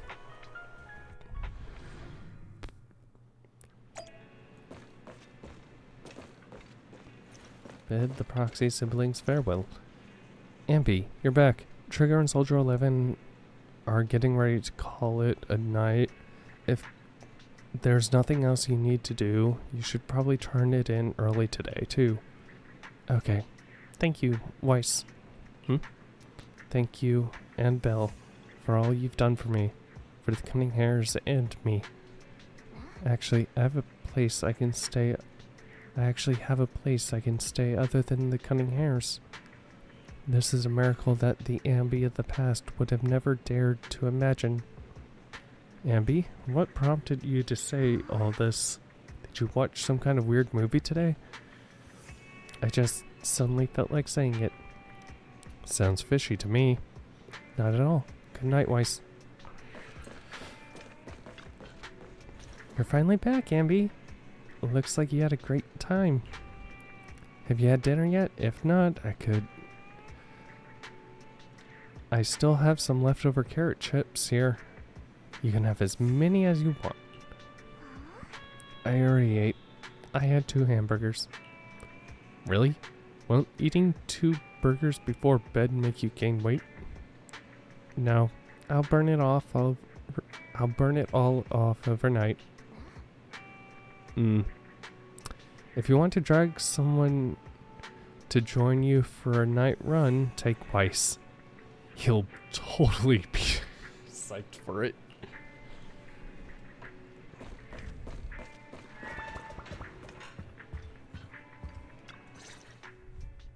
I remember you from earlier today.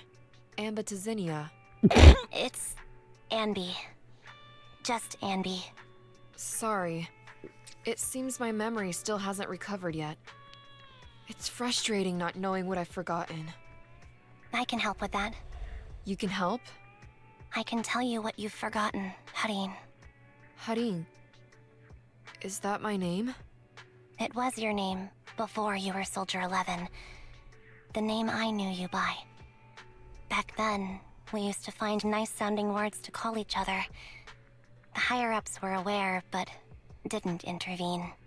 I don't like that name. It sounds too weak for me. Yes, you've said the same thing before. So what exactly is this Silver Squad? And who decides who's qualified or not? There's a lot I don't understand. If it's connected to my past, then please tell me everything. Sure, I'll explain it all. Just allow me to do one thing. Huh. One thing? What's that? Allow me to apologize to you. Anby recounts everything about Silver Squad, from its creation to its downfall. There were many things I didn't understand then, and still don't understand even now. All I know is that we were used as pawns in a power struggle within the army. And, in the end, they chose to keep only one replica. And that was you, Anna? As you said, you were considered the top performer. I'm not Anna. That's someone else. But yes, I was selected. They devised an operation. A suicide mission. No one was expected to return alive. My name wasn't on the list for deployment. But the night before, you went too hard in training and got injured. So I took your place. Did you survive the mission? Take a guess. I saw my squad mates buried in the rubble. The memories are all a little foggy, even to this day. I'm not sure how I survived, or how I was able to stand before the senior officers. How could they issue such a ruthless order? Sending their own soldiers to die? We're living, breathing human beings. That's the point, Harin. Are we humans? I assume you can also issue combat orders now. When you send a squad of explosive Bangbu into the enemy base, do you consider their well-being? But Bangbu aren't humans. I don't have to consider that. That's what they said too. Replicas aren't humans. So, they ordered Silver Squad to their deaths. But since you are still a survivor, they ordered me to execute you. Did you go through with it? What do you think? It appears you didn't. But if it were me... Would you have followed their orders? No. I would have executed the officers who issued that suicide mission. So what did you do? I fled. I offered to exchange my life for yours. And then fled. I didn't trust them. So disappearing seemed like the only feasible option. I knew that once I was gone, they wouldn't harm you, because you were their only asset. Oh. Seems like I made the right call. At least I got to see you again. I've had a good life, but it took me a long time to figure out who to hate. If I were to hate everyone who hurt us, that would be too much. I couldn't live carrying so much hatred, It's impossible. And Nicole told me that I shouldn't hate myself. So, eventually, I realized that all the suffering stemmed from the Silver Company tech, and the fact that we replicas were not seen as humans. According to a movie Belle loaned me from the store, this is referred to as an ethical dilemma. Life shouldn't be engineered. Only then did it dawn on me that many people were already aware of this issue. There are a lot of smart people out there. So, I'm sorry, Harin. Why apologize? According to everything you just told me, you didn't do anything wrong. I'm crying. Oh. Why am I crying? It's all my fault. I was the captain of our squad and responsible for everyone, but I let you all down. I wasn't wise or strong enough, and I was a coward. If I weren't a coward, I wouldn't have waited until this moment to apologize. I'm only willing to share this now because I know you'll forget everything soon. Forget everything? But that's impossible. Why? Silver Squad soldiers who are critically injured have their recent memories wiped within 24 hours. Yours is about to reset. I can't keep avoiding this, Harin. I have to face our old squad mate. I don't know what other cards she has up her sleeves, and I can't guarantee anything. I can only try my best. I might survive, but if the worst comes to pass, I don't want you to bear the weight of my death. So, just forget this conversation, and have a good night's sleep. No, Anby. You're being selfish. I don't accept your apology. I don't! It's almost midnight. Anby. Anby closes her eyes, and her forehead touches Soldier 11's. Soldier 11's fingers tighten their grip around Anby, digging into her skin.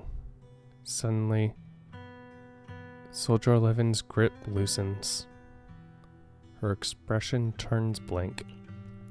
What is this place? What am I doing here? Who am I? Your name is Soldier 11. Good night.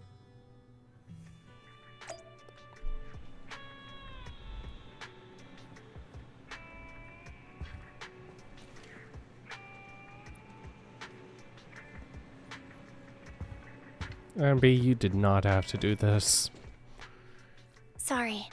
I must have been talking too loud just now and woke you up. Anby, what are you planning to do? What do you mean? Come on, don't hold out on us. Are you sneaking out on some super dangerous business? There's actually something I need to take care of. No need to worry about me. I'll be fine. Don't try playing cute with us. Didn't I tell you before? We have a right to know about whatever it is you're involved with this time. Plus, Anby, if you've really been working on yourself like you said, then you should learn how to ask for help. This thing you're facing, you might not be able to handle it yourself, right? Even if that were the case, it's still my responsibility, and mine alone. At least, that's what I planned on saying. But the lone wolf in the movies never gets a happy ending. And even if they win, they'll end up losing their home, their pet cat, their daughter, or their lover. I don't want to I feel lose like the anything pet cat is a or very anyone specific important to me, reference I Proxy. do not understand. So, please, help me. Take me back in that hollow and help me smash up that weird lab so I can get some closure with my former family. Wise and I have been waiting for you to say that. Is that your strategy then? Getting us to help you out for free? You don't have to do it for free. Just tack it on to the Cunning Hair's tab. I'll be back to settle the bill once this is all over. But right now, I've got someplace to be. Don't go running off into any hollows alone, you hear? I won't. Don't worry. I want you to be the first one, Proxy. The first to witness my resolve. Anby, are you about to head out? Yee. In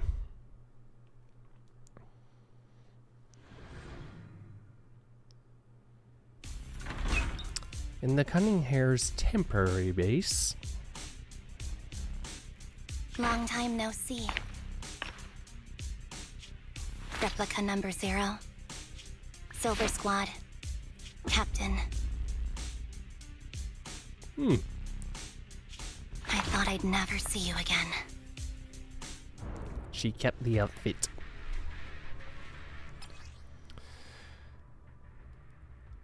One-third of charge.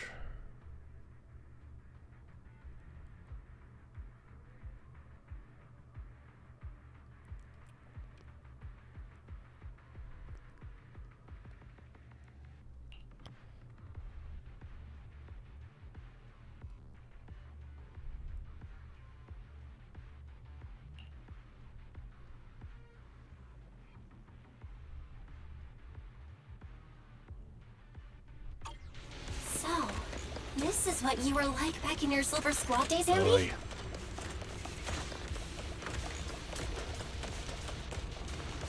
I never thought I'd be back in this uniform. Your fighting style seems to have changed. Old memories are coming back with this uniform. Jeez. You look so intense. This new you is so reliable, Anby. Oh, the old wasn't? The past me was reliable too. True. Nope.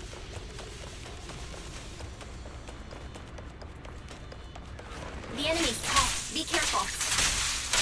Fine. Orders received.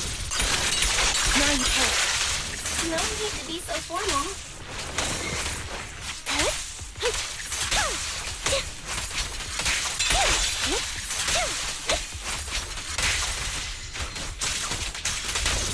Is this the lab that needs to be destroyed?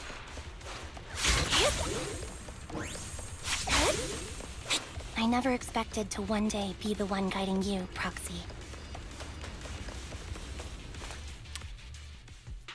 I'm heartbroken, Anby.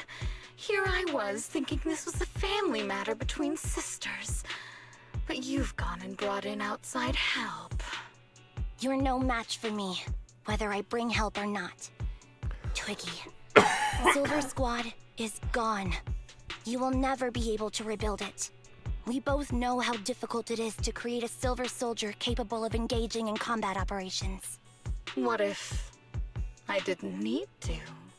Didn't need to what? There's one thing you're wrong about. I've already done it. I've achieved the conditions for rebuilding my very own Silver Squad. Ooh. This is so weird. These Ambys... No, these people. None of them seem to have any fighting abilities. Weird. These people don't look like soldiers to me. Twiggy, what have you done? What do you think I've done? I've done something that can stop my organs from being harvested. That can put me in touch with the big shots at Tops. That can help fund my research. Suddenly, in the frigid lab, you catch a glimpse of something emerging from the recesses of your memory. No, that's impossible. You're harvesting and selling their organs. Oh. You created all these sisters of ours just to harvest them like animals? I just used them to exchange for a few necessary resources to reform Silver Squad. I needed a family, really. That's all. You said it yourself. These sisters of ours, right? We are sisters. And we are family. family. Why don't you feel the same pain as me? It's a real shame, you know. Neither Harry nor I were perfect enough. No matter how hard I try, all I can make are defects. Good for nothing but a supply of organs. But it's not like there hasn't been any progress. I haven't even told anyone about this yet. But just earlier, I managed to make some improvements to the technology which will stabilize control of the cloning process. Once that's in place, the cost of producing a competent soldier will be at an all-time low. We'll have achieved just what the initial project report said. The magic of producing an army out of sugar and air. Anby. And Chemical X? Captain Anby. As things stand, there's still a chance for us to work together. You are the final piece of the puzzle. We can produce a steady supply of true soldiers so long as you cooperate. We'll keep everything under wraps until we build a huge army of our own. Just think what such an army could do. Nobody would ever dare humiliate us again. Our Silver Squad could crush New Eridu to smithereens. And you would be its commander. And me, I'm fine with whatever. Put me to death if you like. I deserve it for killing all those sisters of ours. Whatever you want. Captain, do you want to come home? This is not my home. I feel disgusted. I'm sorry, Twiggy. But now I wish you had died back in the Hollow.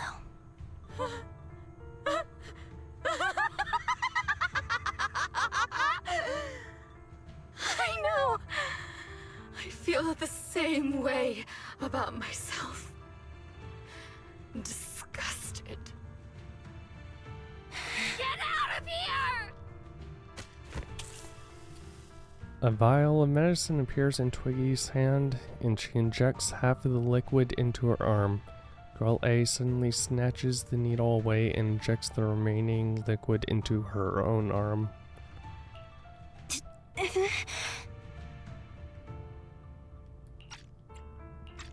are you doing, idiot?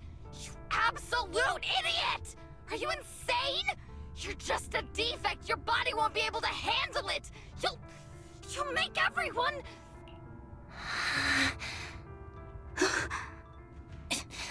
I want to protect you.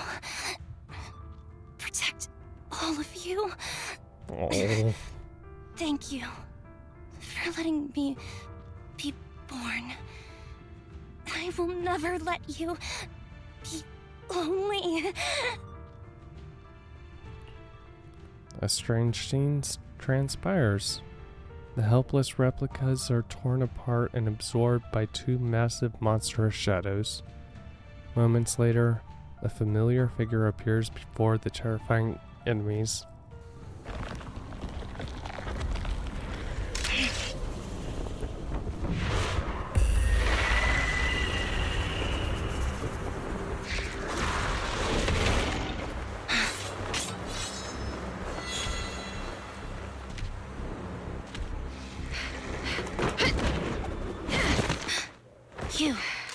Why did you come? I haven't forgotten the art of combat. Silver Company formation. TWAN, Anti-Ethereal Mark II. The current you feels really familiar. I never expected to be able to face you like this.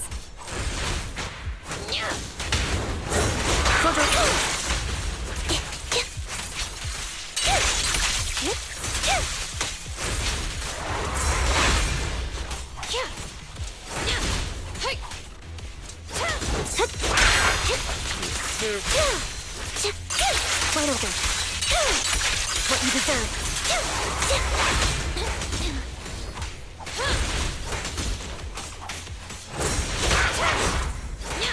Stay safe.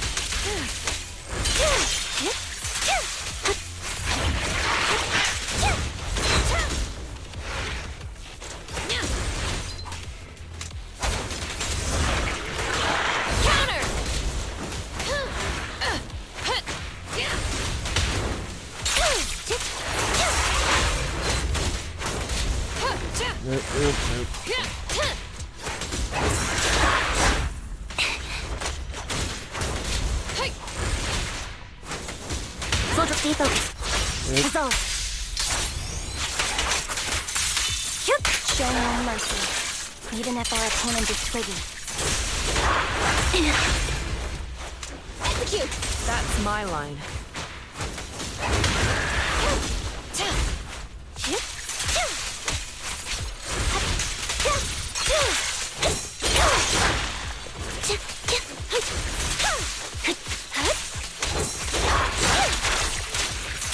Off balance.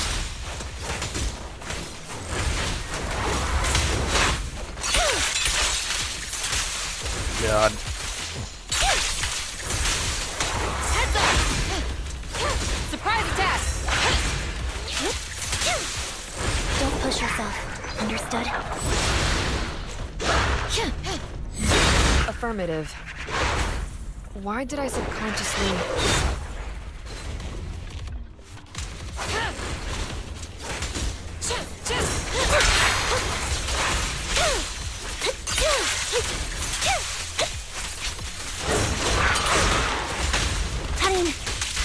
I shouldn't miss this feeling. Flames? At least, we shouldn't miss it too often.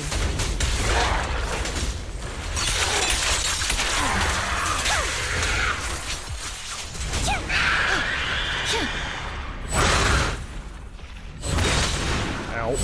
Switching positions. Time to strike back. God. Okay. Ignite! The final blow. I won't let you have it.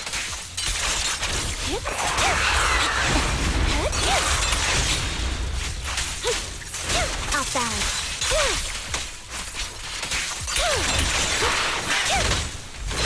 Jeez. There's still a chance. Warning. God.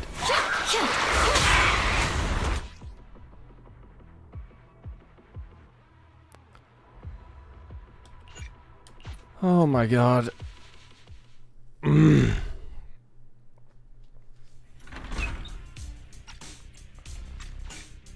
Yep, skip all of this.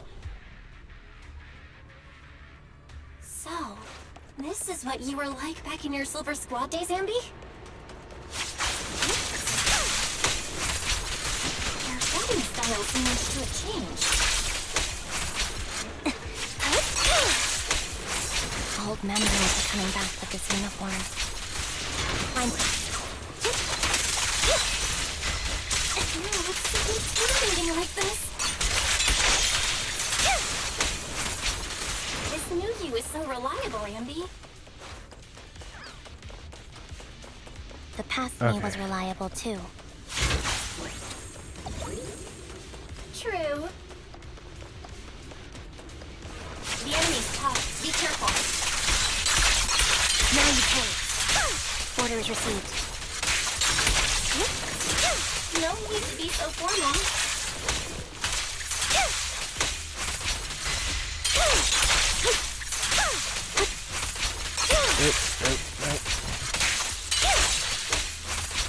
Is this the lab that needs to be destroyed? Okay. I'm heartbroken, Anby. Yes, skip. Yes, skip. Get out of here!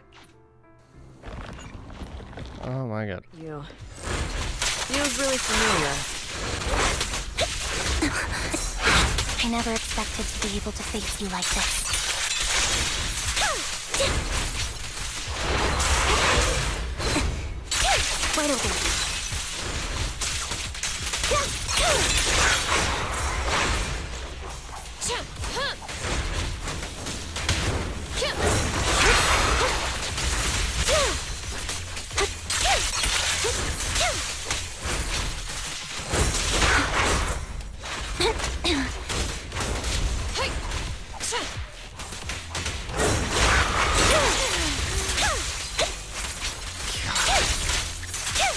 Show no mercy, even if our opponent is twiggy.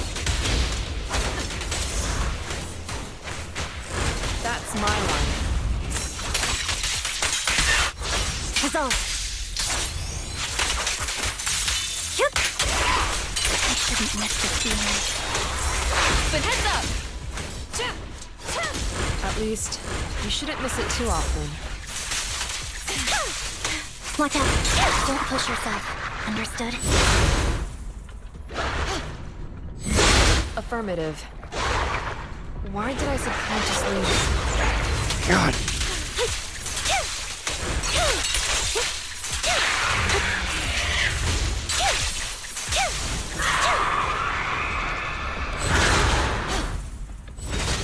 God. Good. Roger that. The final blow. I won't let you have it. Okay. Jeez.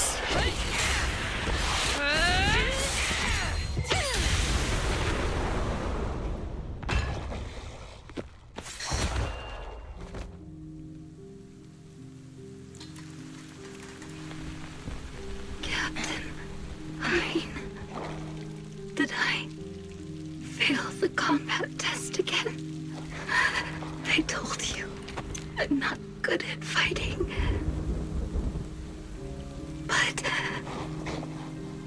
as long as Captain's here, I'll be okay. Right?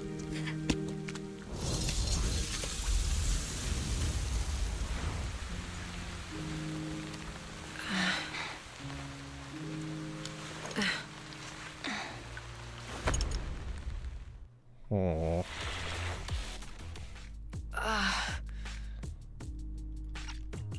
You.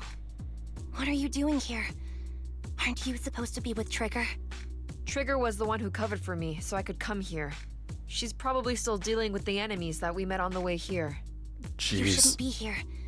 You weren't supposed to remember anything. Anby. Turns out you're not a traitor at all. You're a coward. I'd still be completely in the dark if it weren't for that funny-looking doll. Huh? You mean there's something wrong with the doll that Nekomata gave me? There was a camera stuffed inside its head. It recorded your whole confession to me before its battery died. I didn't understand everything, but I knew enough to take action. Seeing as we're sisters, I couldn't let you take this risk alone. And I knew that you didn't betray us. I liked that feeling. It was enough to help me believe in many things again.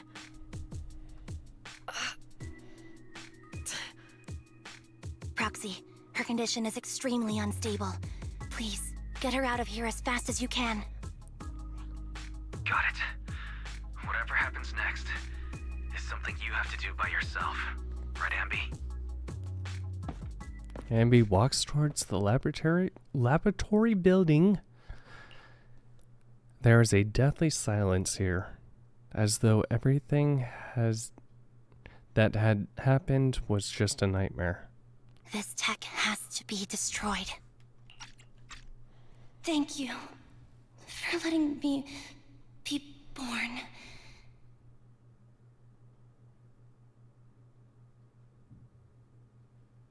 Anby, what's on your mind? Proxy, you're still here? Don't worry. Soldier 11 is safe with Trigger. You can trust her. Now that things are settled, Mobile Squad can take over from here. She'll be okay. Really? That's great.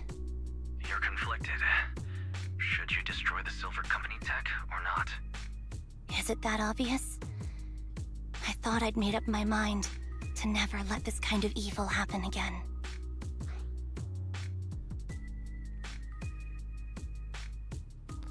Don't compromise now. You're the captain of Silver Squad, Anby. The way I see it, you've made the right decision here. The Anby I know would never compromise on her resolve just because of what someone else said. You're right. I nearly caved there. What would I do without you? Thanks, Proxy. That's a decision that only you can make, Anby. Well, that brings proxy operating hours to an end. We'll be waiting for you back at the video store. The proxy ends comms. The deathly silence returns.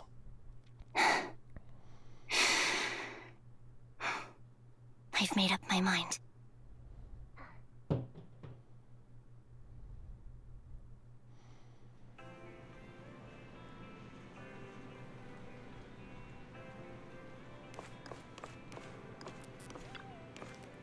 Anby, welcome back. The Cunning Hares are here to pick you up, and Trigger hasn't left yet either. I think they all want to talk to you and make sure you're safe and sound. Why don't we chat with them?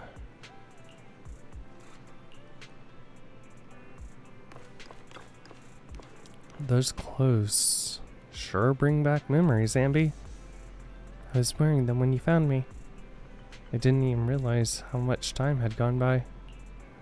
It's impressive you can still fit in your old clothes. I definitely can't wear any of my wardrobe from back then. Yeah, I agree. Where did that come from? Where are you looking, Anby? Not. You're still an awful liar.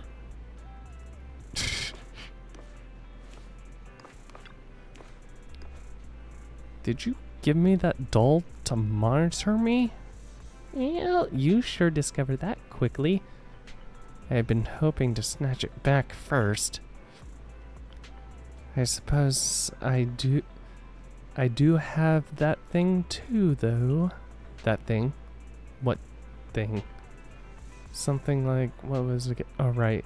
The right to privacy. I don't know about things like that. I was just thinking that if a dummy burger girl like you disappears without a word again, then Nicole will be worried about you. You'll make Nicole super worried to death. Sorry, I won't do it again. Pinky promise. Excuse me, cutie. Have you seen my friend Anby? I am Anby. You're my colleague, Billy Kid. I am really Anby, and I can prove it right now. I remember all the times we went through together. Don't give me that flustered look. I'm just joking around. Is this what you used to wear before you joined the Cunning Hares? Not bad. Really suits you. Maybe I should switch back to my old threads too. Oh, maybe I should switch. Oh. Do it. Do it, Billy. Has Soldier 11 been picked up already? Don't worry. I promise you I'll take good care of her. Letting her enter the hollow in such an unstable state doesn't seem like taking good care of her. It's not about letting her, but accompanying her. Everyone has things they're committed to do, don't they?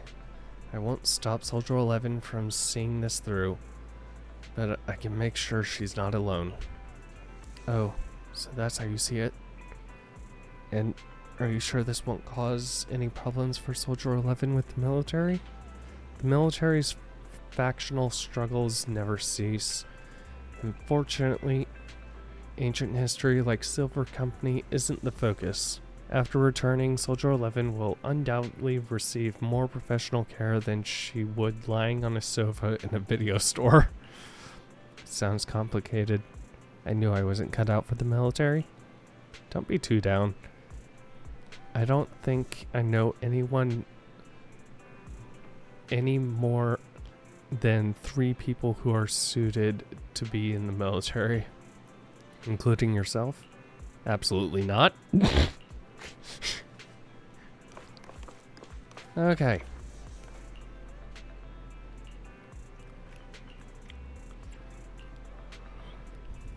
Really do move fast. I'm happy to see you. I know just expressing my gratitude with words alone is not enough. I hope that someday I get the chance to help you too. And then I'll give my best. Now I can go to... Okay. We'll remember it next time we find your... We'll commandeer Anby of the Cunning Hares with extreme prejudice. Please be sure to do so. I'll be standing by at all times, awaiting your summons. Afterwards, it seems as though a long time passed before. Oh, guess who I just ran into on the street? Me? Your doppelganger? Now that would be quite interesting. Pity that was not the case. I actually ran into Anby and Trigger, eating burgers together. They're really close. I thought so too, so I went over to say hi and catch up with them. How have they been recently? It might be faster if you just ask them directly. They were asking me why they hadn't seen you around yet. They're right by 141 right now. Why don't you go talk with them? You couldn't have just come by here? Doop. Oi.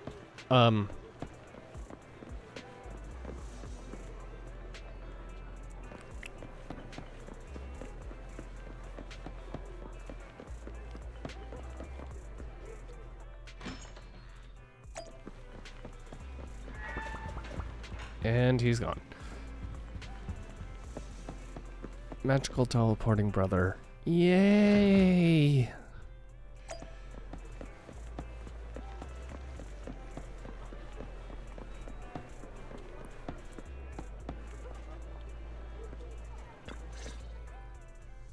Oh, fried chicken burger's a classic for a reason. Soldier 11's going to grill me about eating junk food again if I go back smelling like burgers. Burgers don't have a smell. Even if they did, it would dissipate quickly, and she'd never know. No, there's a smell, right?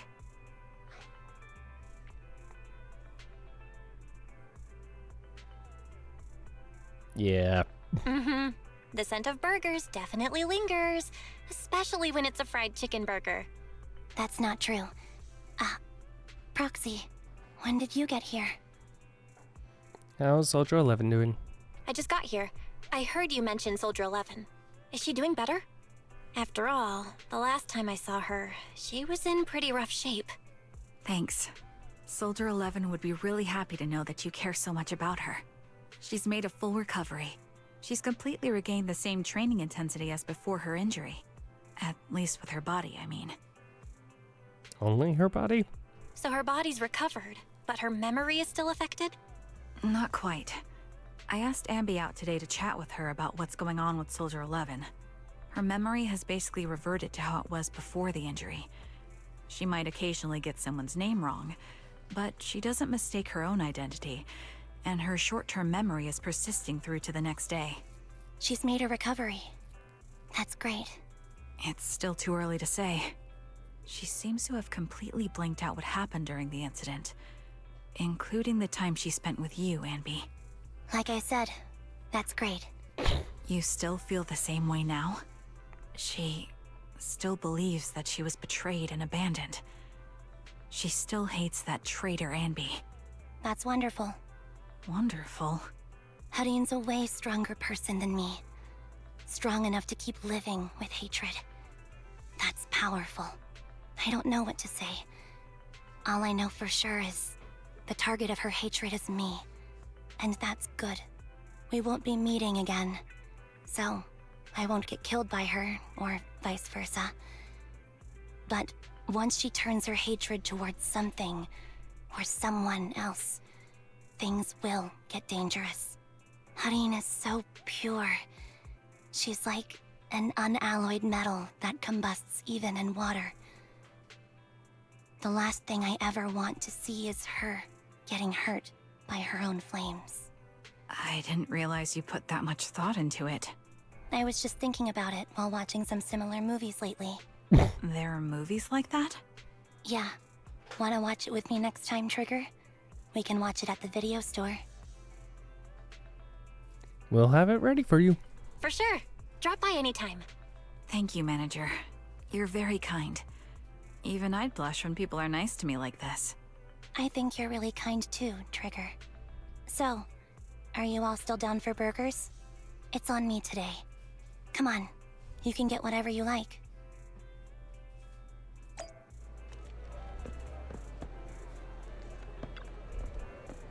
Should we go? Okay, let's go.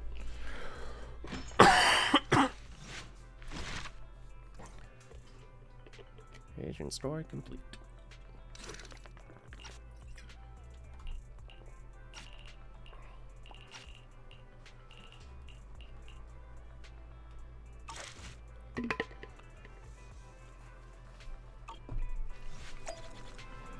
Okay.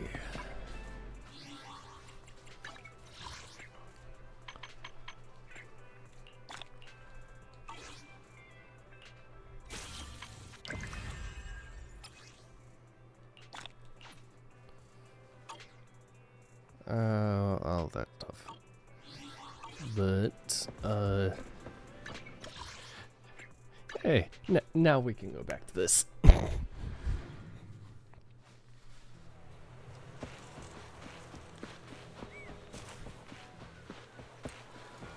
Hey, you two.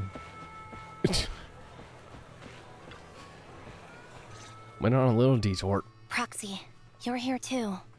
I didn't expect to run into you here. What are you two doing here? What are you two doing here? And is that a new look I see, Anby? I'm here to investigate that incident.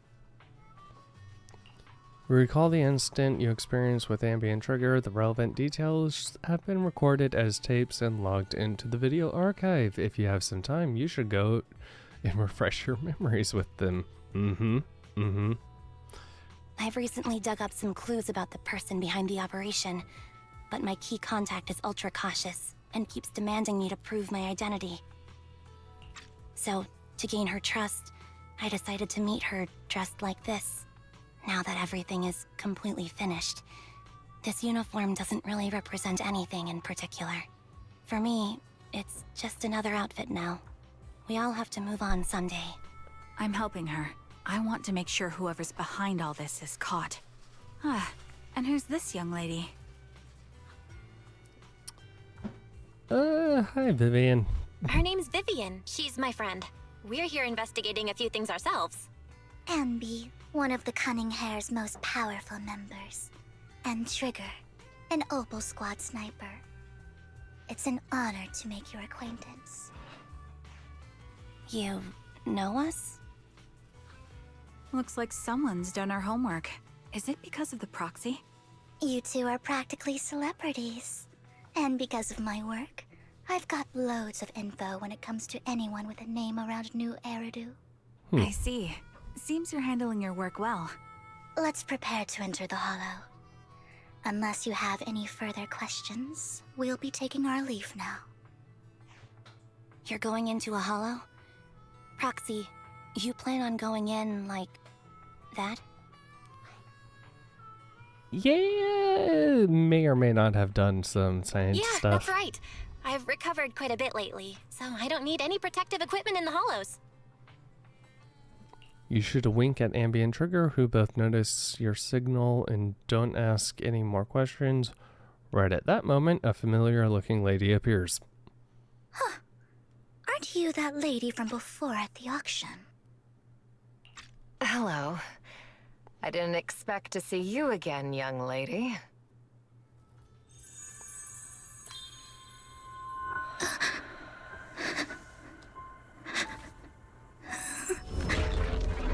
Oh.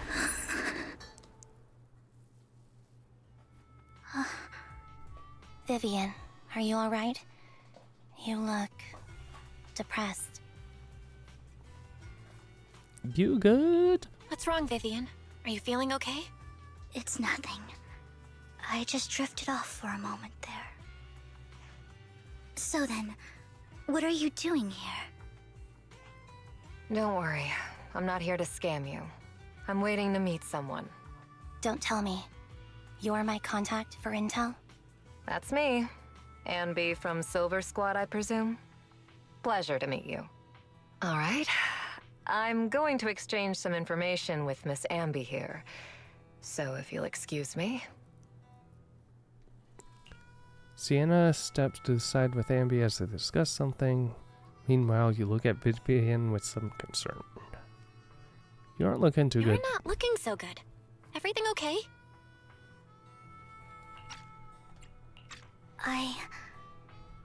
I can tell you later, but not right now.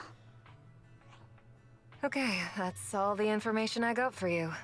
In return, I want you to do something for me. Take me into the Hollow. I left something very valuable inside. I have to find it. Seeing as we were just about to go in ourselves, why not join us? It's fine by me. But didn't you say you were investigating something? It's fine. There's no rush. Right, Master Proxy. Yeah, totally no rush. Huh? Yeah, there really is no rush. Sure, let's all go together. It'll be safer with more people, and we'll find your missing item more quickly. Thank you.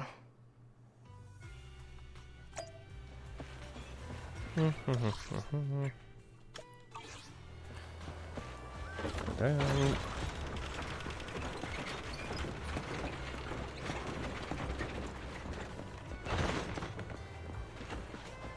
All right.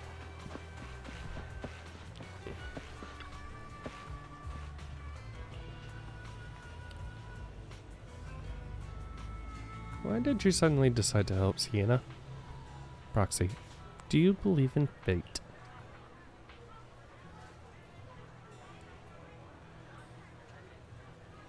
Sure.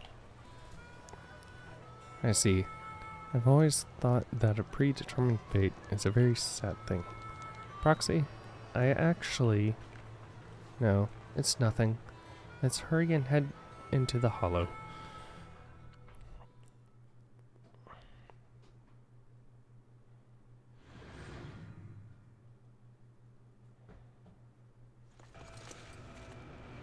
Oh, I don't...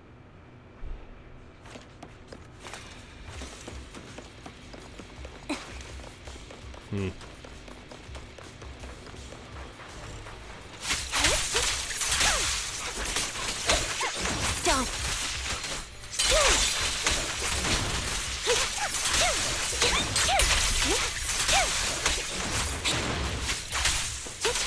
Leave it to me. Ether vision activate.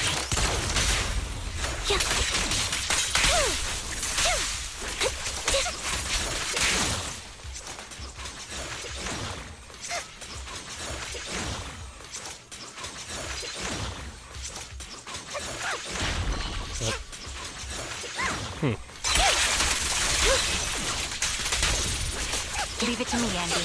Recalibrating.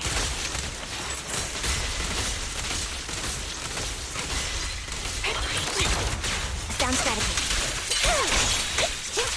Mind the blind spot.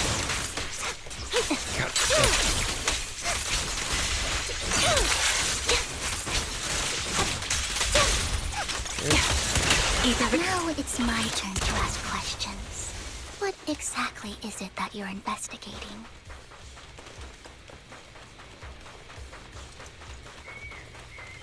Since you're familiar with the name Silver, then you should know that it shouldn't exist anymore.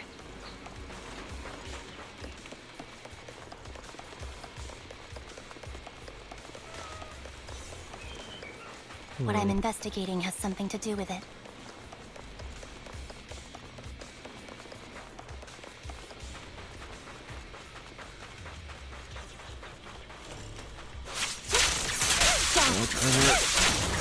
Time to focus fire. Adjusting for wind. In position. Wide open. Time to pin them down. Keep up the pursuit.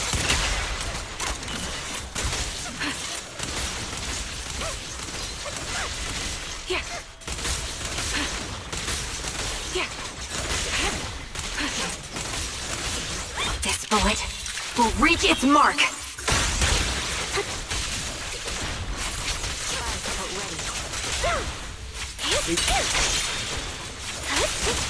Mind the blind spot. Off balance. result.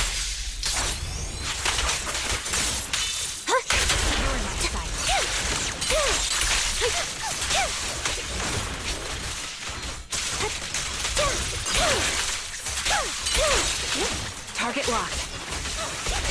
Right on cue.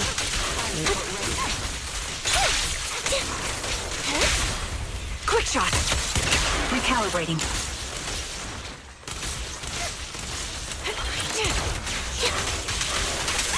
Foxy, let's use that fissure to head to the next location.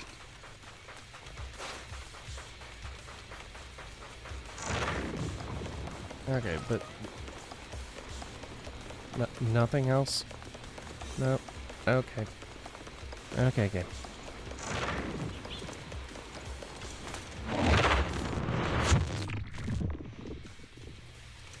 This is the place.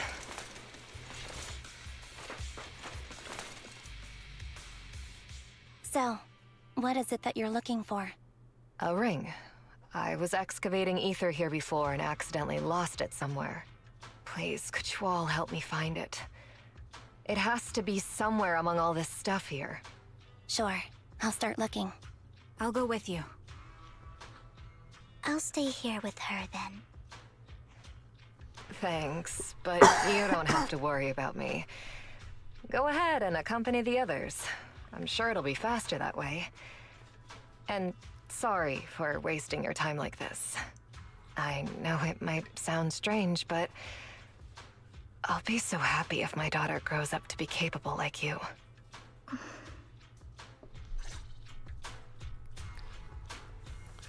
Do you remember the legendary artist mentioned by the host during the previous auction? Unrecognized during his lifetime, his works were undiscovered by art collectors after his death and became hugely popular. Sounds like quite the nice story, right? In reality, these art collectors are to blame for his death. Those pompous big shots discovered his talent and even wanted him to craft forgeries of famous works. Someone as proud as him would never agree to such a thing. Not only did he refuse, he also wanted to expose their schemes. And some days later, he suddenly took his own life. I knew him. He wouldn't do something like that. Those big shots silenced him. How do you know all of this? Because that legendary artist was my husband, Mira's father. Oh, who could have seen that one coming? Thank you, but it's not needed. So, who are you? So, who exactly are those big shots you're talking about? Given the circumstances, it's fine to tell you. It's the Ravenlock family. The matter I just discussed with Miss Anby is also related to them. The collectible you asked me to bid on earlier, I should probably return it to you. Don't worry about it. But isn't it your husband's final work? It's fine. Our bond doesn't need to be anchored by any object. And I don't need these works to remember him. It's much better off in your hands than someone like Hartman's. Proxy, may I speak with Miss Sienna alone for a moment? Okay, I step aside. Vivian and Sienna step aside, discuss something in private. Alright, regarding the matter of finding the ring, I entrust it to you. It's my wedding ring. I'd be extremely grateful to you. Didn't you just say you didn't need okay.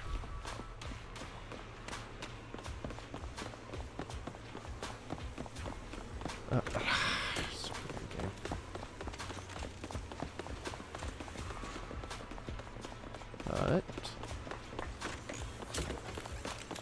okay.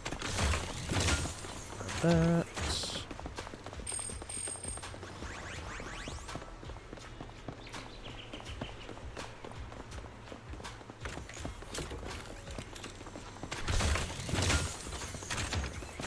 Of course.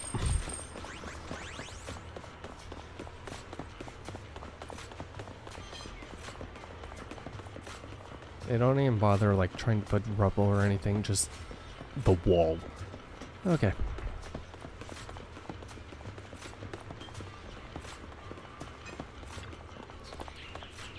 You find some food left in the hollow for unknown reasons.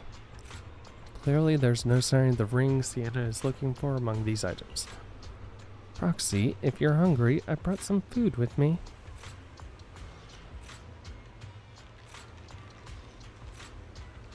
Do I really look like I want to eat those leftovers?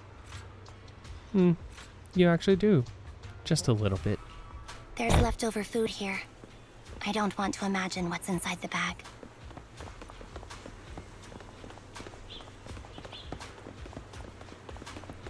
Neither do I.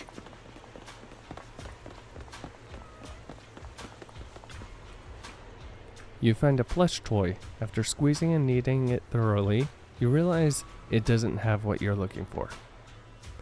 No one would hide a ring inside the stuffing of a plush toy, right? Don't worry, there's nothing inside. I've already gone through it. A toy that seems emotionally stable. There shouldn't be a ring hidden in it.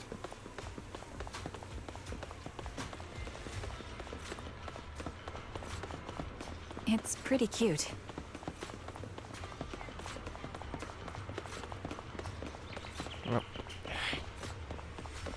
Suspicious item. You find a lunchbox. After bracing yourself, you crack it open and peek inside. Whether lucky or unlucky, the box is empty. No one would put a ring in a lunchbox. It would spoil the taste. Is that the main concern? It's a fancy lunchbox? I wonder if its owner is safe and sound.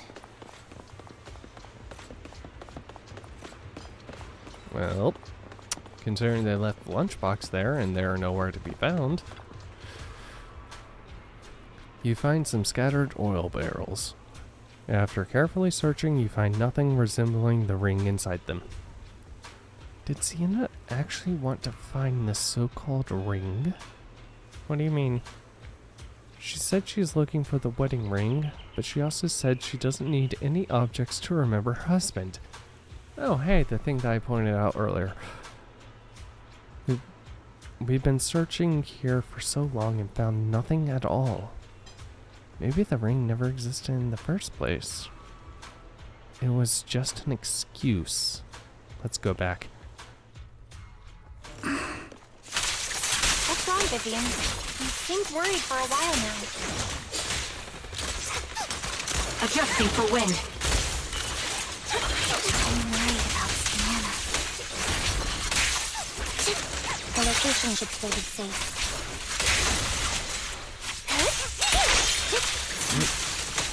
I hope so.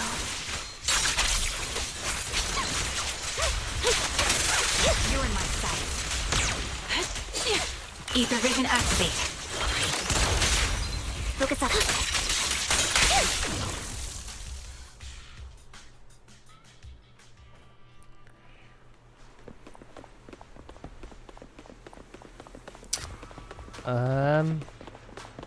Oh.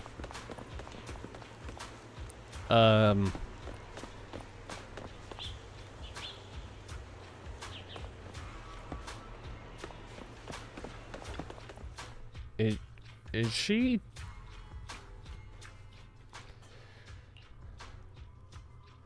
By the time you return, you discover Sienna with her eyes closed peacefully. Her vital signs are gone. What happened? I guess this was her final scam. Shortly before, There's one thing I must remind you. Your time is running out. I'm not sure how you can tell, but you're right. I'm going to die in here. That's my plan. I'm very sick and don't have much longer. If I try to get treatment, it'll just be a burden on my daughter. So I scammed my way through a bunch of physical exams and managed to take out a hollow corruption policy through Ravenlock Insurance. Once some time has passed, could you please take my corrupted body out of the hollow? That will secure a generous compensation package for my daughter. It's only what the Ravenlocks owe me. A pity, yes. But it's the only way I can squeeze it out of them. What makes you think that will help you? I just trust you will. I'm just awfully sorry you had to get involved in this. But it's something I must do. I have to leave something behind for my girl. I have to give her a chance at life. If it's okay, could you also please pass a message to Mira for me? Tell her, don't worry. Even if Mommy's body is corrupted, withers away, and turns to dust, my love for you will always be there. Thank you. You're a good kid.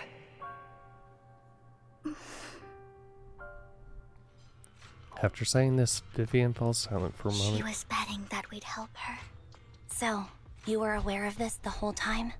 Yes. Because I saw it. Vivian falls silent for a moment, as if recalling the memory back when she shed tears in front of Sienna. You might not believe me, but I've had this ability to see the future since I was a little girl. But the things I see are always something bad. Plagues, deaths, disasters. That's all I've ever been able to see. It's all that kid's fault! She's seriously jinxed. I always try to avoid her. Otherwise, she'll say something rotten that ends up coming true again. Prophecies, she says. Like she's not the one bringing the bad luck upon us. It wasn't me. I didn't do anything. Sorry. I'm sorry. What good is saying you're sorry? Things like this keep happening every time you open your mouth! How unlucky. She shouldn't be here. Nobody wants her around. If only she would just disappear. I just wanted to warn you all. I'm sorry. After recounting the stories of her past, Vivian stays silent for a long time, as if struggling to break free from the shackles of those dark memories. Every time it's the same. In the end, there's nothing I can change. Sometimes I even wonder whether it's me predicting these things, or if my very existence is manifesting these calamities.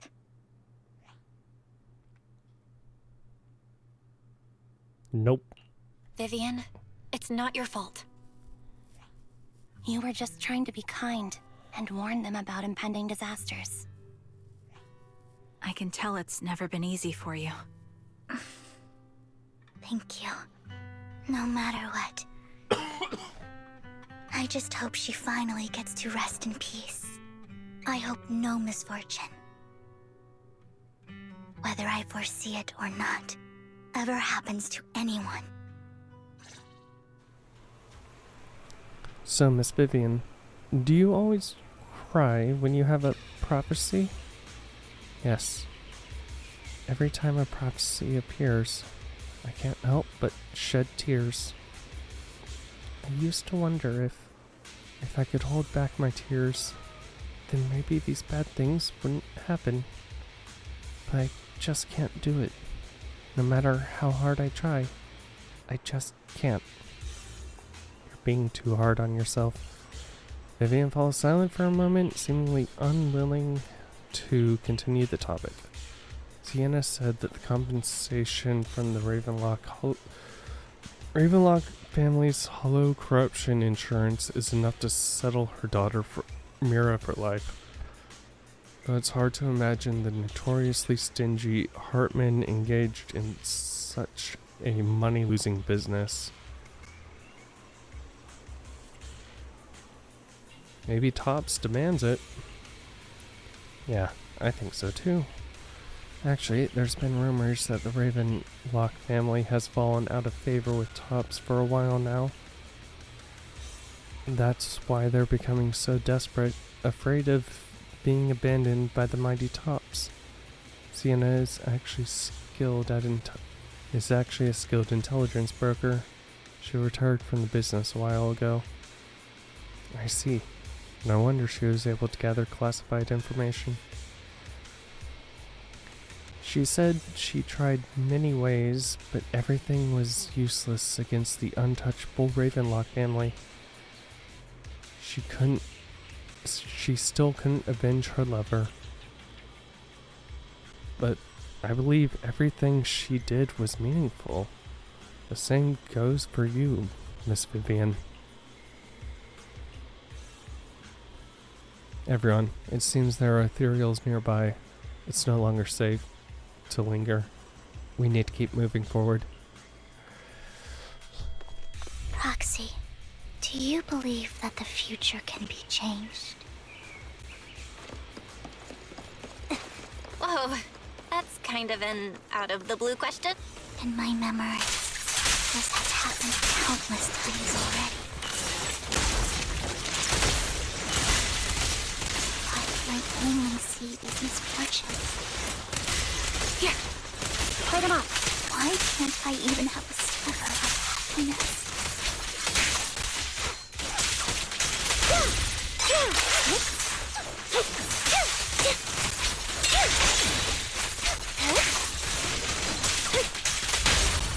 Keep up the I'll pierce right through.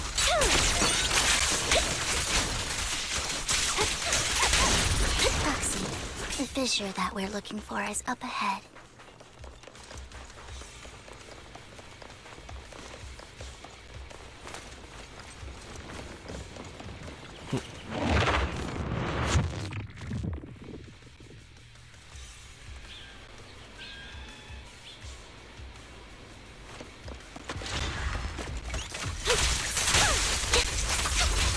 Time to focus fire. Ether deactivate.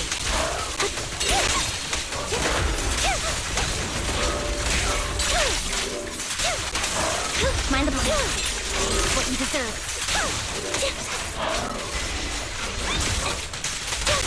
The target's weary. Adjusting for wind. Here. Fight him off.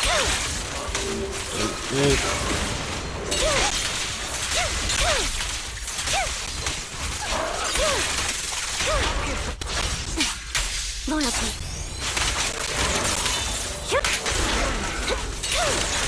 Now you pay. My bullets are one with the wind. Flip the switch.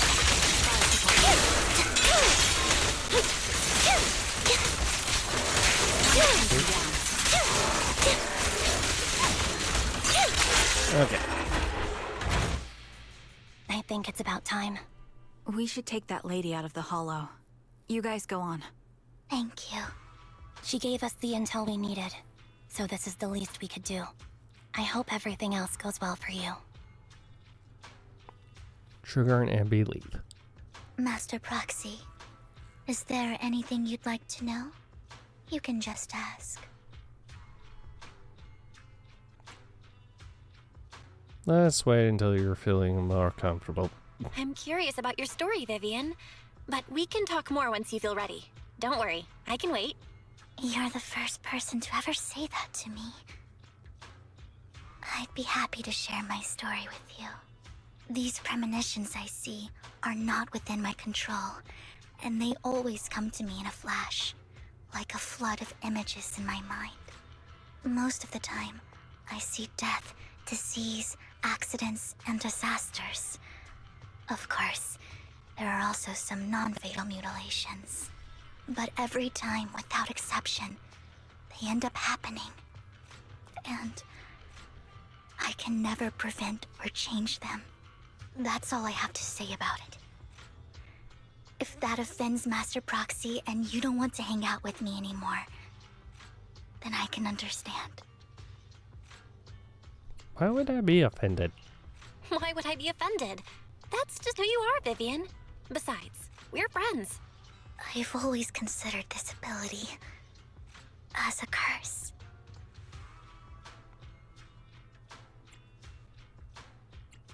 Nah. It's not a curse. If anything, I think you've been given a gift. Thank you. Really? Well, it's getting late. Bringer's belongings ought to be around here somewhere. Let's take a closer look. I forgot that's why we're here.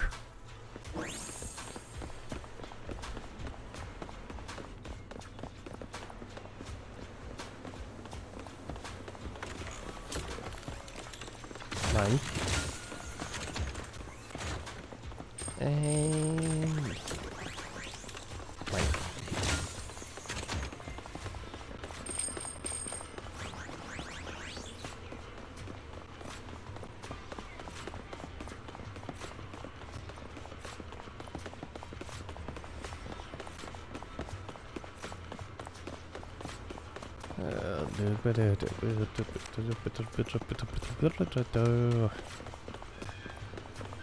Okay, open vending machine. Found it. The vending machine. Bringer's belongings are probably stashed away in there. Why the vending machine? That's the intelligence I got. Maybe Bringer thought it would be a good spot? Anyway, let's look around first. You search the vending machine up and down, but find nothing. Looks like it isn't in here.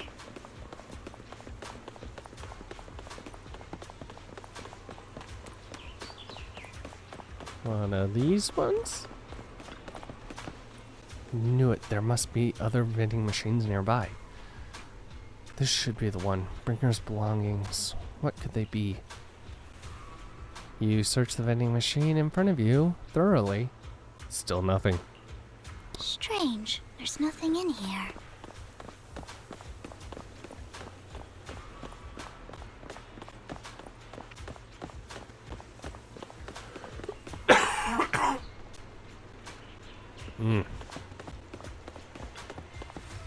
Proxy, I have a feeling Bringer's belongings are definitely inside this vending machine in front of us.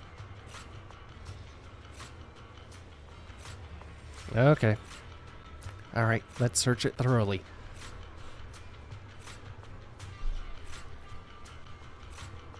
You carefully search the vending machine and still find nothing. Just as you're about to give up, you kick the vending machine by accident. Where a drink would normally roll out, a worn-out notebook appears instead. Master Proxy, is this... so this is how it's done? You're leagues ahead of professional intelligence brokers.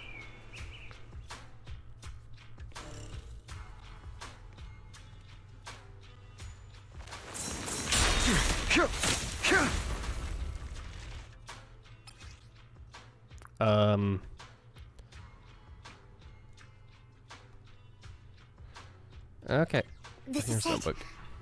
This notebook is what Bringer left behind. But I don't know what these markings on it mean. You and Vivian flip through Bringer's notebook together, ignoring the surrounding danger for some time, until the shriek of an ethereal suddenly rings out nearby. However, a moment later, a strange yet familiar figure materializes to block the ethereal, disposing of it with ease. Well, hello, Master Proxy. It's been a while. Oh, don't give me that scandalized look. I did just save your lives. I would have protected the Proxy even if you hadn't appeared.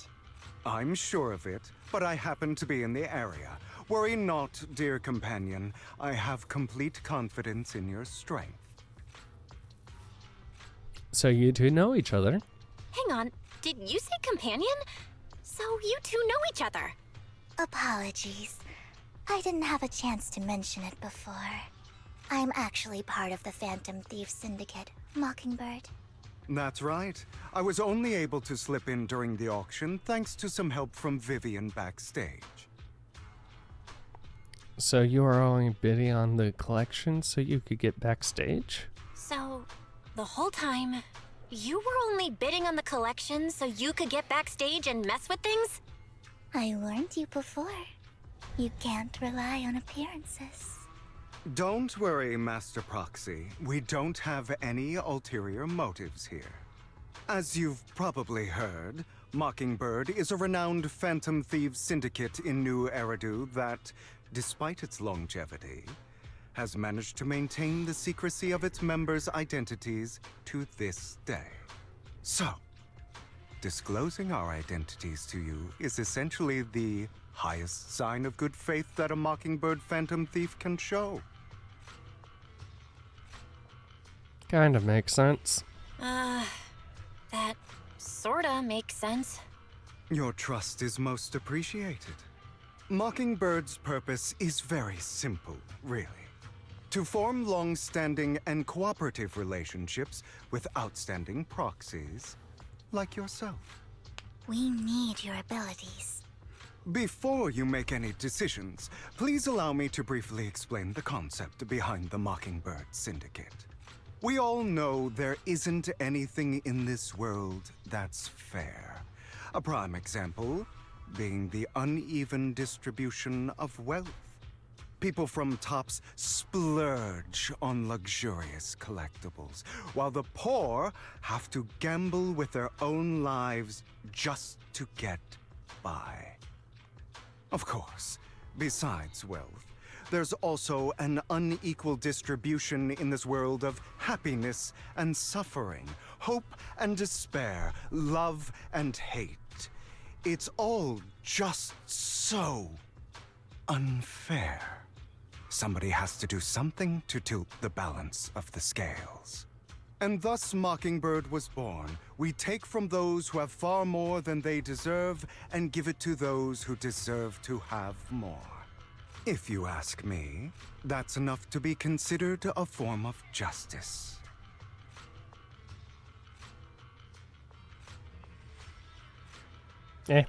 You do have a point. I can agree with that. Thank you. I knew if anyone, you'd understand.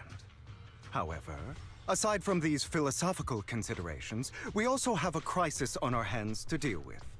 As you know, the Exaltists are plotting to use the power of sacrifice to launch an attack on all of New Eridu. We can provide you with all the latest intel, just like that notebook you found. Something those pompous housekeepers would never be willing to do. And the most crucial part of this whole game, the sacrifice core, is currently in my possession. I think that makes this a highly competitive deal. We share the same goal for the moment, stopping the impending disaster from playing out. I'm gonna play both sides. You realize this, right? I need some time to think about it. How about this? If you still have misgivings about our upcoming cooperation, then why don't you bring Lycon along with you? He's got the support of the mayor's office behind him, and his presence alone is enough to keep me in check. That would put you more at ease, right? Of course, you're welcome to bring some other friends along, provided they aren't from public security or HSO. Well, if those are the terms, you got a deal. Well, if you're willing to let my friends come along, then you've got a deal. Great. It's a deal. By the way, Proxy, this is for you. Fancy collectible. Collectible gifted by Vivian. It looks expensive and exquisite. Looks like an expensive and exquisite piece of art. Seems hollow inside. Might that mess with its value? What is this holding? Consider it a souvenir commemorating our first time working together. For now, we'll carefully look through the contents of that notebook. I'll contact you if anything comes up.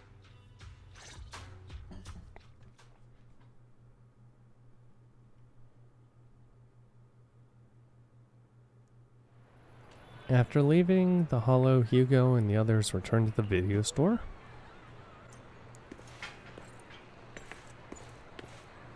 Oh, I get to be Hugo now.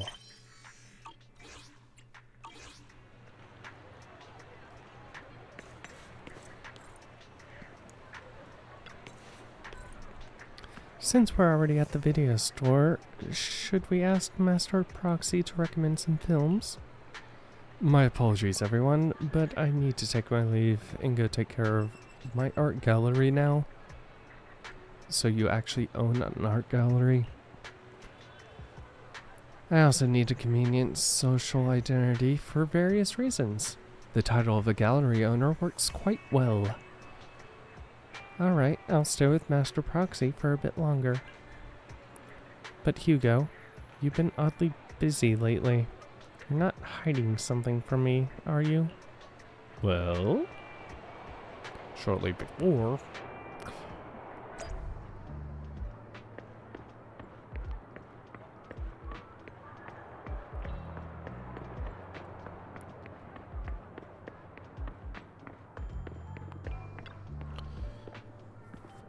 Well, if it isn't the... Well, if it isn't our dear collector, Mr. Hugo. Long time no see. I assume you finished the task I asked you to do, yes? Oh my god, I need to read names better. Done as promised. I've already found some buyers for the goods you gave me. No shortage of big names among them. Of course, I've recommended your gallery to them as instructed. Spread the word about it in the circle. But getting rid of all this exquisite stuff so suddenly, you're not in trouble, are you? If you're having funding issues, I'm also your guy. I've got friends who offer loan services. Thank you for your concern, but my cash flow is very healthy. And I have more than just you as my middleman. In essence, I'm looking to boost my gallery's reputation in the scene. I see those pieces in your collection definitely caught a few eyes. I'm sure they're all looking forward to collaborating with you. Thank you for the kind words. Alright, it's getting late. I should head off now. See you next time. Now to find that guy. Remember him mentioning he would dress up in something more presentable this time.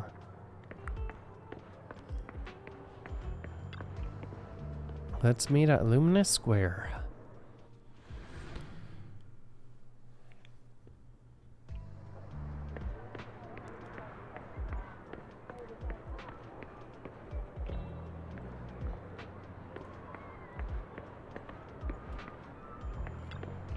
Yes?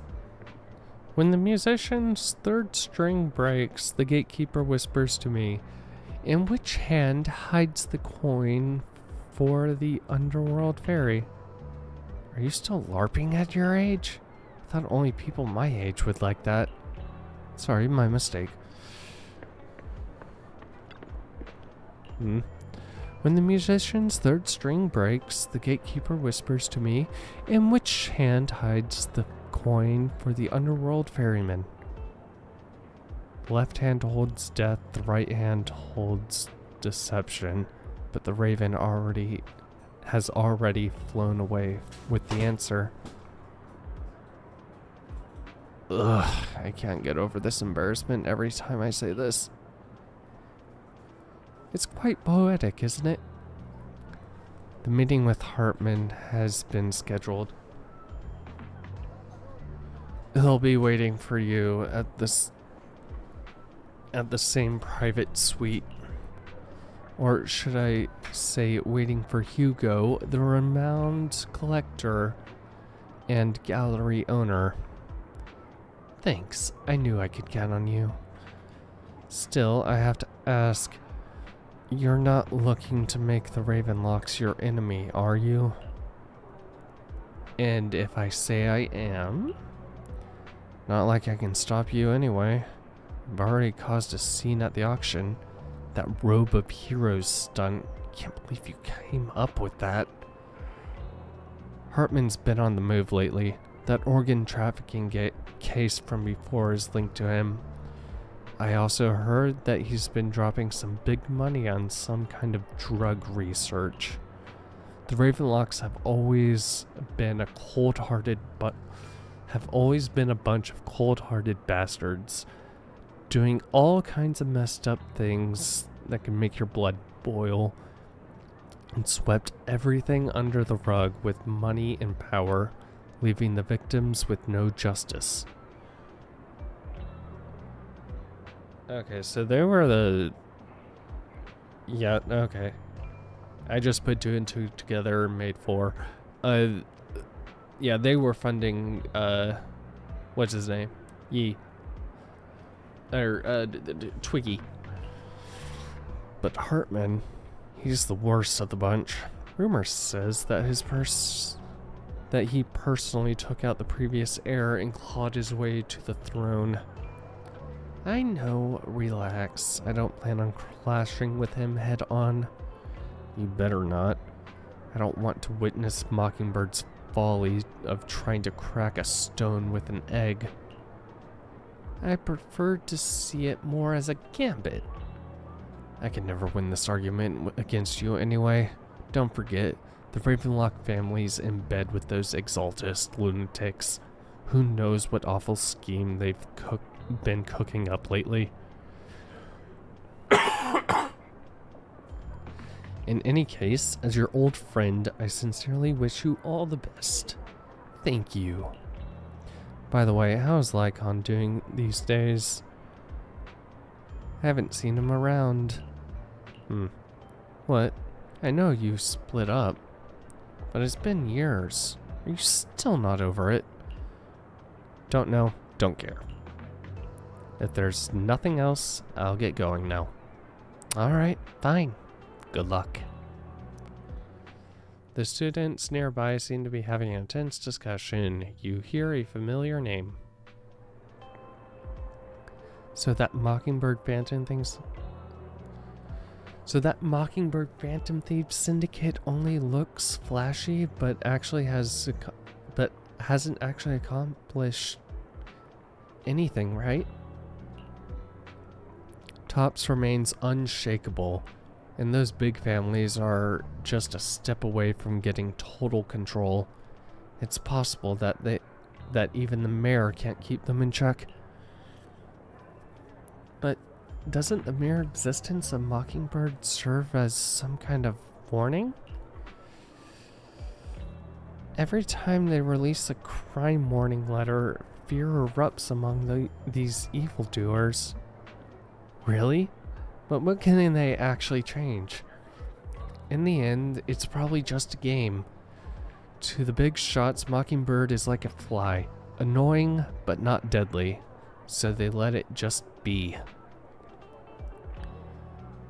So, what do you think should happen? If you ask me, you have to dismantle everything from within if you truly want change. Without power or influence, it's all futile. The first steps should be accumulating resources by any means necessary. If possible, joining Tops. After all, to establish a new order, the old one must be demolished, just like how creation requires destruction. That sounds exactly like something a villain would say. If it's really possible to join Tops, many would probably defect immediately. True. Who would turn down money? It's almost time to get to the meeting with Hartman. Time to go. This is all still the flashback.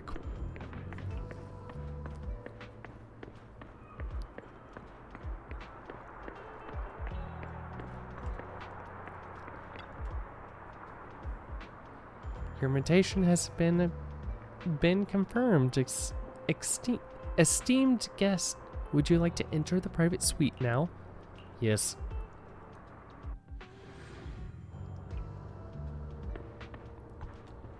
Arrogant man.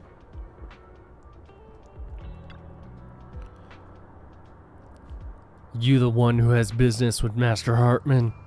Correct. Master Hartman's time is extremely valuable, and he has graced you with this meeting amid his busy schedule. I sincerely hope you brought something substantial to the family. Haha, worry not. I stand here precisely because I have enough leverage. You better had.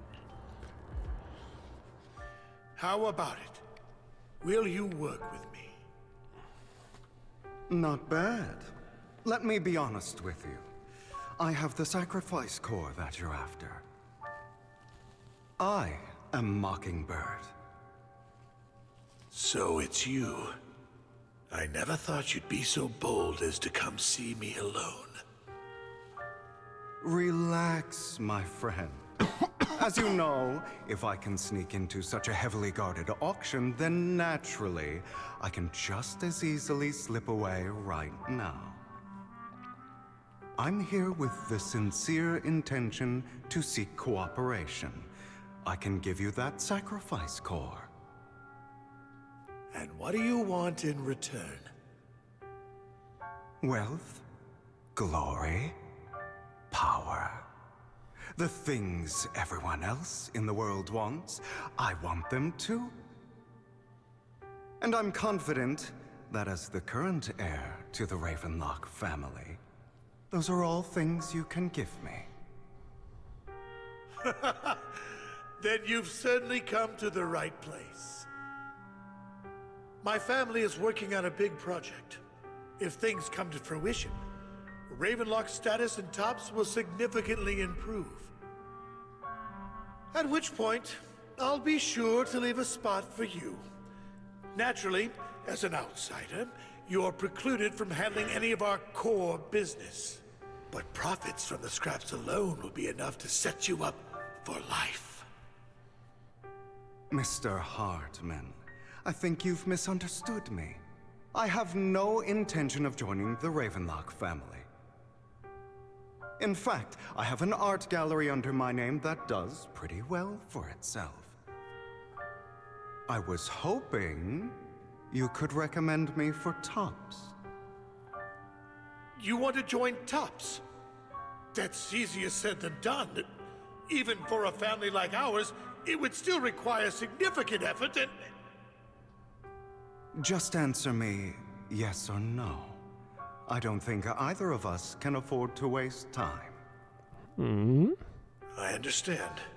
Yes, you have my word. But in exchange, you'll have to give me the sacrifice core first. I'm sorry, but I'm afraid I can't. I've already hidden it somewhere safe, a place nobody else but me knows. Meaning you handed it off put to all somebody your else chips on the table when dealing with Tops. and let them deal with it? I know that far too well. Then that means I also need to keep an eye out when working with the infamous Mockingbird, right? Mr. Hartman, I should remind you that I stand before you undisguised. Coming from a phantom thief who's never publicly revealed his identity, shouldn't that be sufficient assurance? If I betray you, then you merely need to lift a finger to wipe me from the face of this world. You do make a valid point there. In that case, you have a deal. That's too valid appreciate your trust. Valid of a point. Why don't we celebrate our new partnership with a toast? Hartman hauls over the waiter and pours out 2 glasses of some expensive-looking deep crimson liquid. He lifts his glass and nods to Hugo before draining it in one gulp. Hugo flashes a smug grin as he follows suit and takes a gulp.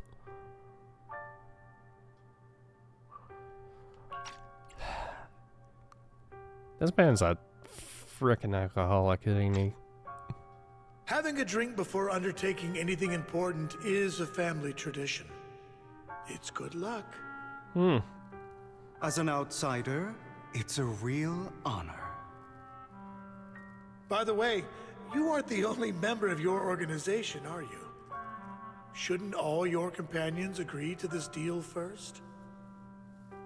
You don't have to worry about that. I'll make sure she agrees. Otherwise, I'll get rid of her too. Seems you'll do whatever it takes to get things done. Great things lie ahead for someone like you. All right, let's leave it at that for today. I'll contact you about what to do next.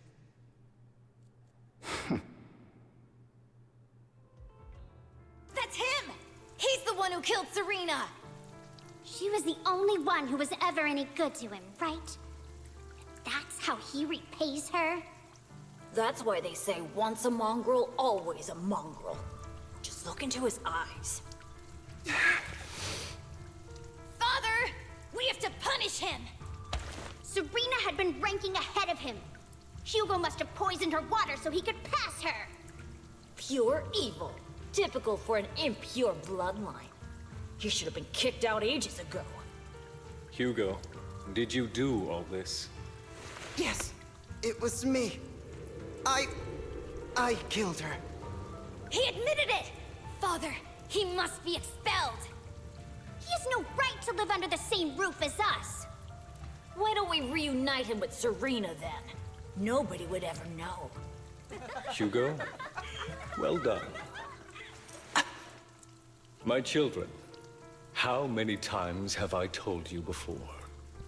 In this world, only the most ruthless, cruel, and unscrupulous of people ever make it to the top. Like Hugo here, who was willing to murder his only true loved one without a second thought.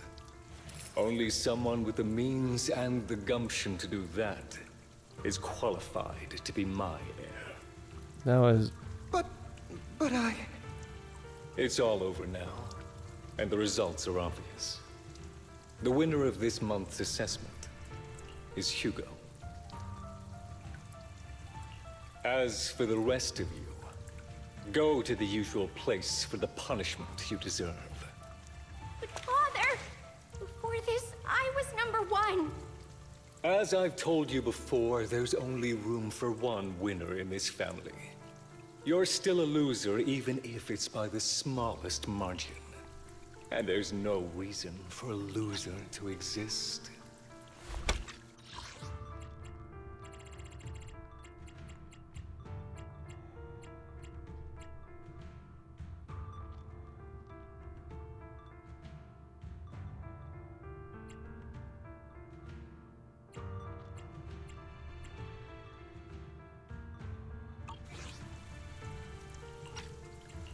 This is all for your own good. Do you understand? Go on now. Receive your punishment for the sake of the family. Yes, I understand. I'm sorry.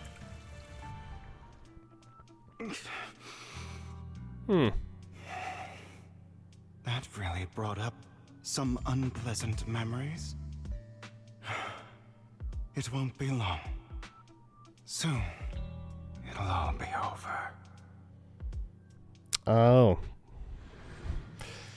Oh boy, we're not going to end up with a another blonde-haired pretty boy trying to sacrifice himself, are we? On the other side, after Hugo leaves, Proxy, you look like you have something to say about that chosen one. Well, the truth is, we've always wanted the chance to work with you. Hugo said you're the best proxy he's ever met. The chosen proxy. In other words, chosen one. Fine, I believe you. By the way, are you free now? If you're not busy, would you mind taking a walk outside with me? Anywhere is fine. You arrive at Lumina Square with Vivian.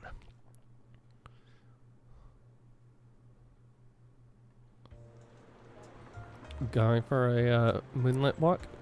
Thank you for escorting me here, Proxy. Today was quite eventful.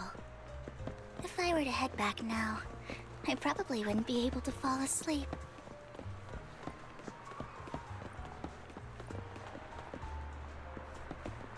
You're a child that only brings misfortune. People have been saying that about me for a long time.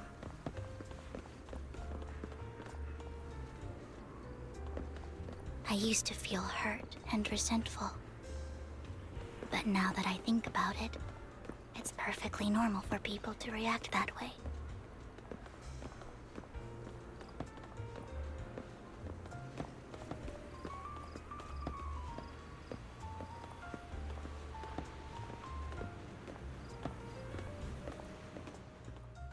Why do I only predict suffering? If I could predict happy things, joyful things, would people like me a little more? Maybe fate truly is set in stone. Often, I want to help these people avoid their miserable fates.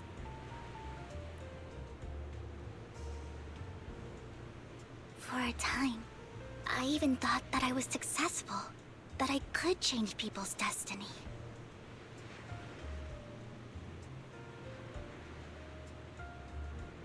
But it was all an illusion. In the end, I couldn't do anything at all.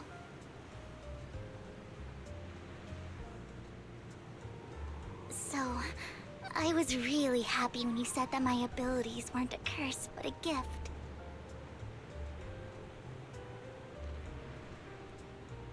Aww. Thank you, Proxy. I'm so glad to have met you. And you're also a fan of Lord Phaethon. It's like we were fated to meet. Yes, fan. I don't know why, but I feel completely at ease when I'm by your side. I feel like I'm free from judgment, from blame.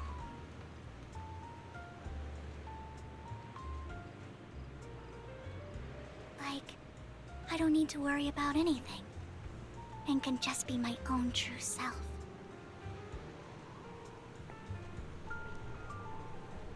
Perhaps people really do possess an aura, and ours just so happen to be extremely compatible.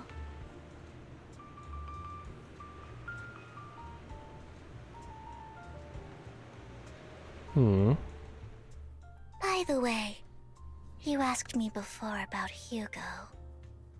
I don't really know much about him. He rarely ever talks about his past. But judging from his eye colors, you can guess he's probably the bastard son of a renowned family.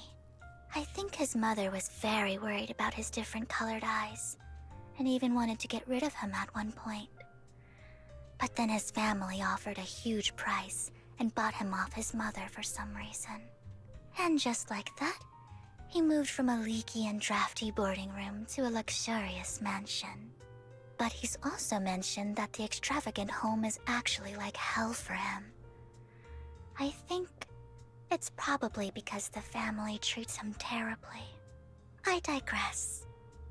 He ran away and ended up meeting Lycon and his master. After that, they formed Mockingbird together and experienced a rare period of happiness. Until Lycon's betrayal. So what's your take on Hugo? So, what's your take on Hugo? I imagine I would still be wandering around now if I had never met him. To me, Hugo is just like an older brother. I've always felt as though he's carrying some heavy burden with him. But that's a secret he's kept to himself. Something he'll never tell me. Sometimes when I look into his eyes, I can feel that he's really struggling with something. Even though he may say some extreme things, Hugo really isn't a bad person. I think one day he'll tell me his secret. Until then, I just have to wait. Wait and trust him. After chatting for a while, you say goodnight to Vivian. It's getting late. Time to head back to the video store and get some proper rest.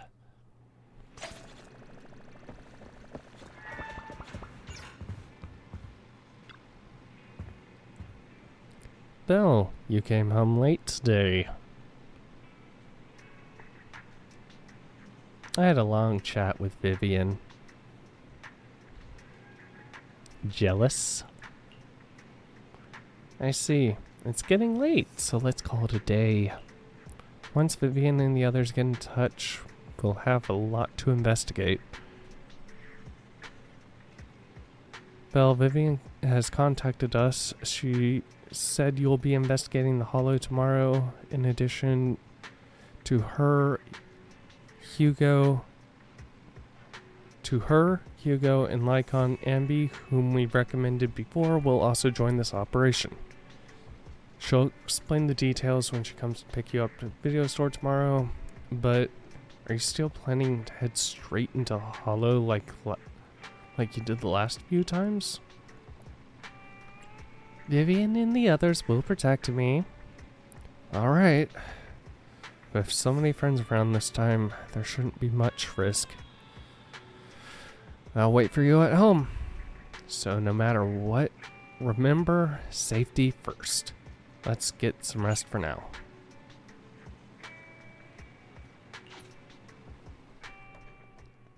After a good night's rest, the next morning arrives as promised.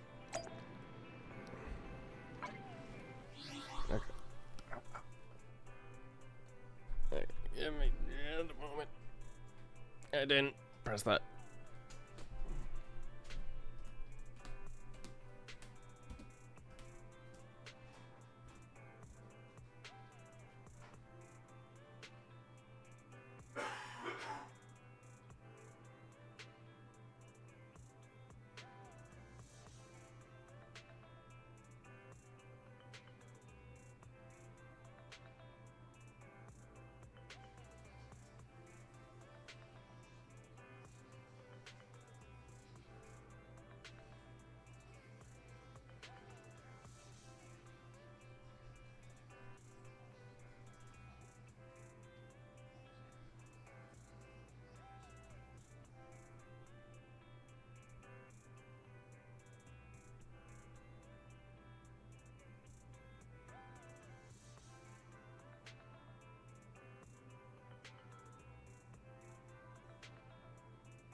Okay.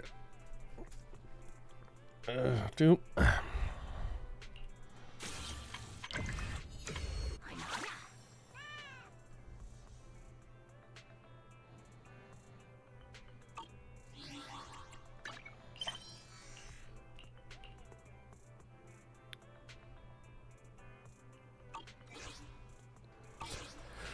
More things, but... Vivian? Good morning, Proxy.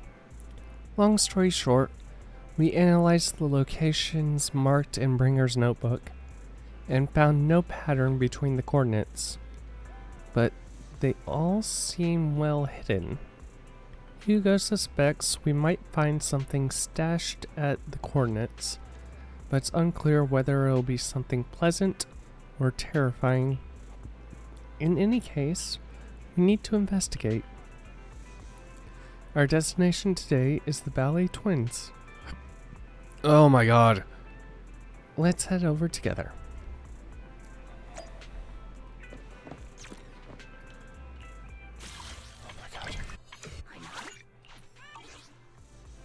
Oh my god. Oh my god. It's gone. It's gone. Okay. Head over to Officer Meow Meow. Oh, just us so far. Okay. It appears we're the first to arrive. I thought we were running late. This might sound weird, but it's nice to think about getting to work with you from now on. I don't really know why that makes me feel so happy. Oh, it's because we're fellow fans! Anyone who likes Lord Phaethon can't be a bad guy. Yeah.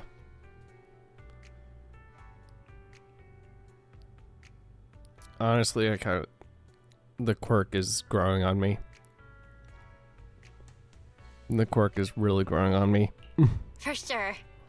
Of course, Lord Phaethon is the greatest there will ever be, but you're definitely the best proxy I've ever met in person.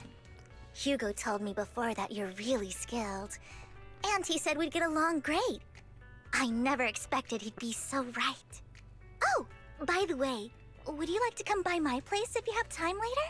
Ooh. I have a huge collection of Lord Phaethon merch. Merch?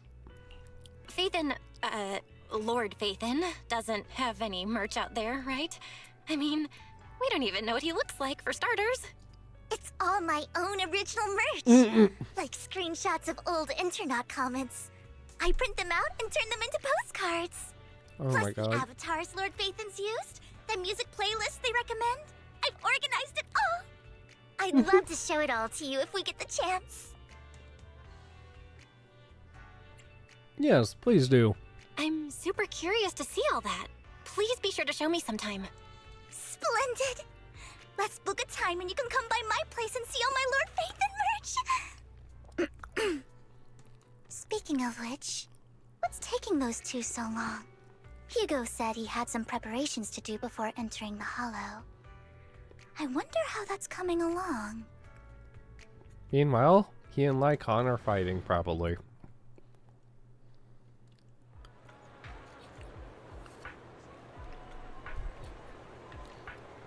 Meanwhile, Hugo is preparing for the upcoming operation in another part of Lumina. Same old routine. Shopping first. About time to stock up on some chocolate anyway. Chocolate. Rations, bottled water, and those chocolate coins. I'll take them all in a bag. Thank you. At this moment, a familiar figure appears.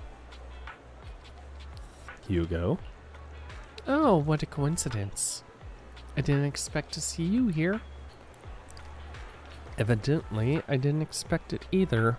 Otherwise, I would have chosen a different store. Are you preparing for the operation? Are you blind? Are you preparing for the operation? Are you blind? Oh, by the way, thank you for joining us this time and lending your combat prowess. If you could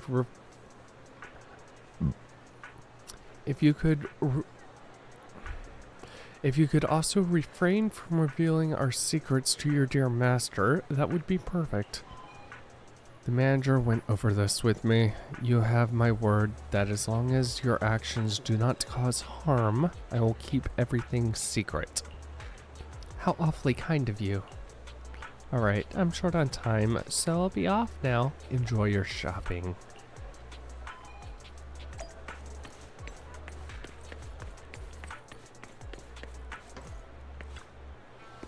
Emergency medications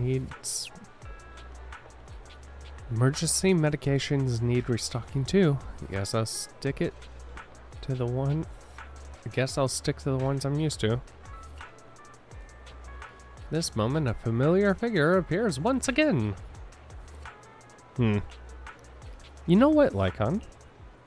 If I were you in your shoes and foresaw an awkward encounter with a former partner, I'd choose to go away. Time is short, and this is the only pharmacy around. Besides, I don't see any need to avoid you. Oh my, are they?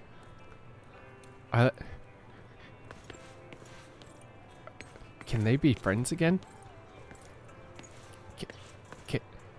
Can the Phantom Thief and Butler become friends once again? This is getting to be more than just a coincidence, don't you think? Or perhaps you are actually stalking me. If I was stalking you, you wouldn't ever know. Overconfident as always. You haven't changed at all. We just make it a habit to check the state of our weapons prior to combat.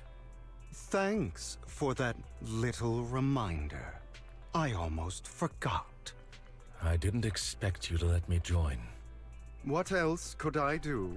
Master Proxy would have insisted on having you join us.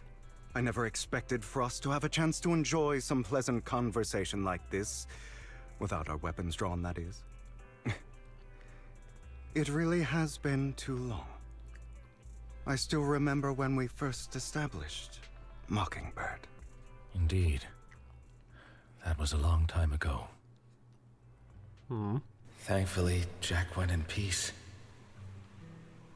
He must have known about his condition for some time. He even left us with instructions. Passing peacefully in your sleep is the most natural way to go. I'm happy for him. By the way, Lycon, have you given it any thought yet? You mean about our guild for Phantom Thieves? Yeah. It's time for us to build an organization of our own. Jack always supported the idea, didn't he? I don't have any objections. But what should we call it then? How about Mockingbird? It's a bird known for mimicking the calls of others to blend in. The same way we don high society roles for ourselves when we're out on a mission. Oh, oops. I nearly forgot. You're a terrible actor, and you're always flubbing your lines. I guess we can rule out that name then. No, call it Mockingbird. We're always just putting on an act, aren't we? I won't slip up on our next mission. Besides, we still ran missions together even when we didn't have a name. Having one now won't really make a difference. No. It does make a difference, Lycon. And I don't just want a name. I want Mockingbird to become a symbol. Like the sword of Damocles hanging over everyone's heads. Striking fear into the hearts of the rich and cruel whenever they hear the name. Just like Jack used to say, this world isn't fair. So that's why we have to influence it however we can, and change things in our own way. But on the basis of not causing harm to other people's lives. That's also what Jack used to say. You remember, don't you? Of course I remember. All right. I promise. That sounded pretty forced. Don't forget, things don't end well for people who break their oaths. I'm good for my word. You must trust your fellow companions. That's also something Jack would say. Well then, today's the day that Mockingbird will officially start flying. Our first order of business, deciding on our symbol.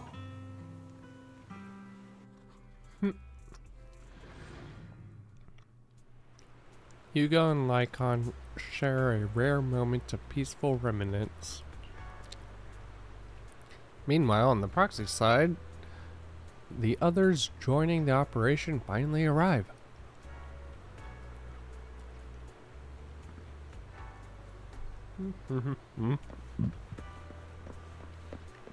Looks like we're all here. Hugo, you're late again. Do forgive me. Someone was pestering me and wasting my precious time.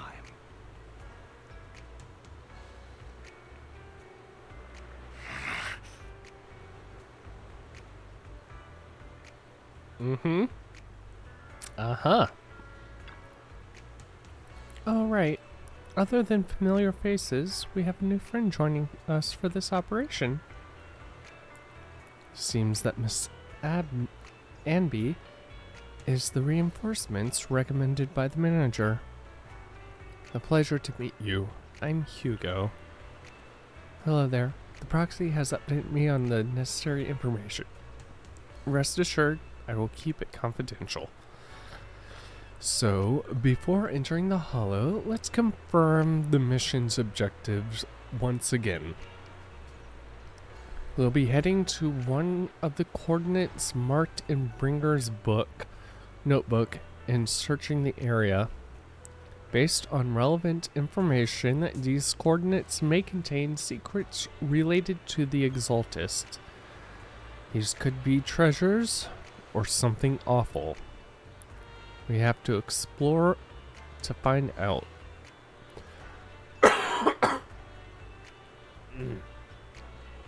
If there are no further questions, let's begin now.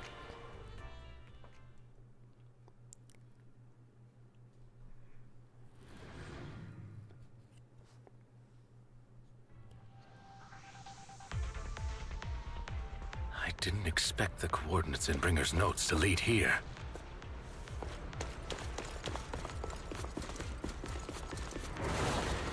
Oh, are you familiar with this place?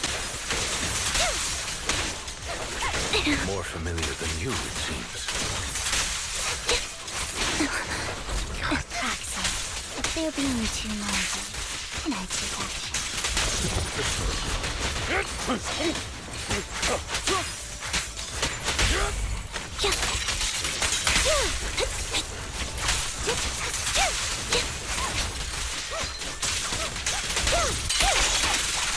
Thank you for your trust.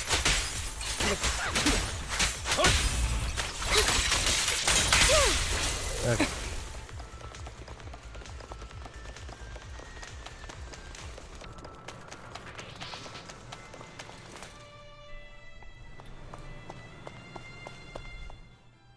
I don't enjoy obstacles in my path.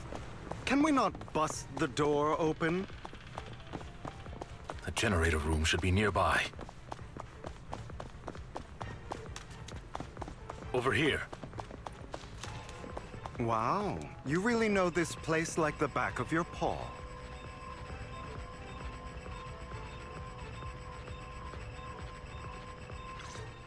Special event. Master Proxy, I hate to be the bearer of bad news, but there's something wrong with the circuit. It seems to be blocked. Don't tell me.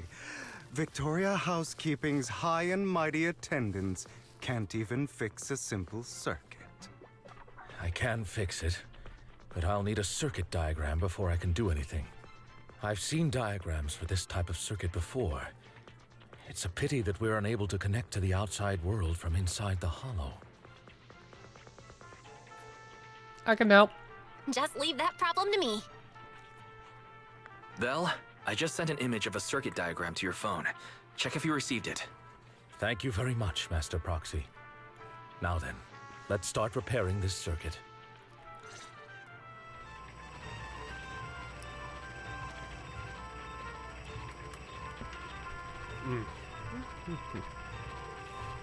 Master Proxy, I've organized the circuit-related modules.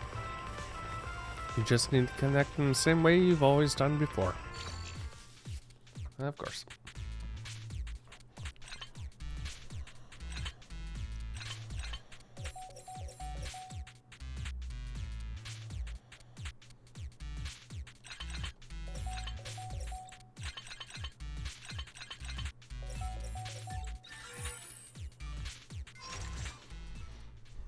The circuit is fixed. We should now be able to open that door. Wait up. Wait a second. Something just doesn't add up. It's all coming together now. Communicating with the outside world from within a hollow. And getting that circuit diagram. In theory, there's only one person who could ever do that. Could it be your Lord Phaethon? Impossible. There's no way. But then again, only Phaethon could have done that. I mean, you're an incredible proxy, sure. And you're a good person. But could you really be Lord Phaethon?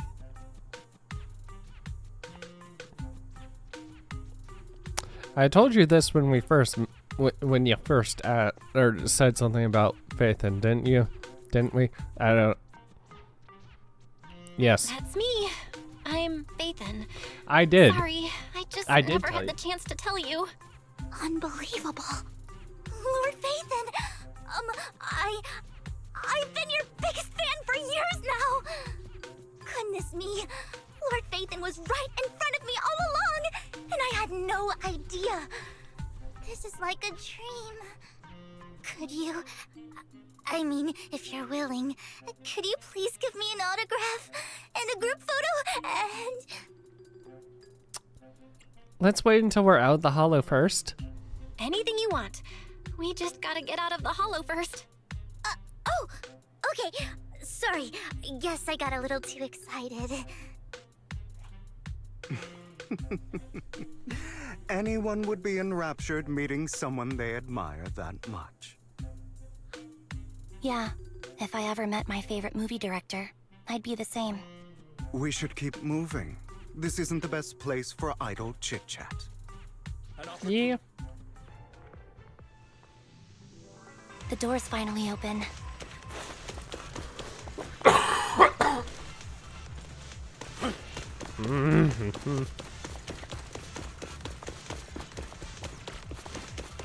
Light him up. The proxy is Phaethon. Phaethon is the proxy. This is a dream. I never went to wake up.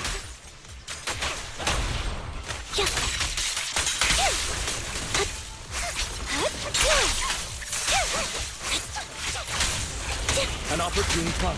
Stay safe.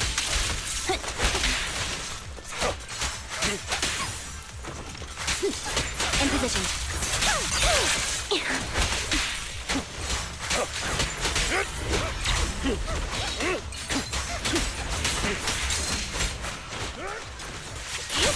The fissure over there should lead to our destination.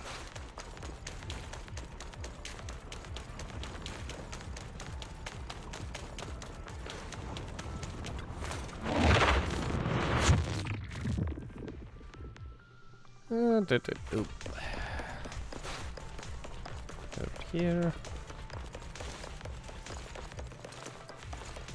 Lycon, your fighting style wasn't so reserved in the past.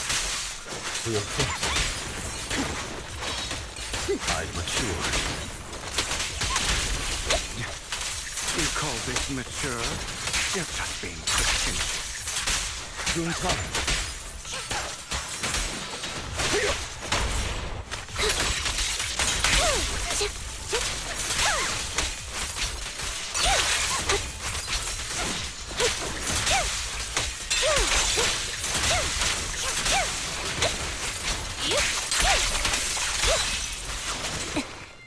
Okay.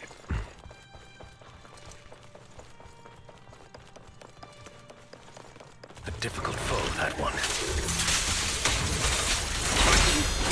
Let us leave this place at once. Ensuring Master Proxy's safety is our highest priority. Light him off. I won't let anything happen to you, Lord Satan. Say no more. Copy. Out. Yep. Going back down. An opportune time.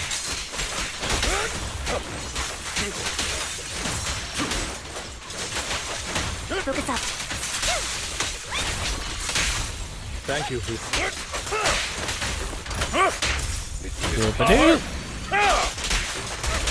Lord Phaethon, how are you feeling? Are you tired? Do you need a break? Some food? Water?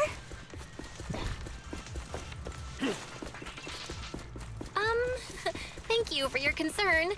I'm fine.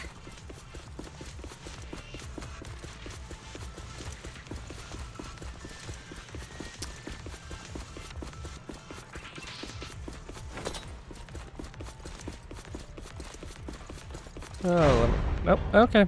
I was gonna say, is that broken? But nope. You're blocked off by a complicated mechanism.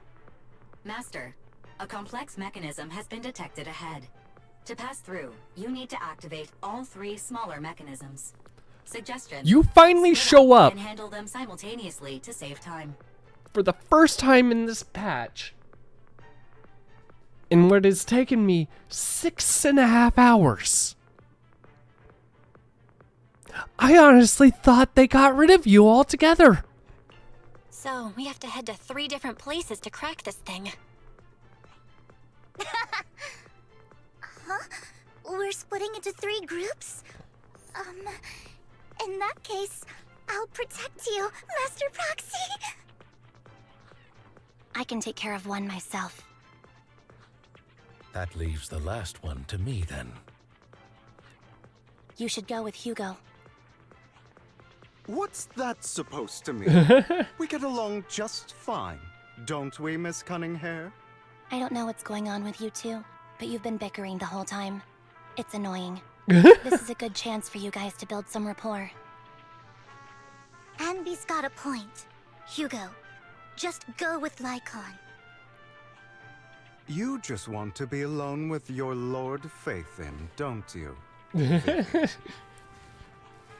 Huh? That's not it! Okay, it's all decided then. All right. Sounds like a plan. It's all decided then. If Master Proxy says so, then sure. But, Lycon, you better not slow me down.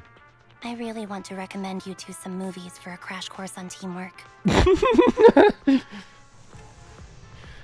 So, if there are no objections, let's proceed with the assigned squads. You really enjoy posing as a leader, don't you? I believe everyone is well aware that within the Hollow, Master Proxy is the only leader. Do you enjoy arguing like this?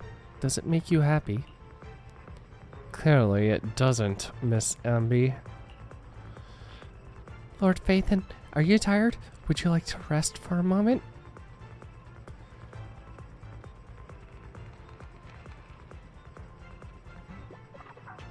If I say lap pillow, you will give me a lap pillow. Let's keep moving. Let's make it quick, friends.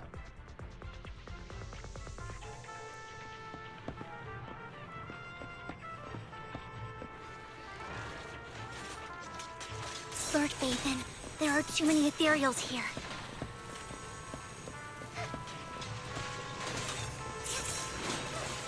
to leave the door to you. Don't worry, I'll take care of this.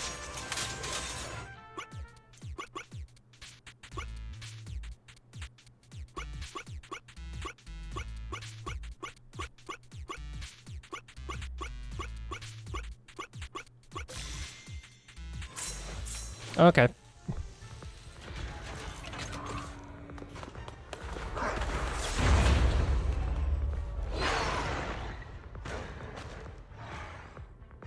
They really don't want you to fight as Vivian right now.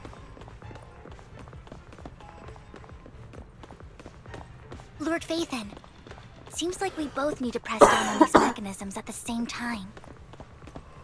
Okay then. On 3. 1, 2, 3. Sure enough, Lord Phaethon and I share a deeper connection.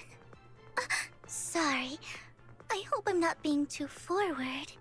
Goodness me, somehow I'm fighting alongside Lord Phaethon. It's like all my dreams are coming true. I'm going to wake up any second now, aren't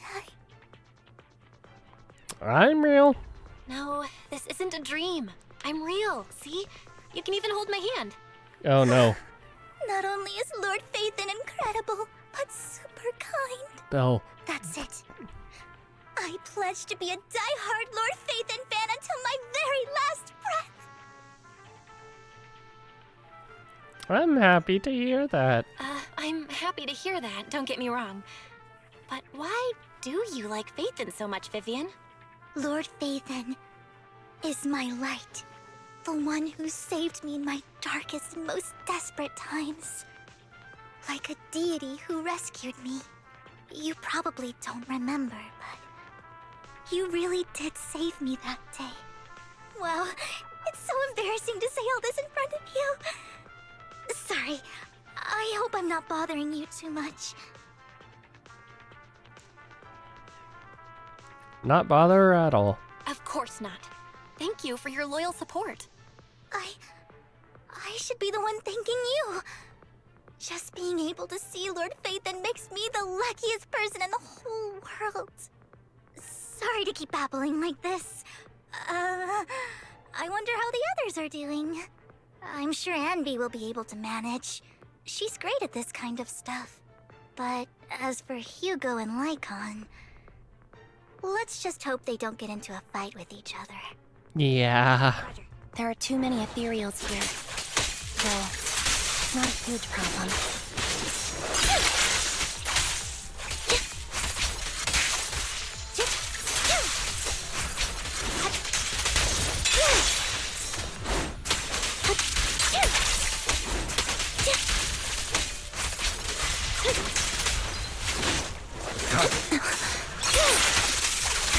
Wait.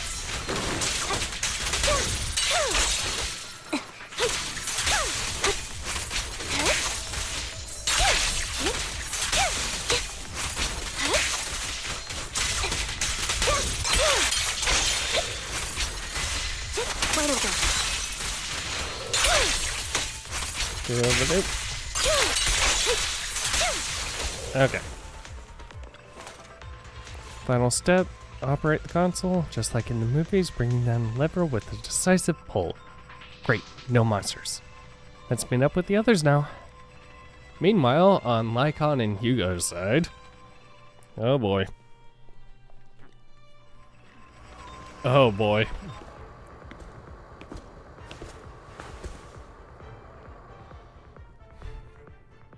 So, we have to cooperate to solve this problem. That's a real shame. I have no intention of arguing with you right now. Master Proxy and Miss Vivian are elsewhere, and we must rendezvous with them post-haste. What a coincidence. That's exactly what I was thinking. Just this once, we should trust each other. For the proxy. I have no objections. Very well. Then you'd better keep your word. I know you've never fully trusted me, Lycon. Even before it all fell apart. Lycon is silent for quite a while, seeming to be caught in some memories from long ago. You wanted to speak to me alone?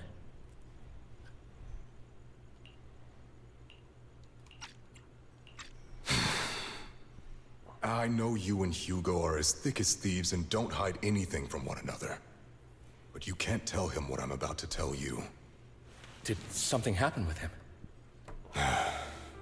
Hugo is an intelligent and gifted child. He learns everything I teach with ease. In time, he'll grow beyond me. Reach a place where people will marvel and look up to him as a beacon. Yeah. As much as I hate to admit it, he always picks things up just a teeny bit quicker than me. But none of that matters, because I can overpower him easy. I don't think being gifted is a good thing for him. What do you mean? He bears a dark and painful past. What he was taught, the hatred he was faced with, everything he picked up. It's all become an integral, inseparable part of him. I believe that beautiful flowers can blossom even in the darkest abyss. But the roots of that flower would draw from evil instead of good. Hatred instead of love. It's a curse that flows through his lineage.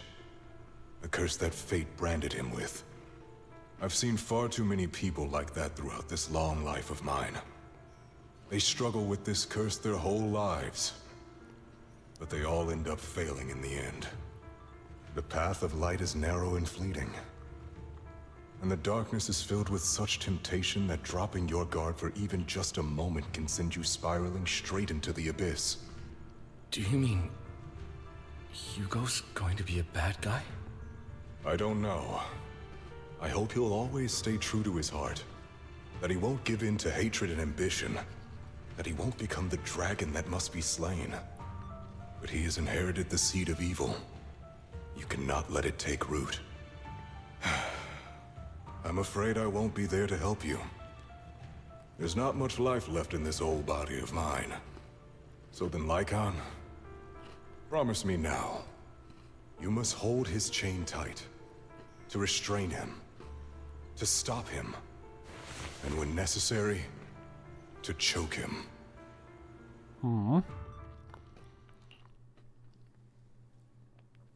Back to the present. After a bout of not so happy cooperation, Lycon and Hugo finally managed to deal with the mechanism. You've become slow. Or maybe you've been on guard against me this whole time, and that's what's slowing you down. Looks like I was right. Lycon. I hope you're aware that the one who betrayed Mockingbird and went to work for the Mayflowers was you, not me. I would never betray my companion. I don't wish to repeat myself, but you should not break our oath. That's the path I've chosen, and I'm going to stick to it. But you know that path will lead you the wrong way. Who are you to lecture me about right and wrong? I believe any path that makes you feel pain must be the wrong one.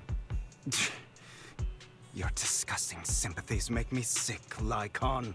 There's only ever been one person who can kill me or save me, and that is me.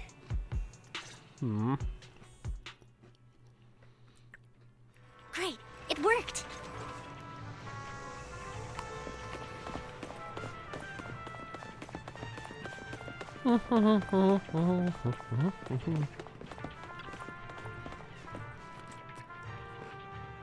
After a while, the team have completed their respected tasks. Everyone gathers together again.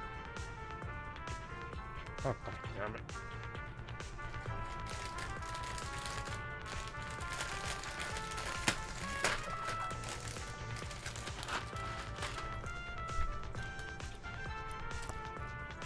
I can't believe we're the last squad to arrive. Clearly, this is thanks to a certain somebody. You wouldn't have come in last place if you weren't so busy arguing. For perfectly coordinated partners such as Lord Phaethon and I, coming in first place is to be expected.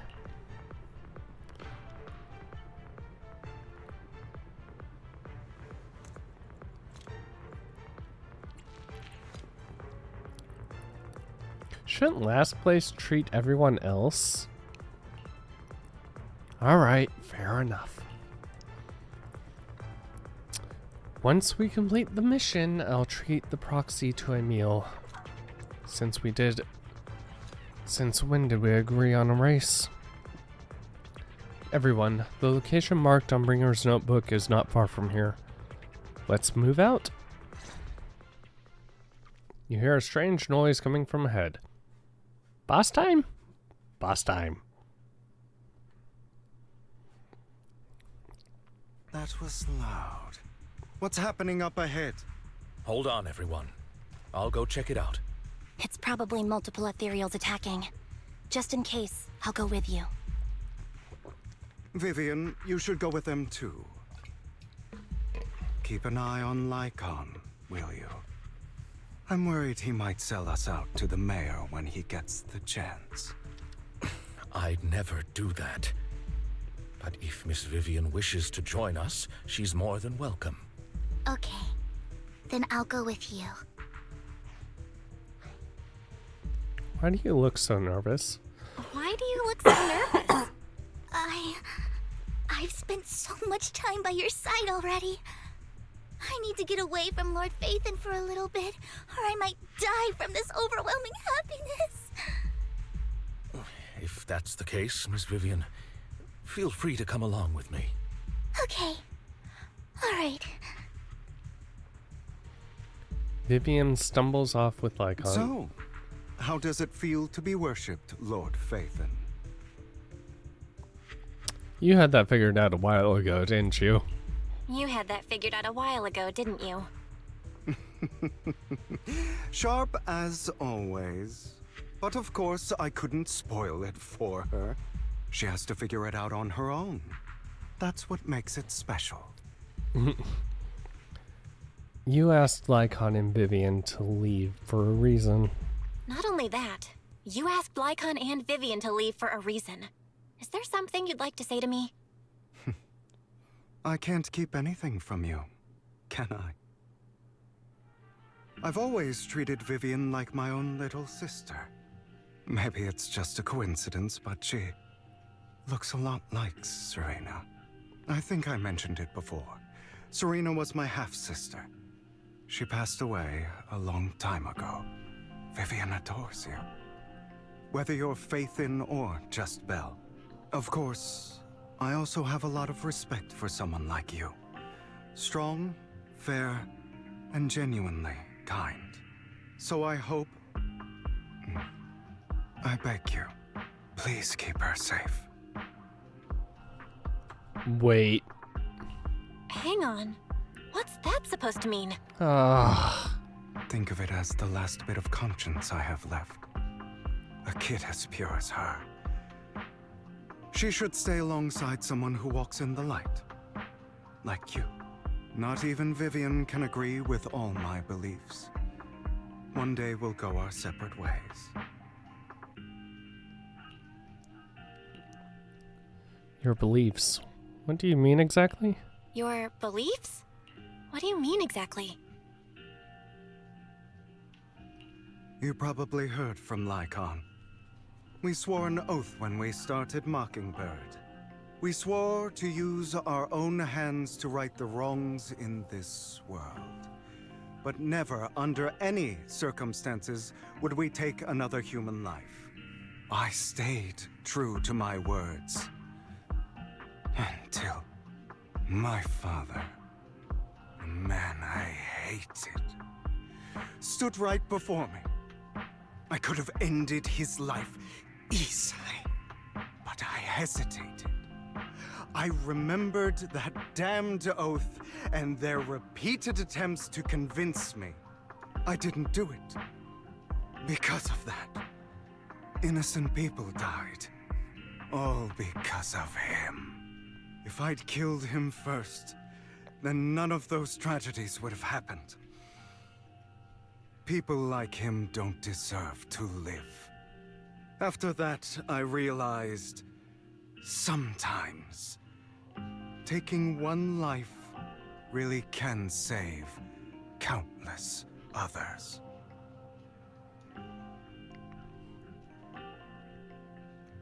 I can understand, but... I understand where you're coming from. I knew you'd understand. Vivian has a good heart. I don't want her to get her hands dirty. But you know how it is. In this world, someone has to be the bad guy. So, I want to apologize to you. Oh, what are you doing? Why apologize all of a sudden? Getting knocked You're out? incredibly strong, kind, capable, and really, really lucky. The world needs more people like you. Remember that revenge movie I told you about, Children of Devils? I still haven't found it, but I came across another videotape with the same name. Turns out, in that story, the Children of Devils are actually the children of gods. Sorry for rambling. Hope you don't mind. They should be back soon. Please, look after Vivian for me.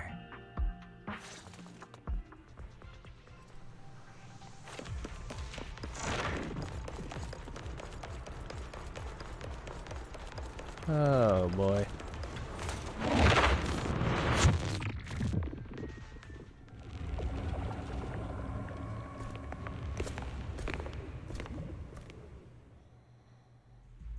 What is this? It looks like a cocoon. Careful, everyone.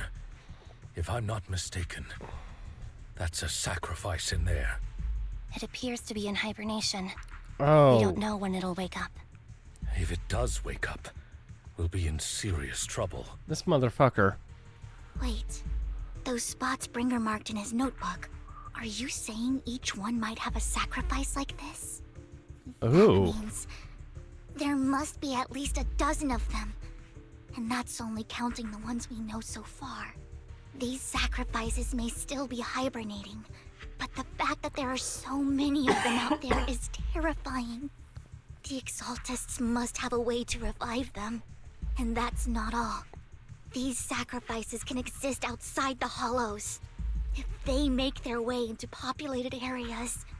I'm afraid it will lead to a catastrophic disaster likened to the fall of the old capital. That's almost certainly what they meant by vengeance against all New Eridu. In order to get us to go and understand all this and understand the gravity of all this, he's gonna turn himself into a sacrifice, isn't he? God.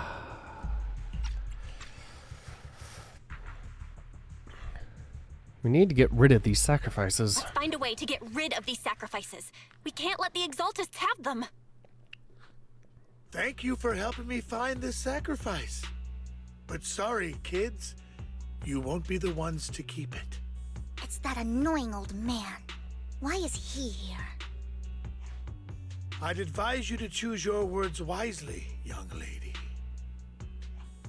You are from the Ravenlock family. So it was you. That face. Oh, I know you.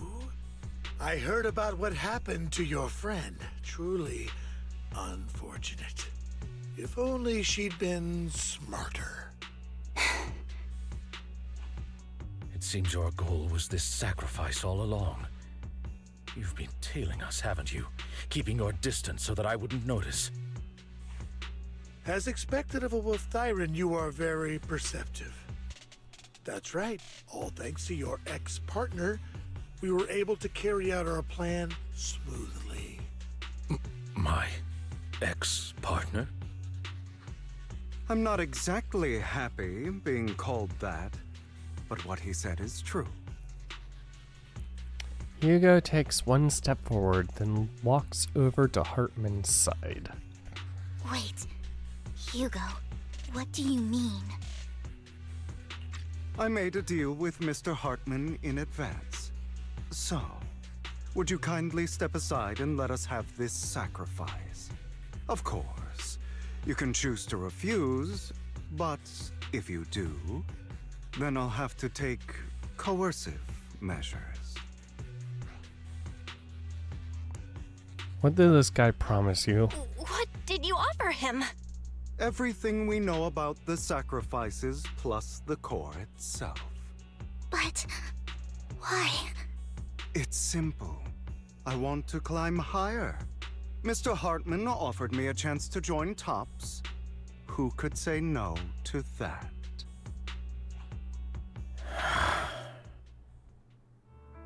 No. Impossible. You promised to help me investigate the Exaltists. You told me the whole point of Mockingbird was to do anything it takes to bring a little justice to this world. Was all of that just a lie? You're just too gullible, Vivian. I also told you, everybody lies. To hide their true intentions, people lie so smoothly, they don't even bat an eye. You... What a wonderful show of betrayal and backstabbing! Bravo! I've got no interest in your little feud. But would you all be so kind as to step aside? My men still have some delicate handiwork to do. To extract that sacrifice behind you. Over my dead body. Hugo, why in the world would you do that? Instead of wasting your time on idle chatter, why not focus your energy on the battle ahead?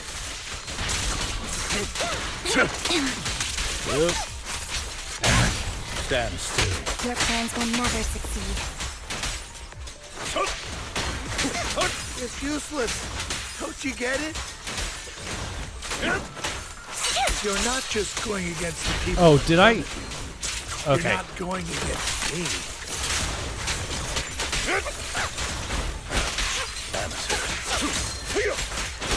Rather, the entire Ravenlock family, even the whole of Tops. There's no chance of victory for you. Flip the switch. Wait over.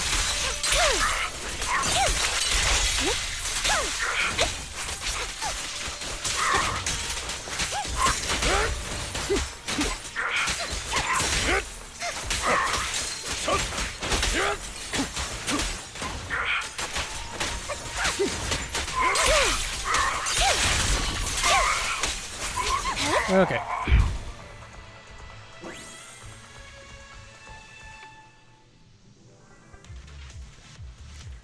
They've already escaped.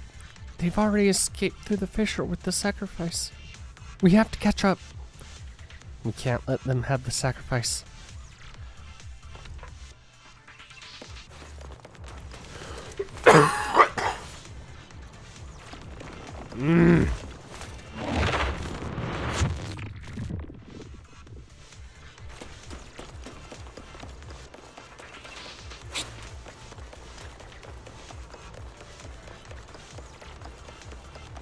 Ah, perfect boss battle area. Hartman's mercenaries are quickly dealt with. Oh, you guys are such a pain. Hugo, stop standing around. Time for you to act. We had a deal. Give me the sacrifice core now. Did we? I don't remember. I imagine this is your favorite kind of entertainment. Watching allies betray each other, suspicion festering until it all turns to bitter hatred. Seeing people tear each other apart like wild beasts, just like your decaying family. Does it comfort that dead conscience of yours? You. What's that supposed to mean? I am loving the look on your face right now. Right when you think you've succeeded, I'm here to tell you it was all fake. None of it was real. Let this pain sink in. It's karma for what you did to me back then. You're insane. I have no idea what you're talking about. You still don't recognize me, do you? Let me give you a little hint. My full name is Hugo Vlad Ravenlock. Oh. That's impossible. You're part of our family? Or also Vlad. I may Nice. be an illegitimate child, but I have the same blood flowing in my veins as you. I know you. You're that bastard of his. Damn it. I could have sworn you were already. My dear uncle. You were never worthy of your position. You have no claim to the Ravenlock lineage. You may have killed all of my father's other children, but sorry. Oh. To disappoint, I'm still alive. I am the true heir to the Ravenlock family. You're a bastard. You have no right to inherit the family. That's not for you to decide. Master Edmund is very supportive of my claim. Edmund? That's impossible. You weaseled your way into Top's inner circle? Master Edmund doesn't care who achieves his goal. In other words, he'd happily let me take over the Ravenlock family, as long as I'm more competent than you. This can't be! You don't know the family's real secret! I know a lot more than you think, including everything that you've done. Just give up. You never even stood a chance. Damn it. This was all fake, right? You were just putting on an act to fool this old man, right? I actually fell for it. Don't do that again. Oh, Vivian. At least give us a heads up next time.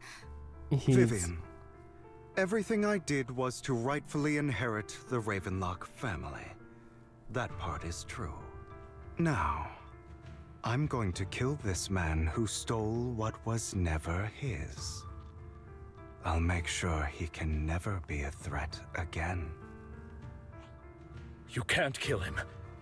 We still need information from him on the sacrifices and the Exaltists. You must be misunderstanding something, Lycon. Just like you chose the mayor, I chose Tops. At least for now, Tops has the same interests as me. I'm not going to harm my own self-interests. Be it intel on the sacrifices or the core itself. I'm handing everything over to Master Edmund. Why? I just want to take back what's mine. If fate is not willing to give me justice, then I'll just have to seize it with my own hands. Stealing, robbing, lying, or betraying. I'll do whatever it takes. Even if it means selling your soul to the devil? You know about the power struggle between Tops and City Hall. Those elites at Tops would be only too happy to see the Exaltists plotting a grand attack on New Eridu using sacrifices. That would severely harm the Mayflower's reputation and approval rating in New Eridu. And that's exactly what Tops wants to see. If that happens, countless people will die. I'm sorry it has to be this way, but I have to do this. I'm going to get everything Master Edmund wants. Inherit the Ravenlock name, climb to the top. And then I'll be able to change everything for good. For a permanent and absolute victory. We must endure the pain of cutting away rotten flesh. And persevere through the darkest hour before dawn. Someone has to do it.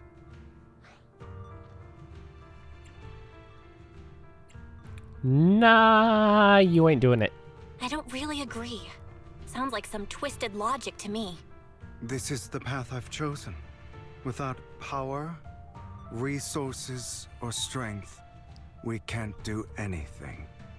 Mockingbird is the perfect example. All the talk about using our power to tip the scales of justice and hover over them like the sword of Damocles. It's just a delusion. In their eyes, we're nothing but annoying gnats. Mockingbird has never really changed anything or saved anyone. Never in the past, not now, and never will in the future. None of it matters.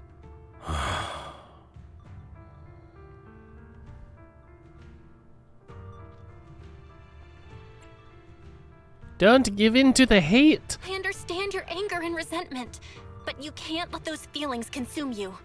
Sorry, Proxy. I know what you're trying to say.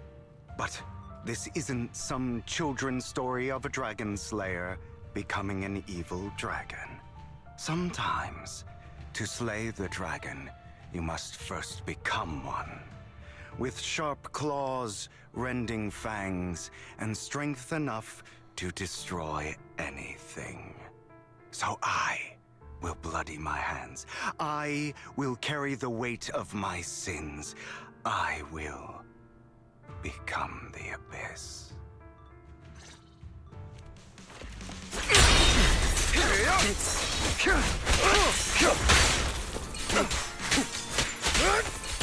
The time you need.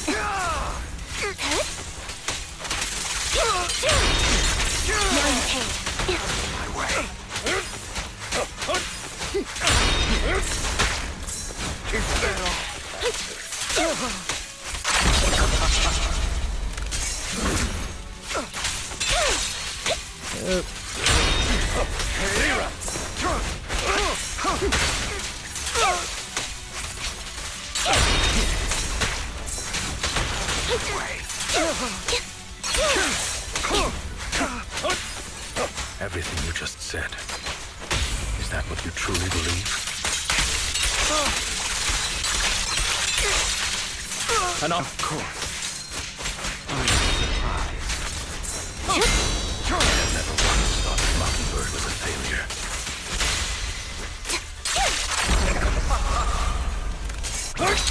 Nope. Our actions, no matter how childish or flawed, must have made their mark.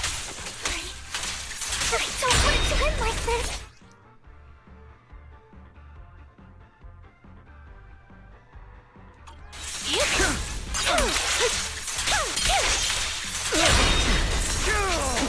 It's better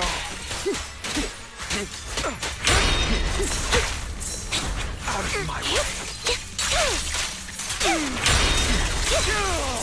Is that all? What you deserve. Time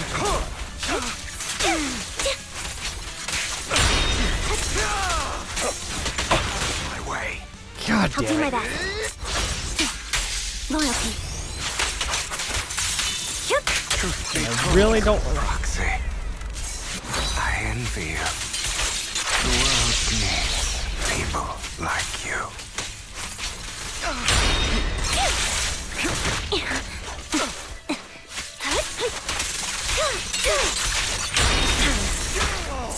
Is that all?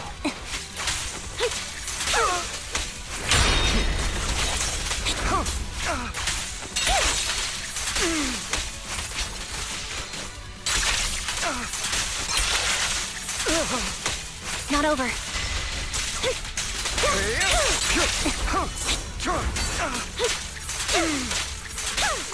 Okay. Oh, fuck me. All right, you got me. But too bad. I have my own methods. What are you doing? Well then, make your choice. The sacrifice core, or your precious faith in. I know you took it. Don't forget, I'm the one who taught you that. Okay, the core is yours. Just leave Lord Phaethon alone. What a shame. Did you really think I'd keep my promise? That's right. This is the real me. What's the matter? Thinking of killing me? Didn't you say all life is precious? Drop your foolish facade. I knew it. You... He has inherited the seed of evil. Do not let it take root. When the time comes, you must be the one.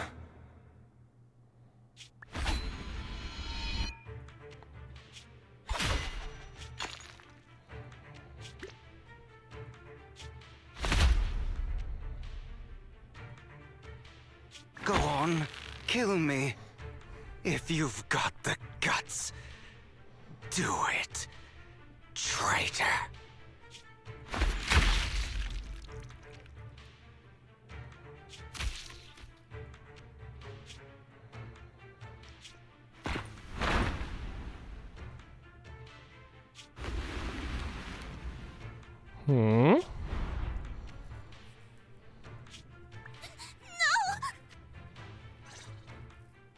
Master Proxy, are you okay?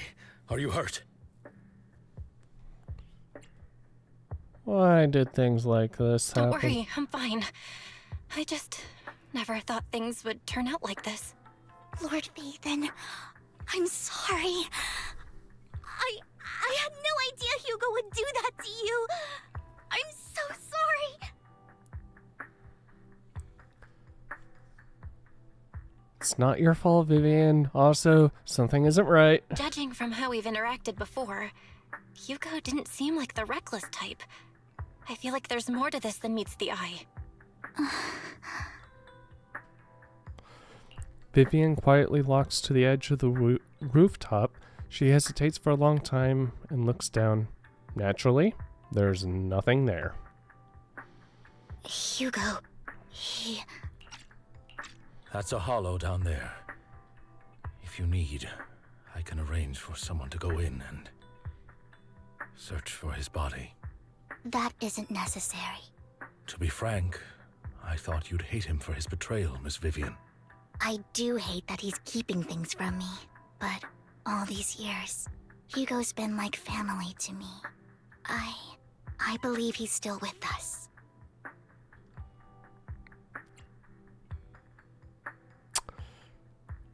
Yeah, I have a feeling he ain't dead.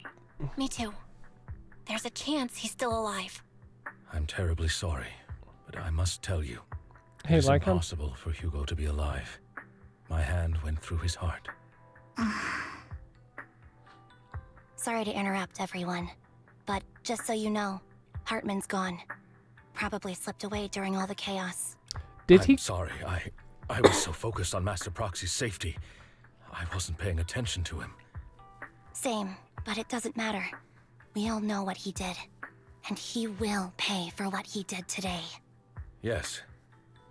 I'll be reporting all of this to the mayor. He's not getting away with this. Well then, now that it's all over, let's head back. Meanwhile, not far away stands a mysterious figure. And why do you look... Another obstacle out of the way. She's going to be pleased about this. May the Creator guide us. Fear, suffering, despair, and destruction. That's the future I see. Lord Phaethon.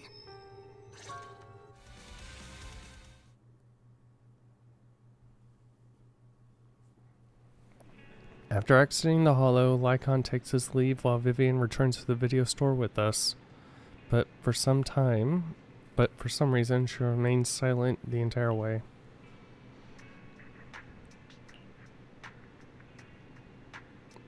Are you okay, Vivian? Lord Pathan, I'm fine. Just a little distracted. After what happened. After what happened, you deserve some rest. Yeah. I need more time to think about Hugo and the Exaltists. From what I know about Hugo, he could have easily taken down someone like Hartman.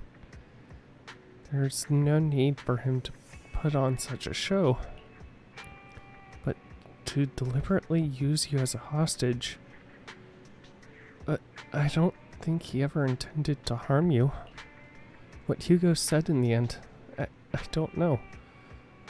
Something feels off in that business with the Sacrifice Corps. Maybe there's some deeper, more terrible secret behind all this. I have a small request. Might sound a bit strange, but Lord Pathan, can I stay at the video store for a few days? I just don't want to be alone right now. Yes. Yeah. We're not comfortable with leaving you alone like this anyway. Thank you. I'll sleep on the couch. I won't disturb Lord Pathan at all. If I wake up and find that everything was just a dream, how wonderful would that be? Oh.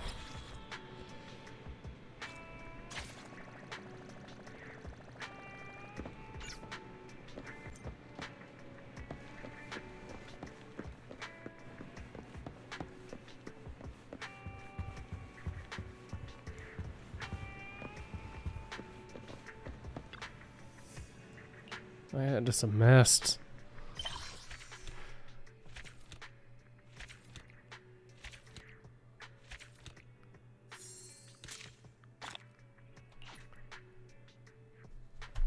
Yay!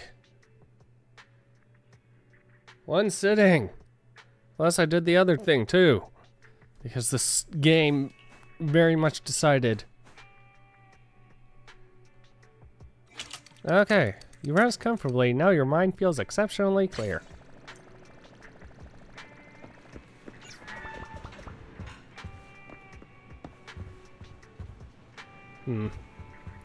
Honestly, I would... Can we just keep Vivian as like a temporary worker or something?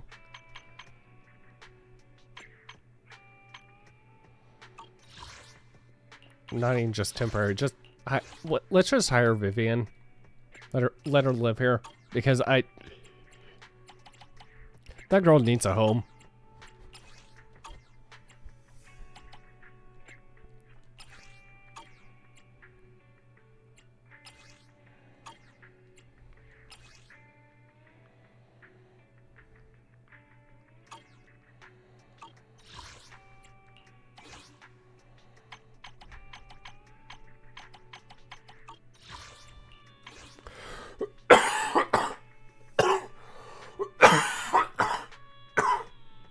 Okay, yep.